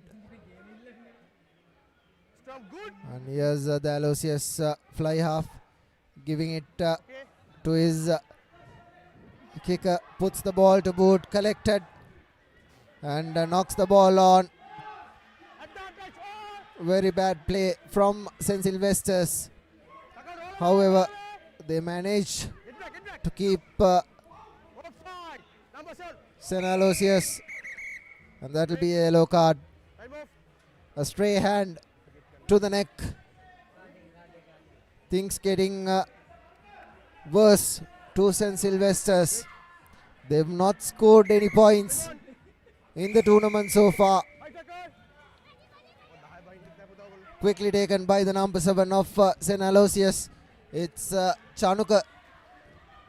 And he'll go under the posts by the looks of it. Places it right to that right upright and scores the 6th try for St. Aloysius. One-way traffic.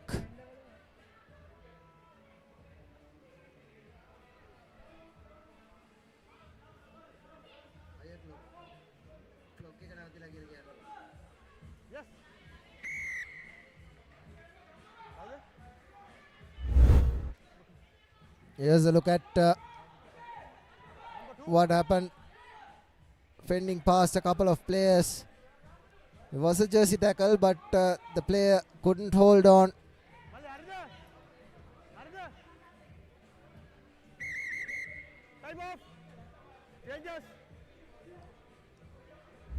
St. Aloysius bringing in the changes.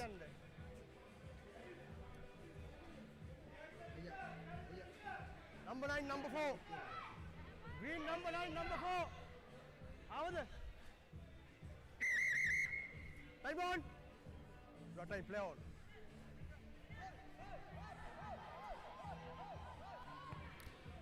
The number 8 restarts, collected by the St. Sylvester's player.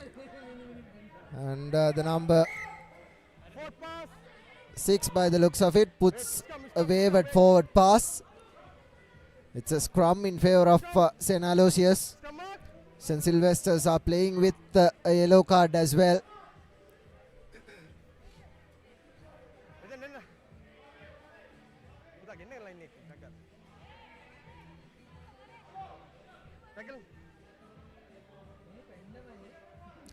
$40 points to nil.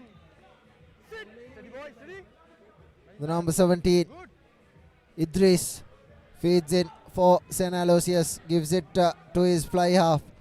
Here's the center, trying to cut back in, and the number 8 is in space.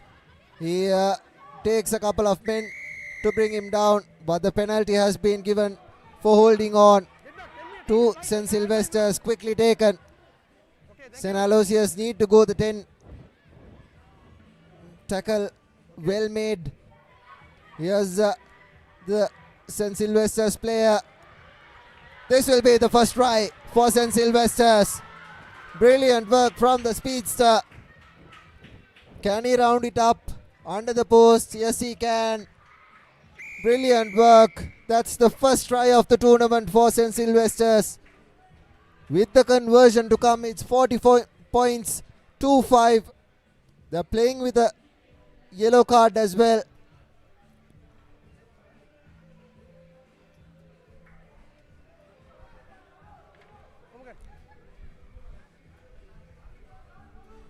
The number 3 tries to convert, and the conversion is good as well, and that's the game done and dusted.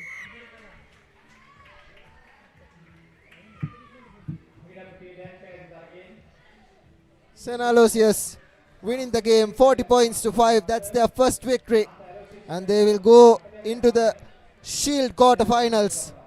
Wilson Aloysius and St. Sylvester's out of the tournament, and that's the day being signed off.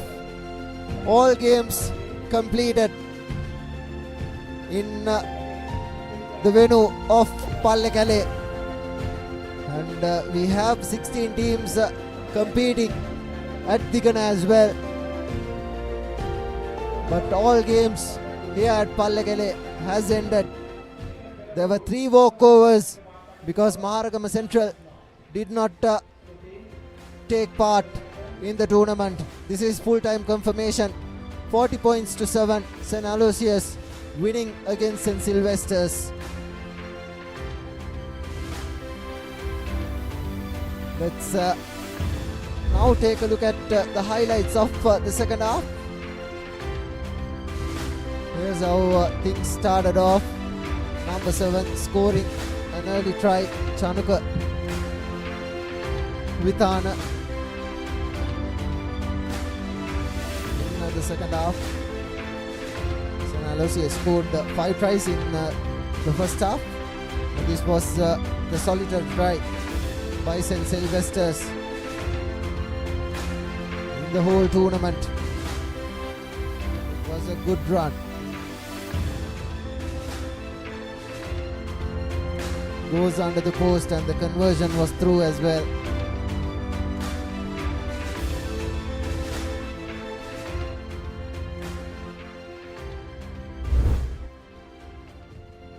let's take a look at the day one results from Trinity College grounds in Pallekele of the under 14 elite 10-a-side rugby tournament 2026.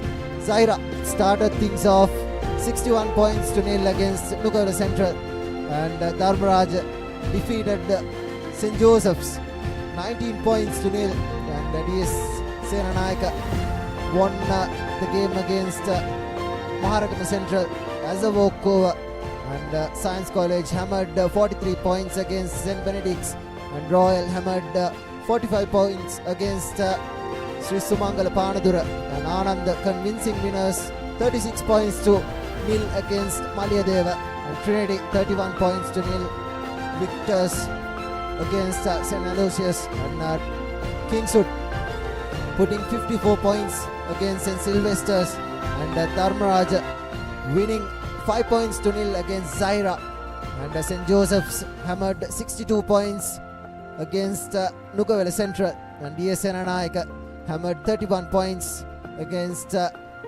St. Benedict's, and Science won that game against Maharagama Central as a walkover, and Royal hammered Maliyadeva 39 points to nil, and Anand convincing winners 61 points to nil against Sri Sumangala Panadura, and Trinity 59 points to nil against St. Sylvester's, and Kingswood 26 points to 7 against St. Aloysius goal, and Zahira edging past St. Joseph's 7 points to 5, and Dharmaraj winners against Nugala Central 45 points to nil, and DS Senanayaka versus Science. It was a nil-all draw, but DS Science went into the cup segment, and St. Benedict's got a walkover win against Maharagama Central, and the Anand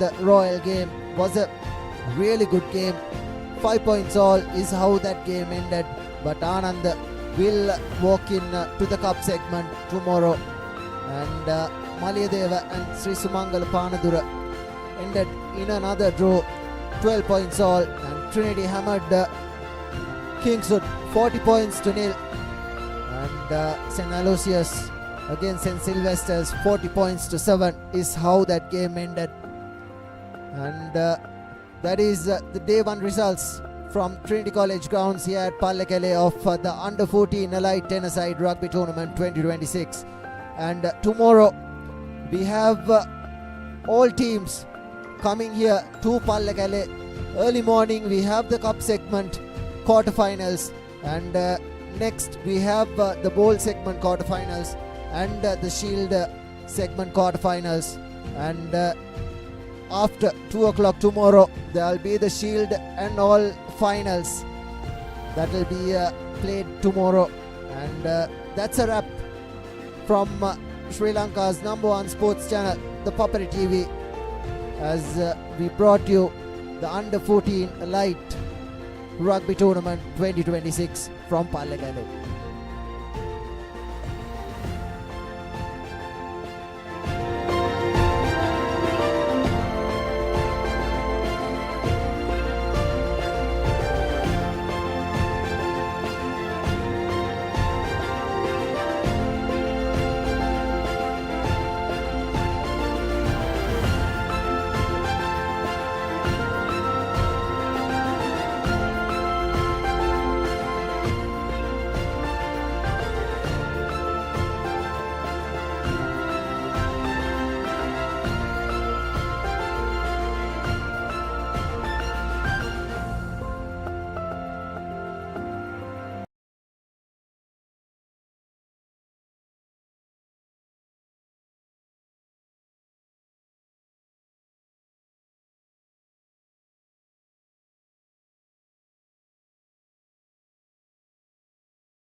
Stand by for opener. Sri Lanka's #1 sports channel, the Papare. 3, 2, 1, roll. ඉතින් ශ්‍රී ලංකාවේ අංකික ක්‍රීඩා නාලිකාව Papare සමග.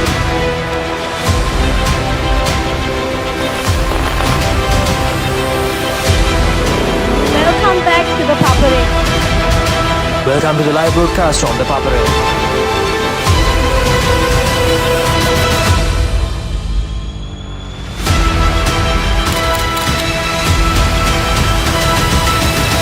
Good luck, guys. Good luck, everyone.